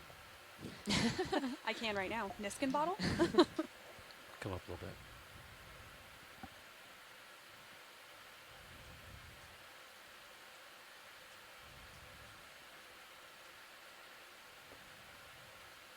Water looks pretty clear by the bottle. Art is giving me a thumbs up, maybe. Oh, yeah. It looks like we've got All right, here we skate go. coming into view too. I'm going to give it a few more seconds. Yeah. Clear that out. Okay. Big skate. Lasers on as you go to the skate. All right, Levi, you can shoot it. All right, Niskin bottle, number 4. Here we go. Reset. And fire. There it goes. 22, 21. We got a nice skate here. Yep, so this looks to me like A male. Yep, so it's definitely a male. It looks like it's, I would guess, so genus Bathiraja. I think it's Bathiraja trichiura, which is I think it's called deep sea skate is the common name. So we've seen a couple of these guys along this dive. I think they're really, I love the dark coloration on them. They're very pretty. But I don't know if you guys can answer this question, but what is the difference between a skate and a ray? I can answer that question. So they. Oh, do you want to repeat the question? Yeah. So the question for viewers at home, Roland on video asked the question of what's the difference between a skate and a ray? So they are closely related. They're both good, and they're cartilaginous fishes, so they're also closely related to sharks, but they are in different Lasers groups. Copy. Skates do not have that stingray that stingrays get their name for, so they don't have a venomous barb on their tails. They tend to have these thorns. So all of these thorns are denticles. So we have thorns and denticles. They give You all want the of head, these or what do you want? We're gonna go with those fishes white kind spots of on the sides. sandpaper-like consistency. Coming down his tail? Oh, really? Yeah, so the thorns and skates are Yeah, of actually course, right. Why don't we used go to for identify the photo species. instead of video this Yeah. So time? that's sounds really good. important for trying to determine How's which that look, species Art? you're looking at. So you can see on the wings too, Copy. how there's like that lighter coloration. Those are a bunch of thorns as well. So that's really Oh, important to whoa. help identify. A lot of shallow water skates will have thorns all get over lasers their on this? body and up towards their eyes, and how big those thorns are, where they're located. That's all. Those are all used to identify got it. species apart from one Okay, another. now let's go to center of the Stingrays eyes, don't really have those, and they really just have that venomous barb coming off their tail. or whatever you want to center. We Yeah, don't see stand by. stingrays I at was these moving a little depths. bit for You'll Art. only Let me ever get it see back to skates at these in a good depths. spot here. Stingrays tend to be much more shallow, and we also find skates shallow, but they have a much broader depth range, and we'll see skates at these depths, but they also don't extend as deep as a lot of fish species do that are bony fishes. So we were seeing a lot of different fish species when we were really deep on our dives earlier this expedition. We've only been seeing the skates on the last two last two dives where we've been shallower. And again, shallow is relative. We were still around There, take his head there. 1,000 meters, Might be a so little dusty. still Clear deep. in a second. Currently at 762 meters. So this is a great view. So those are spiracles. That's how the skate will pump water over its gills so that it can get the oxygen it needs. And then their mouth and they'll have their mouth on the bottom side of their body, so we can't see it right now, but they glide around much in the same way that stingrays do. Just where at they're this tight finding zoom, let's pan down the back and they're down those finding, spines. Understood. food in the sediment. Unlike other cartilaginous fishes, they do have an electrosensory system, so they can detect small vibrations that can help them find prey in the sediment as well. This is a great zoom. Yeah, you really can see some of the ridges. Yeah. Oh, yeah, those The barbs. textures on the Yes. barbs. Looks Yeah. scary. So, and these guys do look like they should be soft sediment, or they should be soft sediment. I'm thinking too much about geology right now. They look like they should be soft to the touch, but like many of the other cartilaginous fishes, all of these, you can see the texture now that we zoom in, so they've got these denticles, so they do feel much more like sandpaper along that. And You can yeah. pull off. It's a great view. Yeah. So, and again, we can tell that this is a male because it has claspers. So those are the two kind of appendages that you see next to its tail. So those are the sexual organs. Males have claspers, females do not. And in a lot of skates, they're very prominent, and you can see them very easily. So that's it's good for fast ID on if you're looking at a male or a female. The females will just have the tail and won't have those two other appendages off to the side. Very nice follow. And since it's related to sharks, sharks will also have those claspers as well. Yes, yep. Sharks, skates, Let it rays, go. and chimeras all have clasper sexual organs. Yeah, that was great. Yeah, that was cool to watch it thank move. You. Yeah, thank you.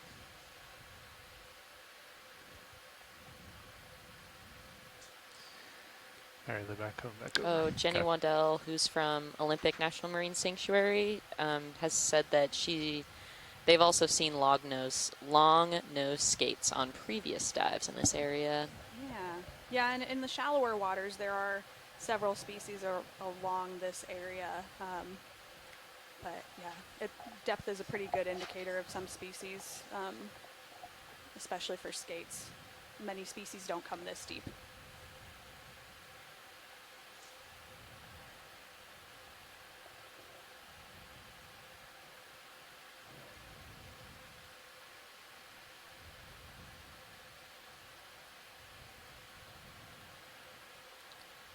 Sea stars. You got another 20? Please. Okay. Same. 150. Yeah. You're a little off my port still, but yeah, I'm just coming back over. The big star. Yeah. It always looks so much larger through the camera. I'm very curious to see how large the sea star we collected earlier will actually be in the lab. Mm-hmm. It's also interesting because when these animals live down at pressure, sometimes when we bring them back up to no pressure in the wet lab, they are not necessarily the same size that we thought they were down here. It's interesting to see how they don't look the same. Kind of like blobfish does not really look like it's frowning all the time in its natural environment, but when you bring it up to zero pressure, it gets a little bit. How do this sea star? Oh, does it get wrinkly? It gets wrinkly and it Aw. can't support itself over the weight of its body. The distance. Yeah, we're going to look at it when we get a little bit more tether rolling. Yeah, but you got to guess. It's a rock. Could we get a quick zoom on that sea star? Yeah, of course. Thank you. Stand by roll. That baby umbellula is really laying flat there. Oh yeah, I didn't even see that. Yeah, there is one of those umbellula sea pens right at the bottom left of the frame. Could that be a first urchin below the sea star? Possibly. It might be that. It might be an anemone to the just left of the sea star. So we'll see what. Partial. Oh, cool. Pretty spiky. Super white. Yeah, really white. Slight tilt up.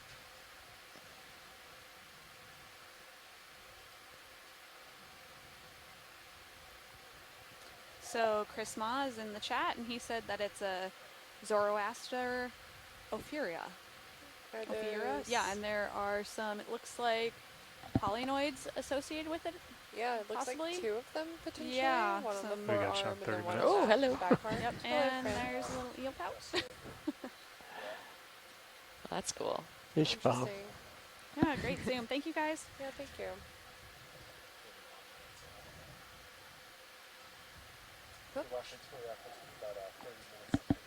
Perfect, thank you. Sweet. Right, We still got one more Niskin. We do.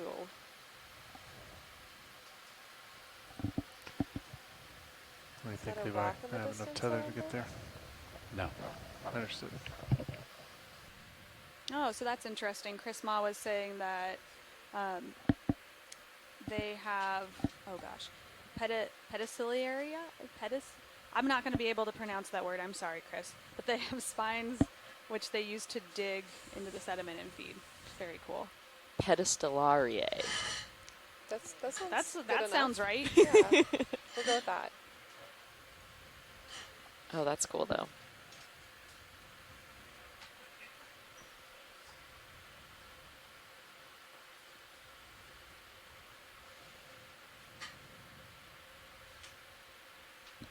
We're in the move. Yeah. All right. I'm gonna come up and see what these guys are.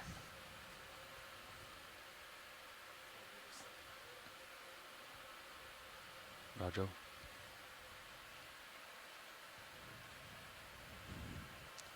My goodness, Paige, is that a rock?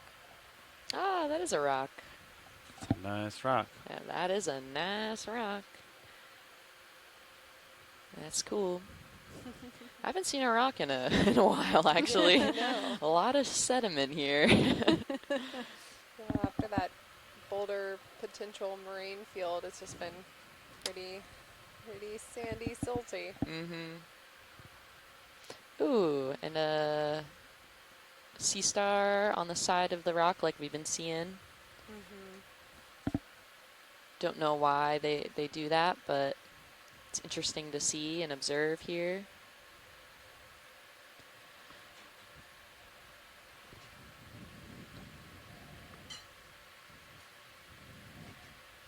Oh, whoa.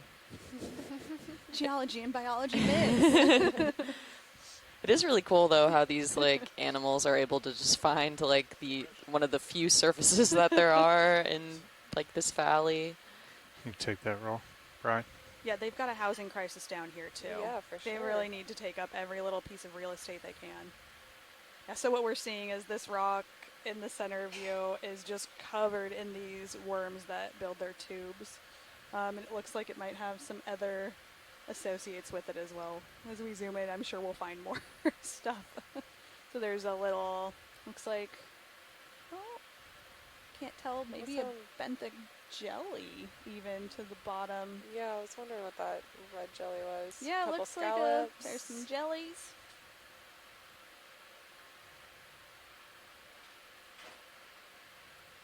Yeah, so you can see these worms, they have this little feathery appendages. They stick out into the current to catch particulate drifting by so that they can feed. Awesome. We've got some bryozoans, which are the little white patchy areas that kind of look, I don't know, they look like sandpaper to me. I don't know how you would describe that. Those are bryozoans. There's a little, looks like maybe a mysid shrimp up at the top of the rock. And then we've of course got hydroids, which grow on a lot of things in the deep. Awesome. Thank you. Center it up as you pull back, bro.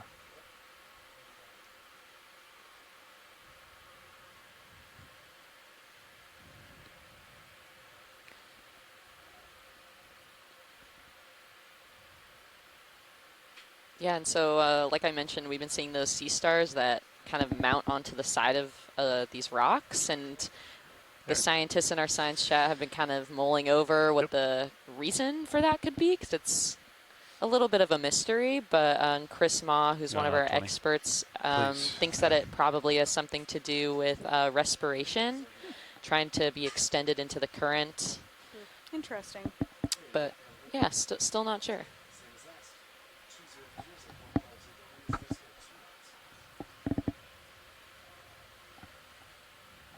I'll fire the last Niskin bottle.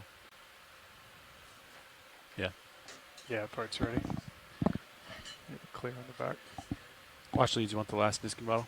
Yeah, that'd be great. All right. Whoop. All right, we go. Oh, wait for the thumbs up.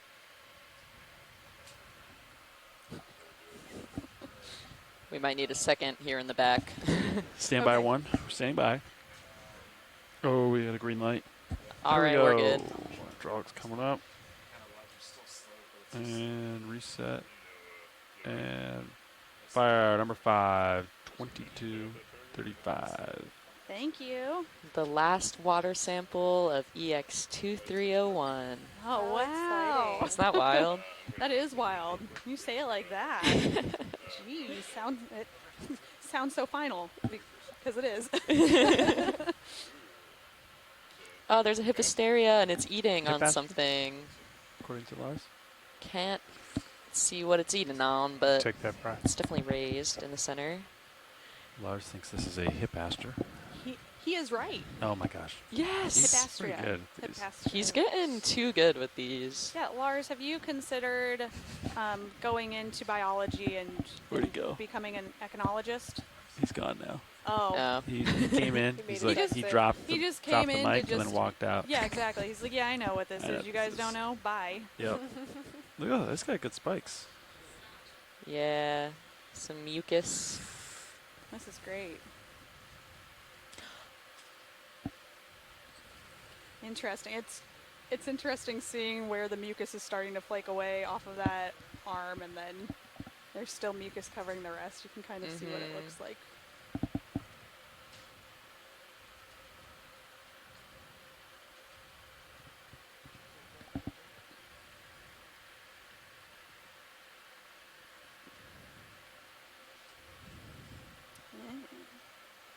So Chris is saying that all the fuzz is the papillae, i.e. the gills.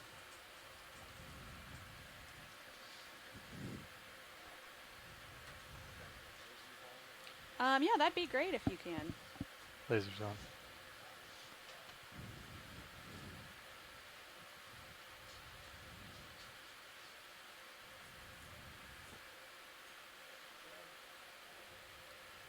Nice. Awesome, thank you.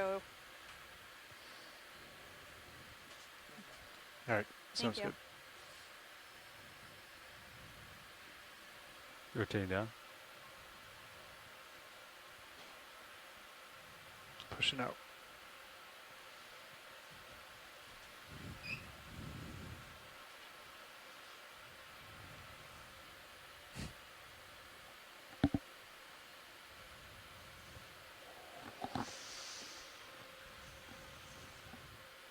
Yep.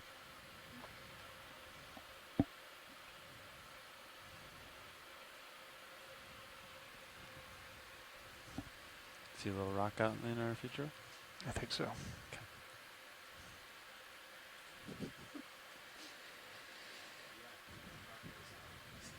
I do see that. Square that up, push out.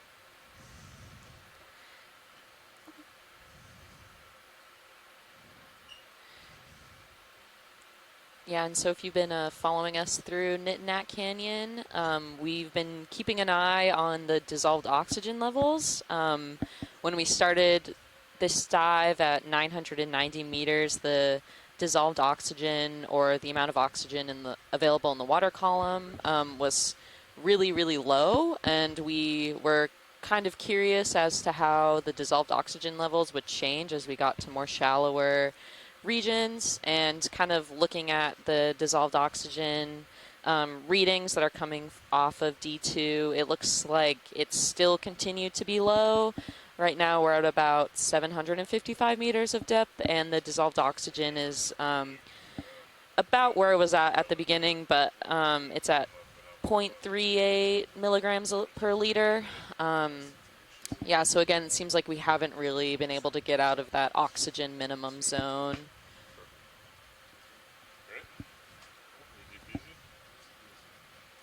Which could also be a reason for the low sort of a species diversity. That, I think, and combined with kind of the lack of hard substrate. Two-shot art.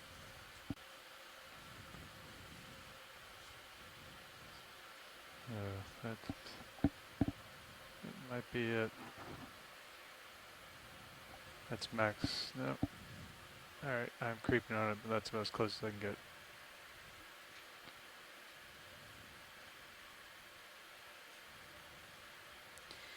And as we kind of near the end of our There's a little hermit crab in there, isn't it? final dive today of our expedition, just wanted to remind everybody that this is EX2301, Sounds good. Shakedown and Express West Coast Exploration with NOAA Ocean Exploration and the Global Foundation for Ocean Exploration. This expedition has been a really amazing time. We kind of started in off of Astoria, Oregon, worked our way kind of down to Northern California, and then looped our way back up, kind of following the margin off coast. And we've been able to see a lot of really great locations. We kind of examined thrust faulting along the Cascadian Deformation Front.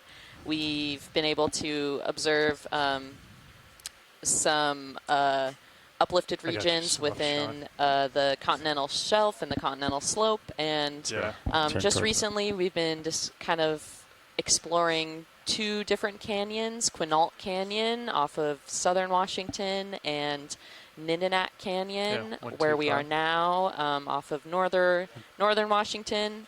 120. And 120. yes, it's been an amazing expedition. We found a lot of species and a lot of different geological formations. We hope that you've enjoyed kind of following along with us. And yeah, we're still not done in Nitinat Canyon, but just thought I'd remind everyone. Oh, and I also wanted to mention that we'll be having a port event this Saturday, which I always forget the day. It's April 29th. Yep. Thank you. And we're the ship Okeanos Explorer. The vessel we are currently on will be at Pier 46, I believe, in Seattle, Washington, and we'll be there on April 29th from about 10 a.m. to 5 p.m., and that'll be an opportunity to tour the ship and talk with some of the explorers and scientists and engineers here on board.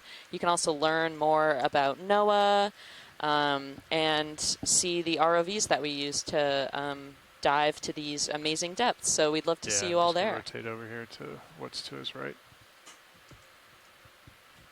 And of course, as he comes back into frame.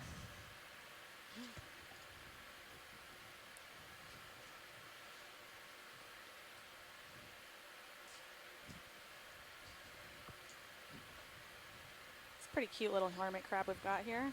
Yeah. Just trudging through all this sediment. Yeah. It's got a lot on his shell. Yeah. I think we're giving him a little bit of a wash. No. Mm-hmm. Donut. It's perfectly circular.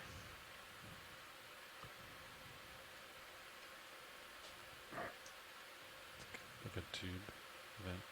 Oh.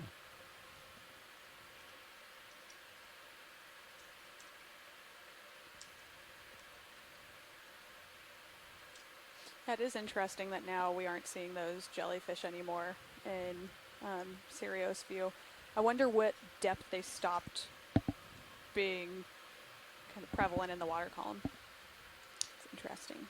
Yeah. Looks like we've got a snail, and it's got some associates on its shell, so it looks like there's an anemone. Oh, we saw something like this when we were at the bottom of Nitinat. Yeah. That's cool. Yep.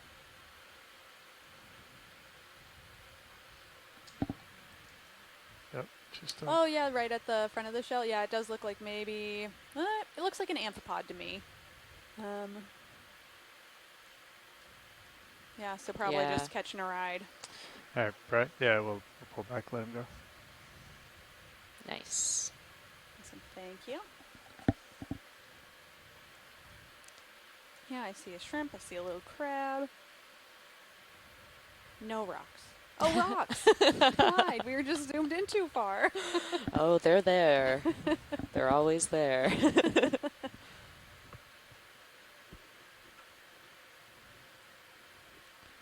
Paige, you guys got one already, right? You're not looking for another? Yeah, I think we're good on rocks. Thanks. Let's quite the change from the beginning of the expedition where you were collect all the rocks mentality. Yeah, those rocks are really interesting. It would have been cool if they were more consolidated. But yeah, those ones were really the ones that we previously saw were really embedded into the landscape, and it's really nice to be able to just pluck them out from their exact location instead of just kind of picking up one that's tumbled down, because it's harder to target its location. Still neat to see here, though. Mm-hmm. Yeah, there's a lot going on here.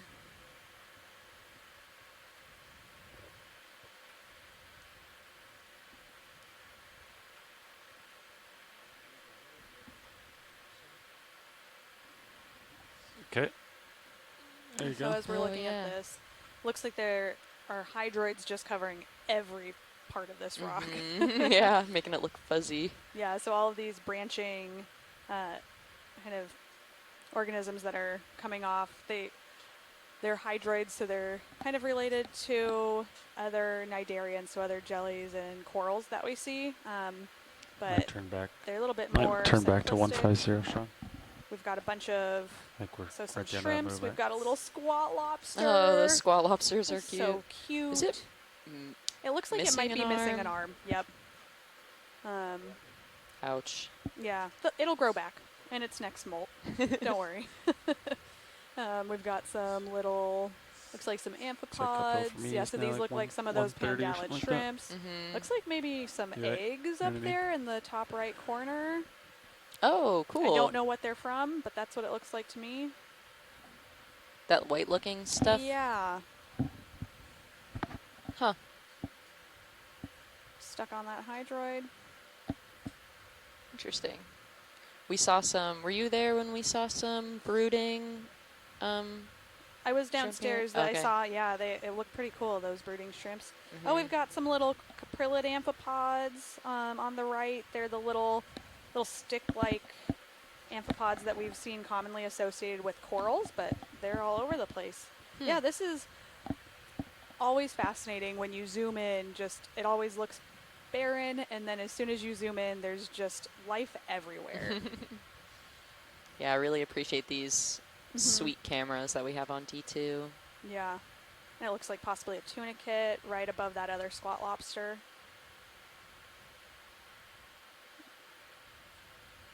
We've got some more of those tube-dwelling worms here, making those nice white lines that we're seeing, those squiggly lines. And it looks like maybe some encrusting sponge that we're seeing now on the left right here. Yeah, they're hiding so much of the rock I can barely tell what it is. More hydroids. And a fish. Thorny head. Yes. It really is fascinating to see just how much life springs up around these rocks. Yeah, it's cool. Awesome. Thank you. Great view. Chris, I changed my head a little bit. I think I'm looking uphill. It's real gentle. Okay. I'm mostly just looking at stereo setting normal to these contours. But, you know what I mean? Yep. Fog's coming down. Thank you.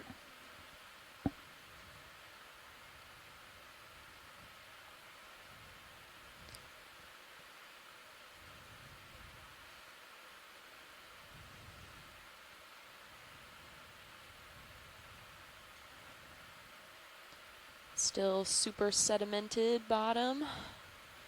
Super flat as well.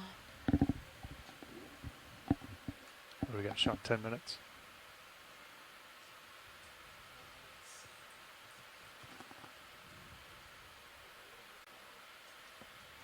Copy.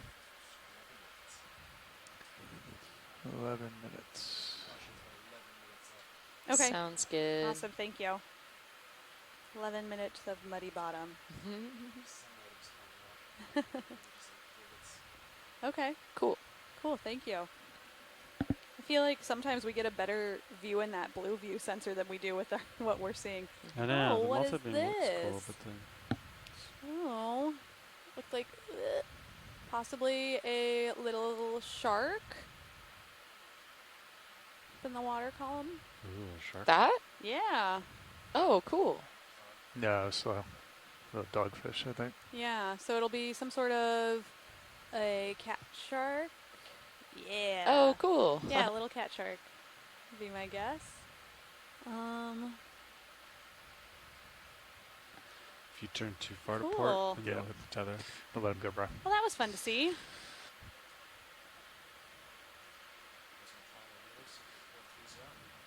That'd be great. Thanks, Sean.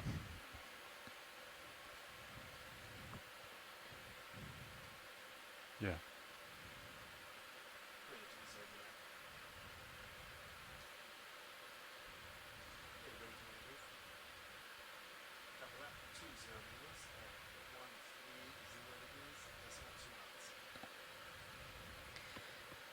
Yeah, so I would say it's been really exciting exploring the Cascadia margin. This margin is really, really important for kind of understanding the geohazards that are associated here. So we kind of have an interesting tectonic environment offshore Washington, Oregon, and Northern California. We have the Juan de Fuca plate, which is an oceanic plate, and it's formed relatively near offshore, and so it's a relatively young plate, making it hot and buoyant.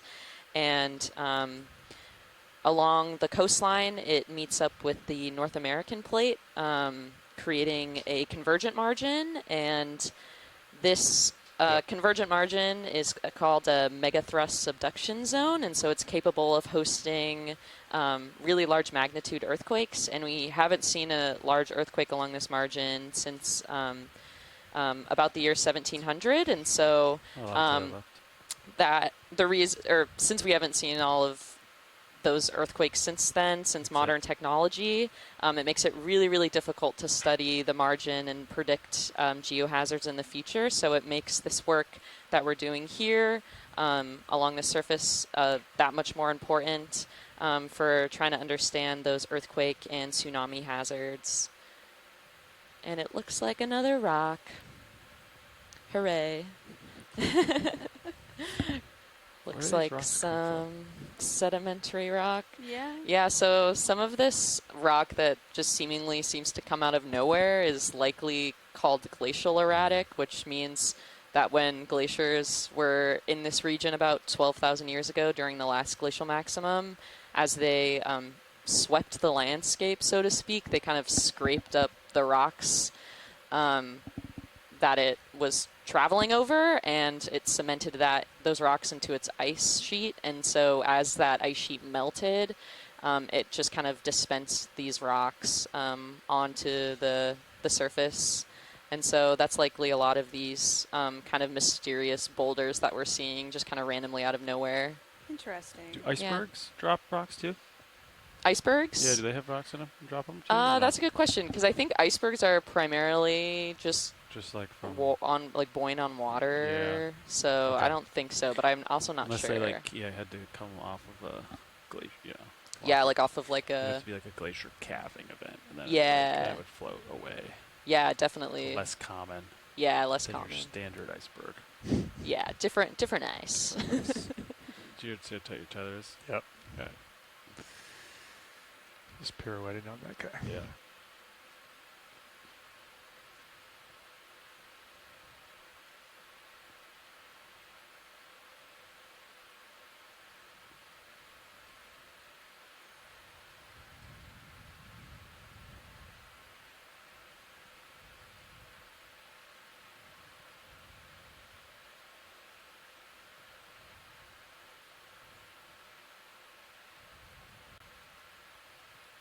So Jenna Hill in the chat says that usually icebergs or ice rafted debris is usually smaller grain size unless it's really close to the coastline. Yeah, sometimes along like the coastline, if you're ever like in the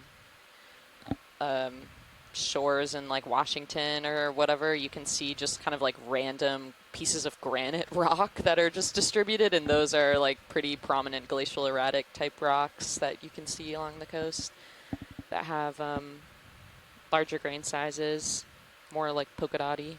That's wild to think about, just glaciers just carrying. I know. rocks like that. Yeah, well, they were like massive. It's actually like really interesting. I teach a marine geology course, and we get to go out to the coast kind of north of Seattle, and you can even see like striation marks where the glaciers left like these scrapes, I guess, kind of along the rock below it, and just totally flattened out the landscape, which is really, really cool to see. And you can even feel the direction that they go in, Oh my gosh. which is wild. Geology's cool. Geology is cool. Geology rocks. Yeah, rocks You rock. could say it rocks.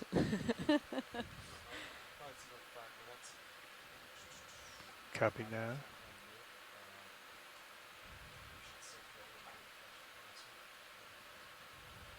Okay.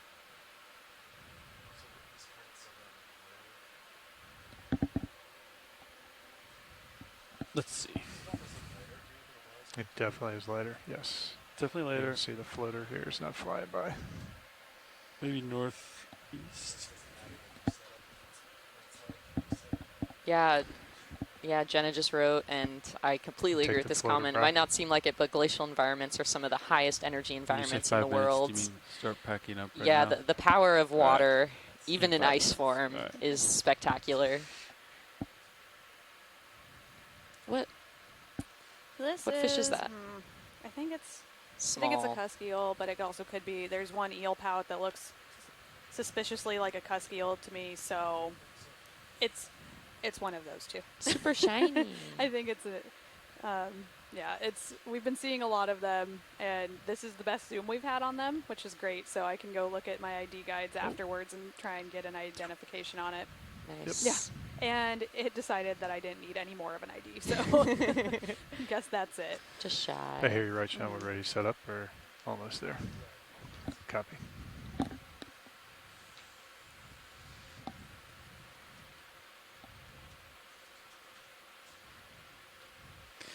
I don't have enough left to get there, do I, Levi?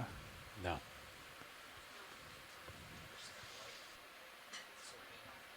Yep.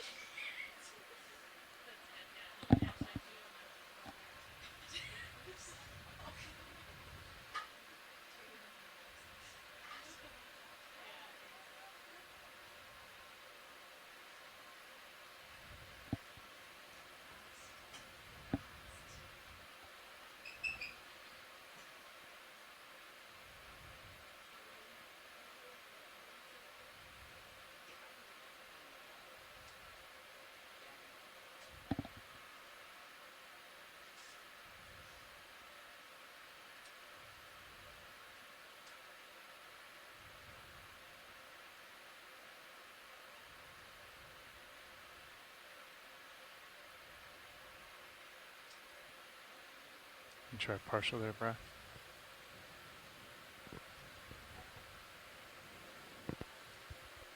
You guys have seen a couple of these recently, Paige? Yeah, we've been seeing them all over the place. We actually did a zoom in on one earlier that seemed to be feeding on something. But yeah, the mucousy membrane. Its scales are really interesting, and the spiky on the outside. Yeah, we'll let him go. I think this is one of these Hippisteria Californica. Californica. Yeah, so this is, we're getting close to the end of our dive today, and this is the last dive of our EX2301 expedition. We were hoping for a canyon wall with a little bit more hard substrate, but you know, sometimes when you come down here after mapping the seafloor, we only have really like a 25-meter grid to go off of, so we don't know exactly what we're going to encounter. But that's part of the fun and excitement, if you will, of the exploration. Ocean exploration, is getting to get eyes on the seafloor, and sometimes you find what you're expecting, and sometimes it's quite a different habitat. And I think Paige has talked really well about the geology and the seismology of this area as to why we might be seeing this type of environment and not necessarily steep canyon walls. But we've been able to observe a lot of different types of fish and other benthic organisms, so animals living on the seafloor, even if they're not our corals and sponges that we're kind of always on the lookout for. Understood.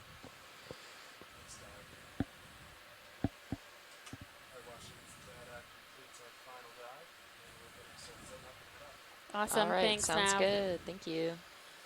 Yeah, so that was our navigator saying that we have completed this dive. We are out of time, so we'll be headed back up to the surface. Any final words, Paige? Wow, it's been an amazing expedition. I've had such a great time exploring the Cascadia margin. I live in Bellingham, Washington, so it's been really, really fun exploring the deep waters here. And thanks for our onshore science team who has helped us narrate along this journey and has provided us with their knowledge base. It's really, really been a great time, so thank you. Clearing the board. Yeah, we've had a really amazing group of onshore scientists that have been engaging with us, both to help identify biological specimens, to talk about the geologic features and the history of the area, as well as kind of help us identify what are specimens of interest to collect, both from a general biological, just generally on a biological side, and maybe what's of interest to nearby sanctuaries like the Olympic Coast Marine Sanctuary. Yeah, definitely.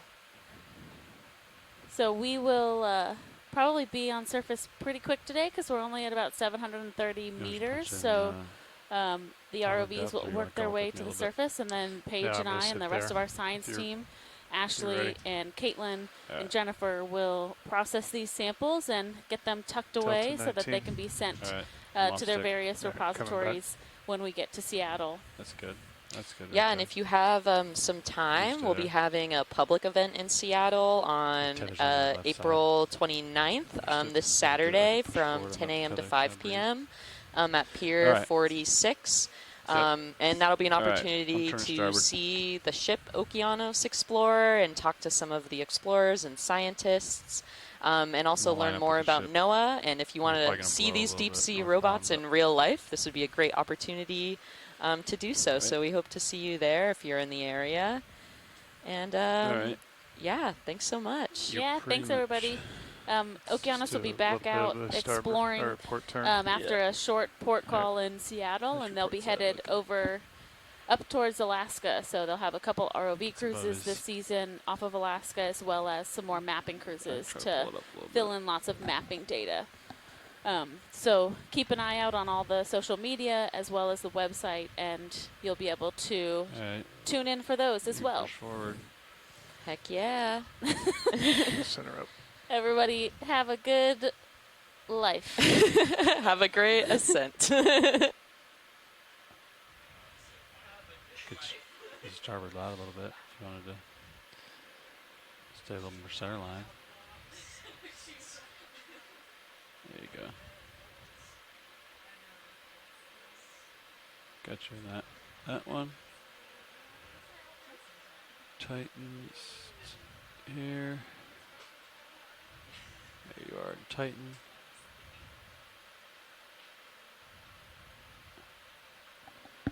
Switching to tail.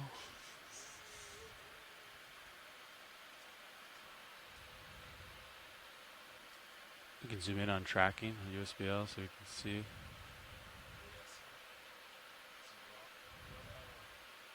There you are. And my tail cam. There I am in your tail. I think tether's tight. Alright, let's punch out headings. And then you just push ahead and blow the wind and clock whichever way the current wants to blow you. Capiche? Capiche. Alright, blow it northbound a little bit.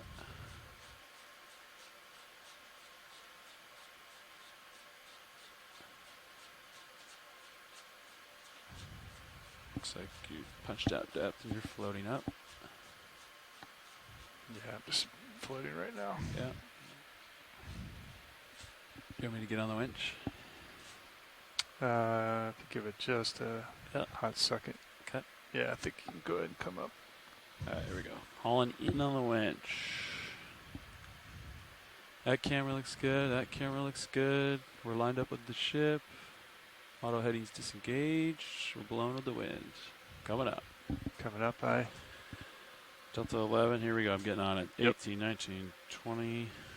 Get you up to 30 here.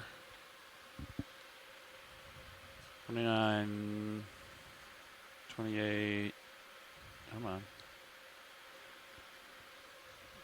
Tickling up to 30. 30. So Yeah. you, it's in your hands now. Delta 10. Copy. Streaming looks good. Roger.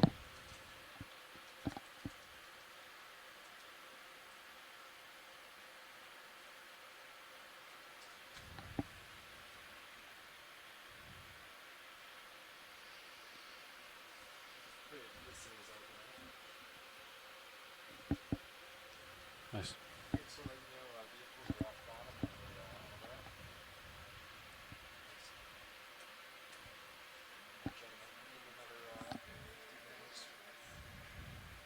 Roger.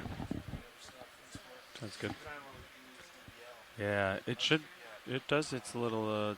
It maintains its last reading there. Yeah, it like loses at like 88, and then like when you keep going up, it gets blips, blip, blip, blip. Yeah, I bet it's like 88-ish. I mean, that's it's okay. We're screaming up. Headings look good still. We'll keep an eye on those.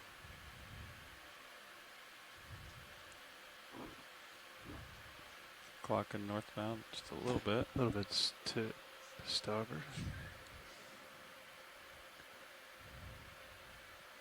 To the ship starboard, yeah. The hydrophone's pretty fun though, isn't it?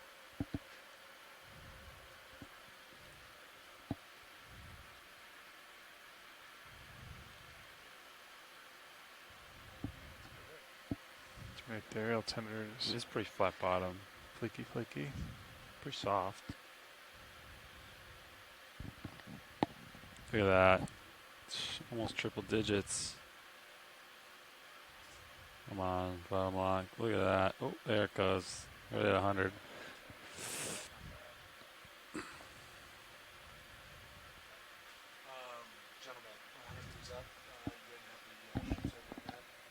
Yeah, it looks like we're clocking around a little bit. Yeah. If we're dragging deep water, then that should be fine.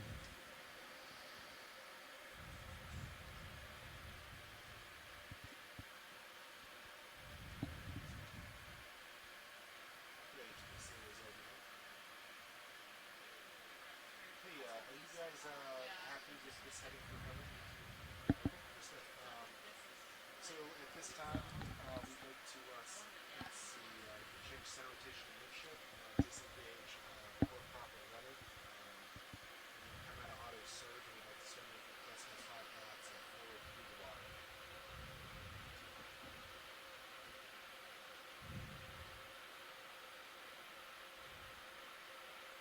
You got it.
Everything good.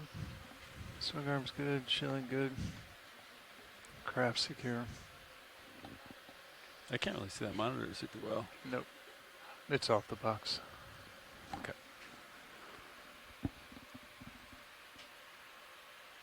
Winch looks good. Tension's good. I am tickling up to 31. That's fine.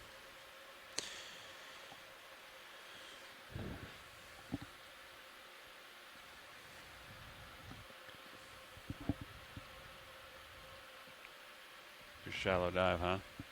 When we do these shallow dives, we get more current. Yep. And more cable on the drum. So more water current means more like thruster usage, more power usage, more current through the cable, and more cable on the drum. So typically your transformer and your drum get hotter. Yep. I'm curious what the storage drum temp, especially in like warm weather. I didn't see it. Yeah, it was like 21.8 this morning. That's not bad. It started at 20. I remember in like, yep. I remember. Yeah. Yeah. I remember sultry. I remember the storage, or watch the storage drum temperature. It got real hot. Then it like wouldn't even recover at night. Like you know what I mean? You're like the next morning, you're like, oh, it's still warm. Yeah. You heat it up again. You're like, oh man. Yeah. Yeah, when you bring in 80 degree Fahrenheit saltwater inlet temp. I'm sure the HPU didn't cool down either. Well, hydraulics actually like to run hot, right? Hydraulics. To a point. Yeah. Yeah. It's pretty warm. It's like.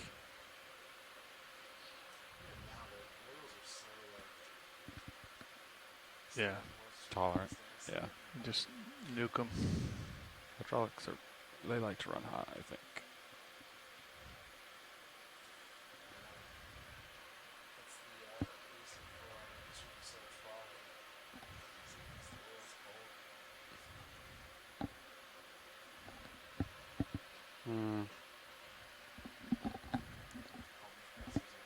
Yeah, there you go. There's got to be a little knob we can adjust. Although it's okay. You don't really want it to go too fast, you know?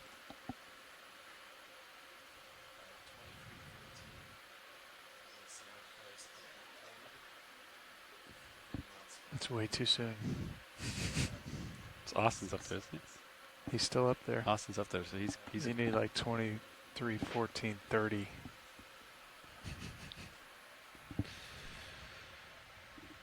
Let's see if Sean. He's gonna just wait just to mess with Sean. Maybe.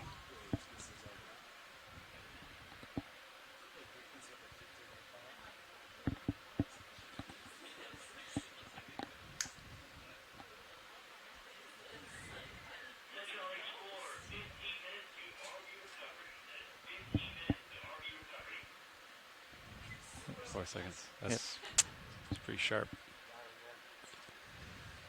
Pretty sharp. Roger.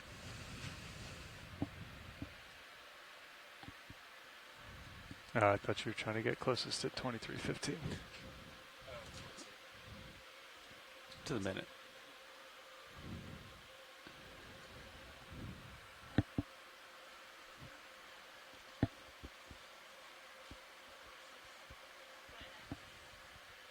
Oh, we never asked Bobby how to reset the maximum winch tension here. Oh, okay.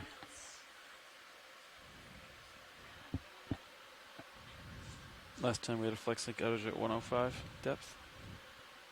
Yep, came back at 100. Okay.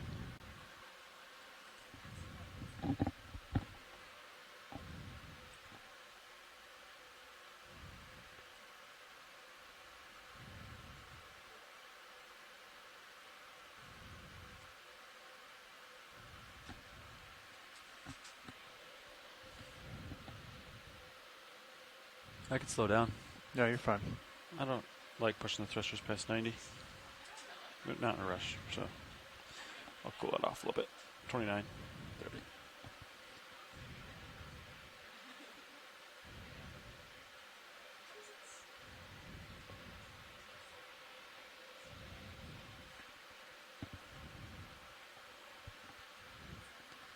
pulling props tonight. Yeah.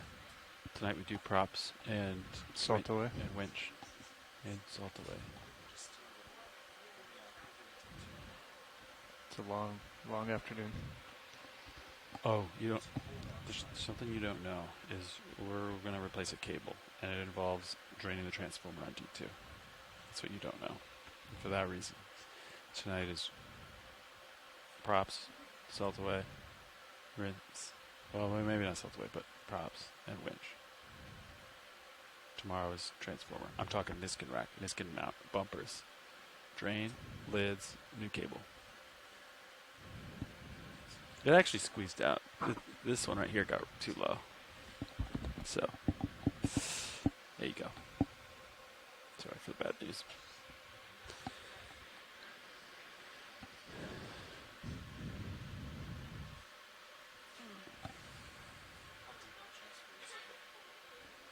Deep in the what?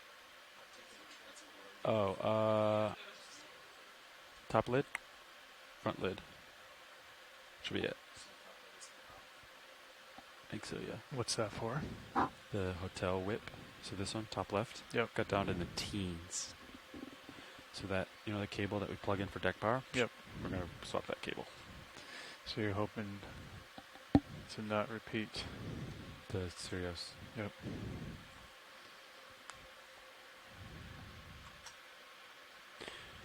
Streaming a little bit. Ports. But that's fine. So what's happening is it's been getting worse in the shallow water here, and then it squeezes out at depth. So I expect this to get worse, but we'll see. Copy. I think it's it's the only connector, so it kind of has to be that. Yeah.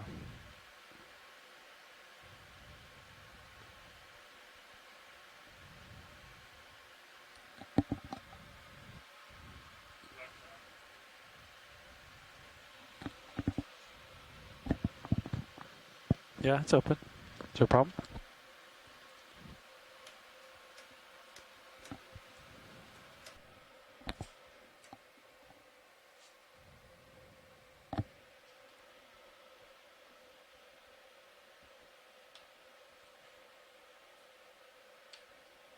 Oh, yeah.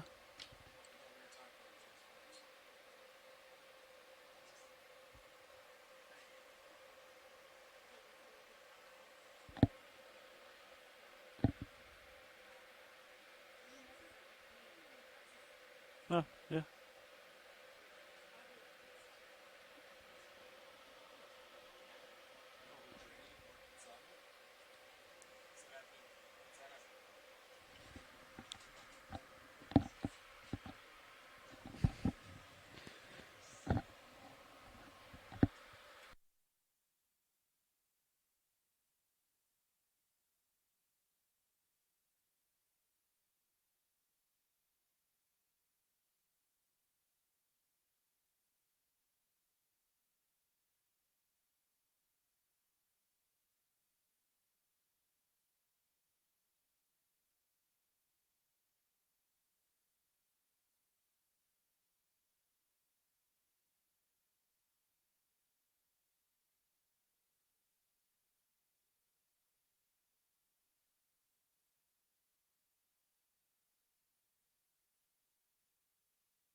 Dive suit pilot.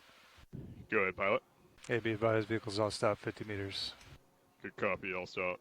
50 meters. Winch, dive super. Winch. Can we pass control of the aft station at this time? Aft station has control of the winch. Good copy, winch.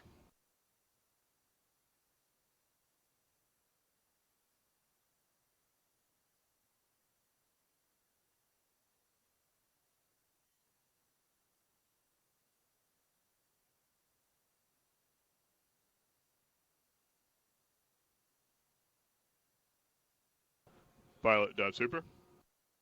Go ahead, dive suit. Is the control room ready to continue with the recovery? Control room is ready. Good copy. Let's go ahead and send at 15 meters per minute up to the surface. AFCON will do the same with the winch. Understood. D2 ascending.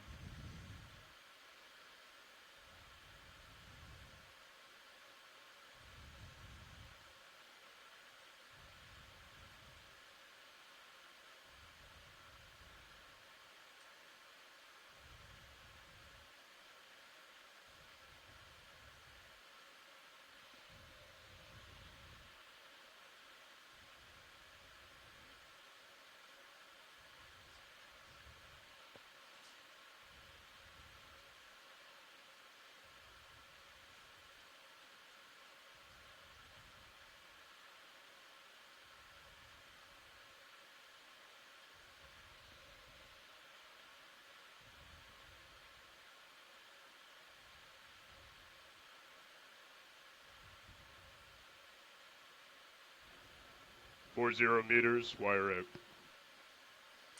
D2 46 meters.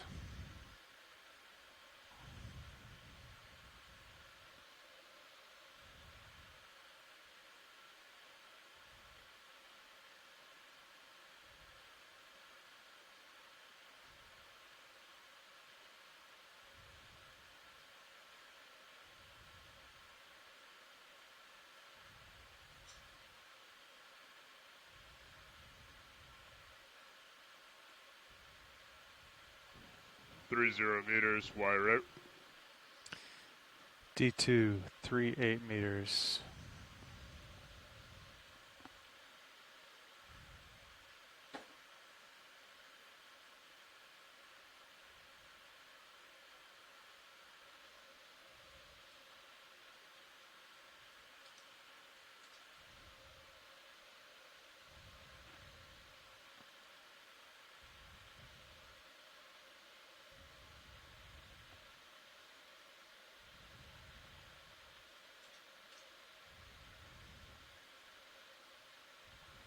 .20 meters, wire out.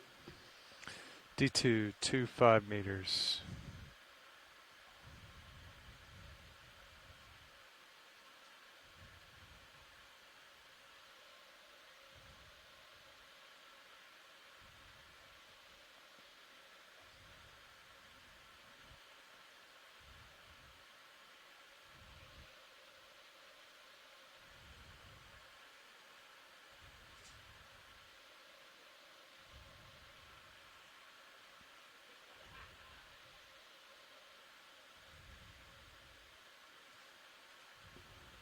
.10 meters, wire out.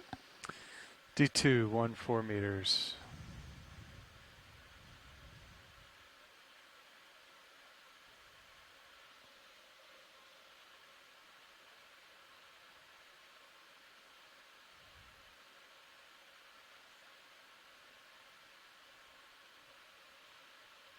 Hey Brian, can you get us deck cams, please?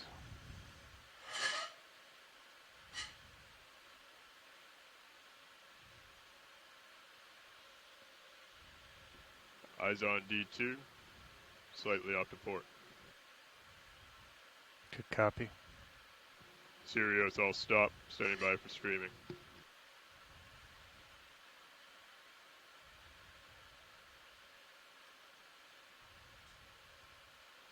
Pilot has visual on D2. Good copy, pilot.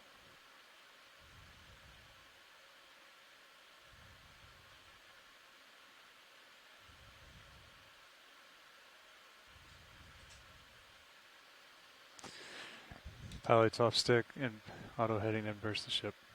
Good copy, pilot. Inverse the ship.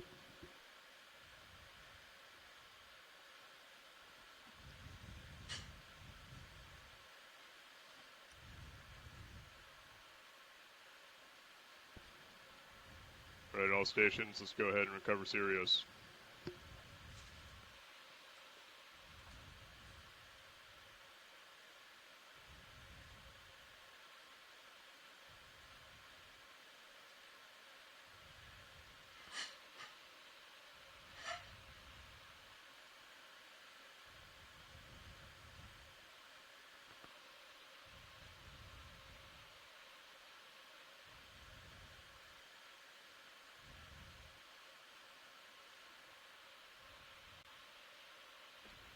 Okay, pilot, we're hooking Sirius. Please provide some aft way to reduce the tension on the tether.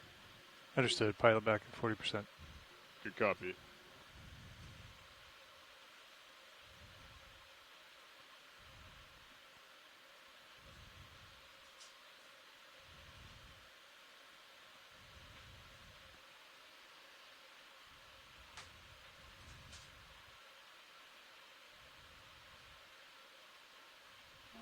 That looks good, pilot. Let's maintain. Copy. Maintaining.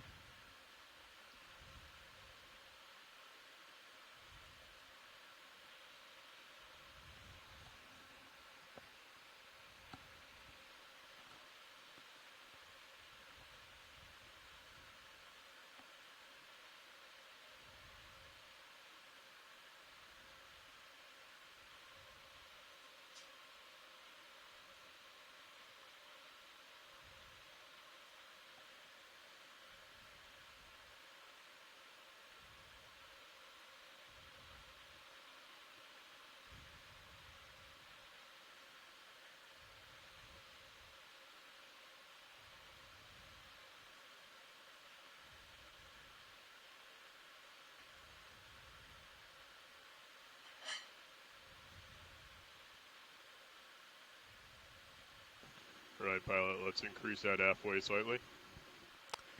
Understood. Increasing halfway. 60%. Good copy, pilot.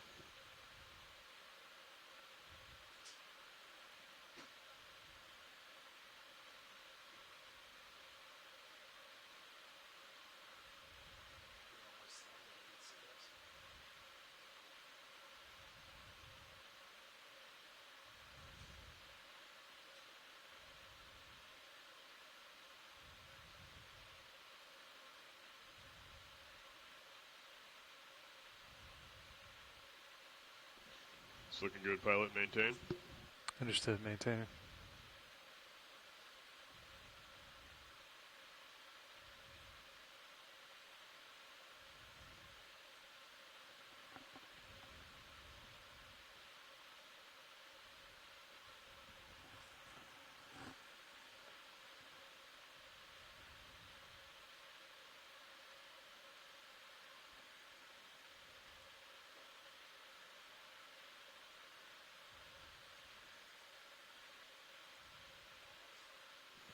Pilot, if you could increase your aft way slightly.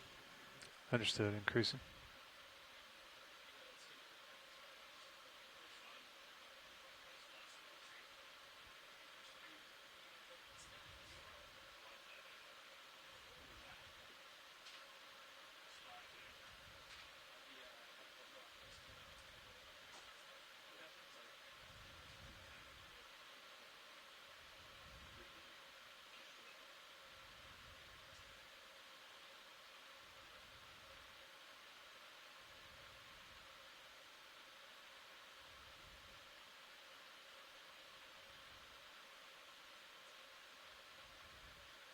Switch. Let's take back local control, please. Local control. Deck. Secure A-frame.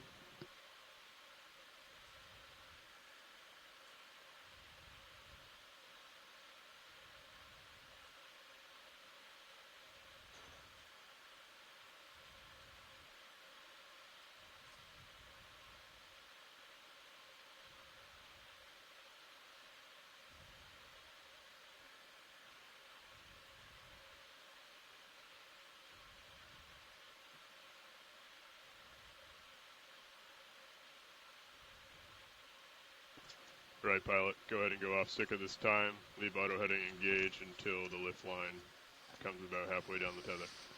Copy. Pilots off stick. Auto heading engaged.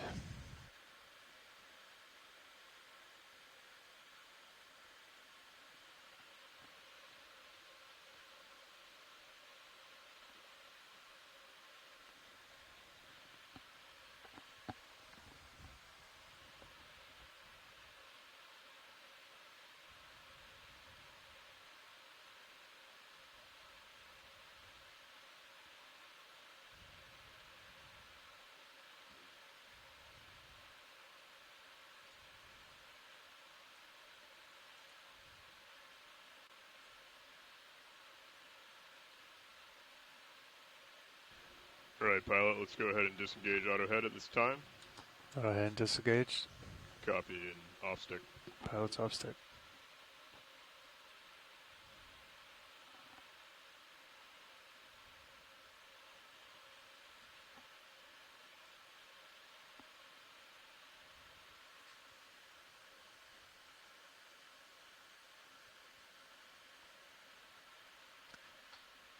Pilot confirms lift line free.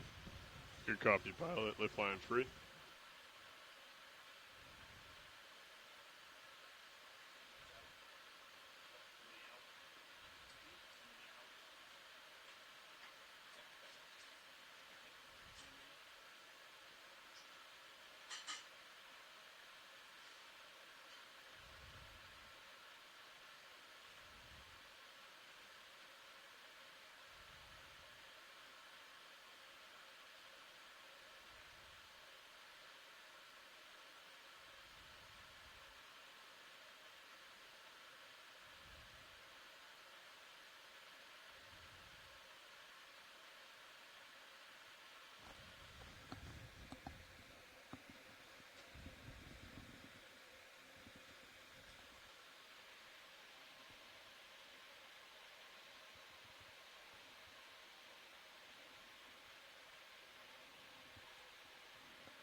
Okay, pilot, lift line's getting tight. Let's go ahead and lock in auto heading and versus ship and start backing towards the port quarter.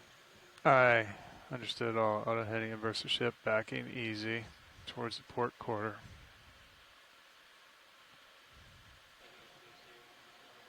Pilot, if you want to go ahead and give us a little bit of lateral to starboard at this time, please. Understood. Lateraling to starboard.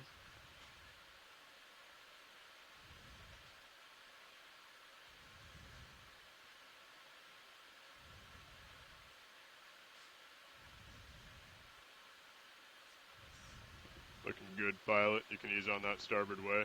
Easy. Backing easy.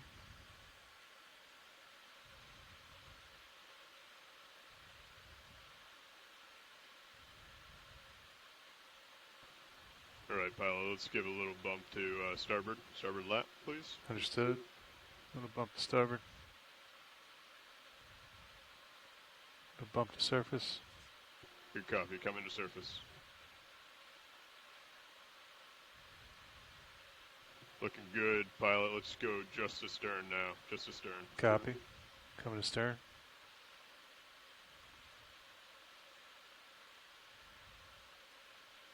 And another bump to surface if you don't mind. Bump to surface.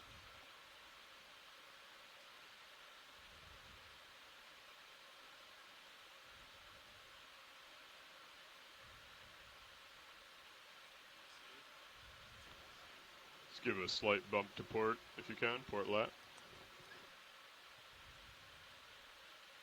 Coming to port. Easy. All right, straight back, pilot. That looks good.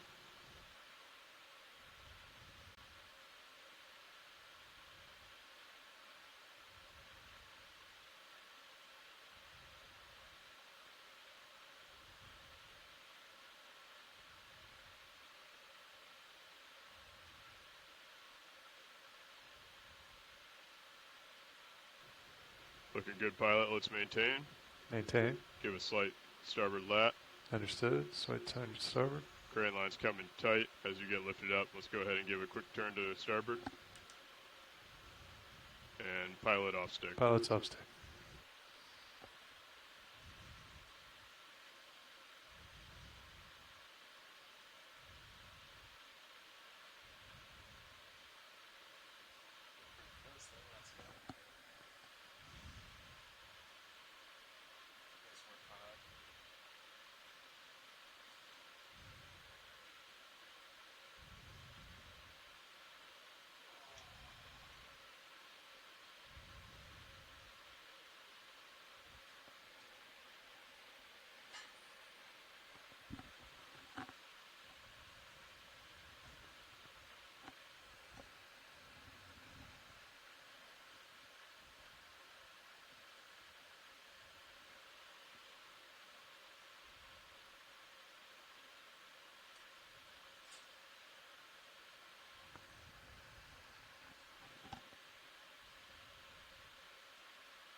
Pilot secure power.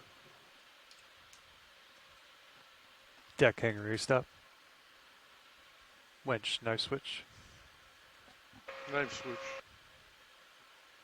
Pilot confirmed, vehicles 0 voltage. Vehicles are cold.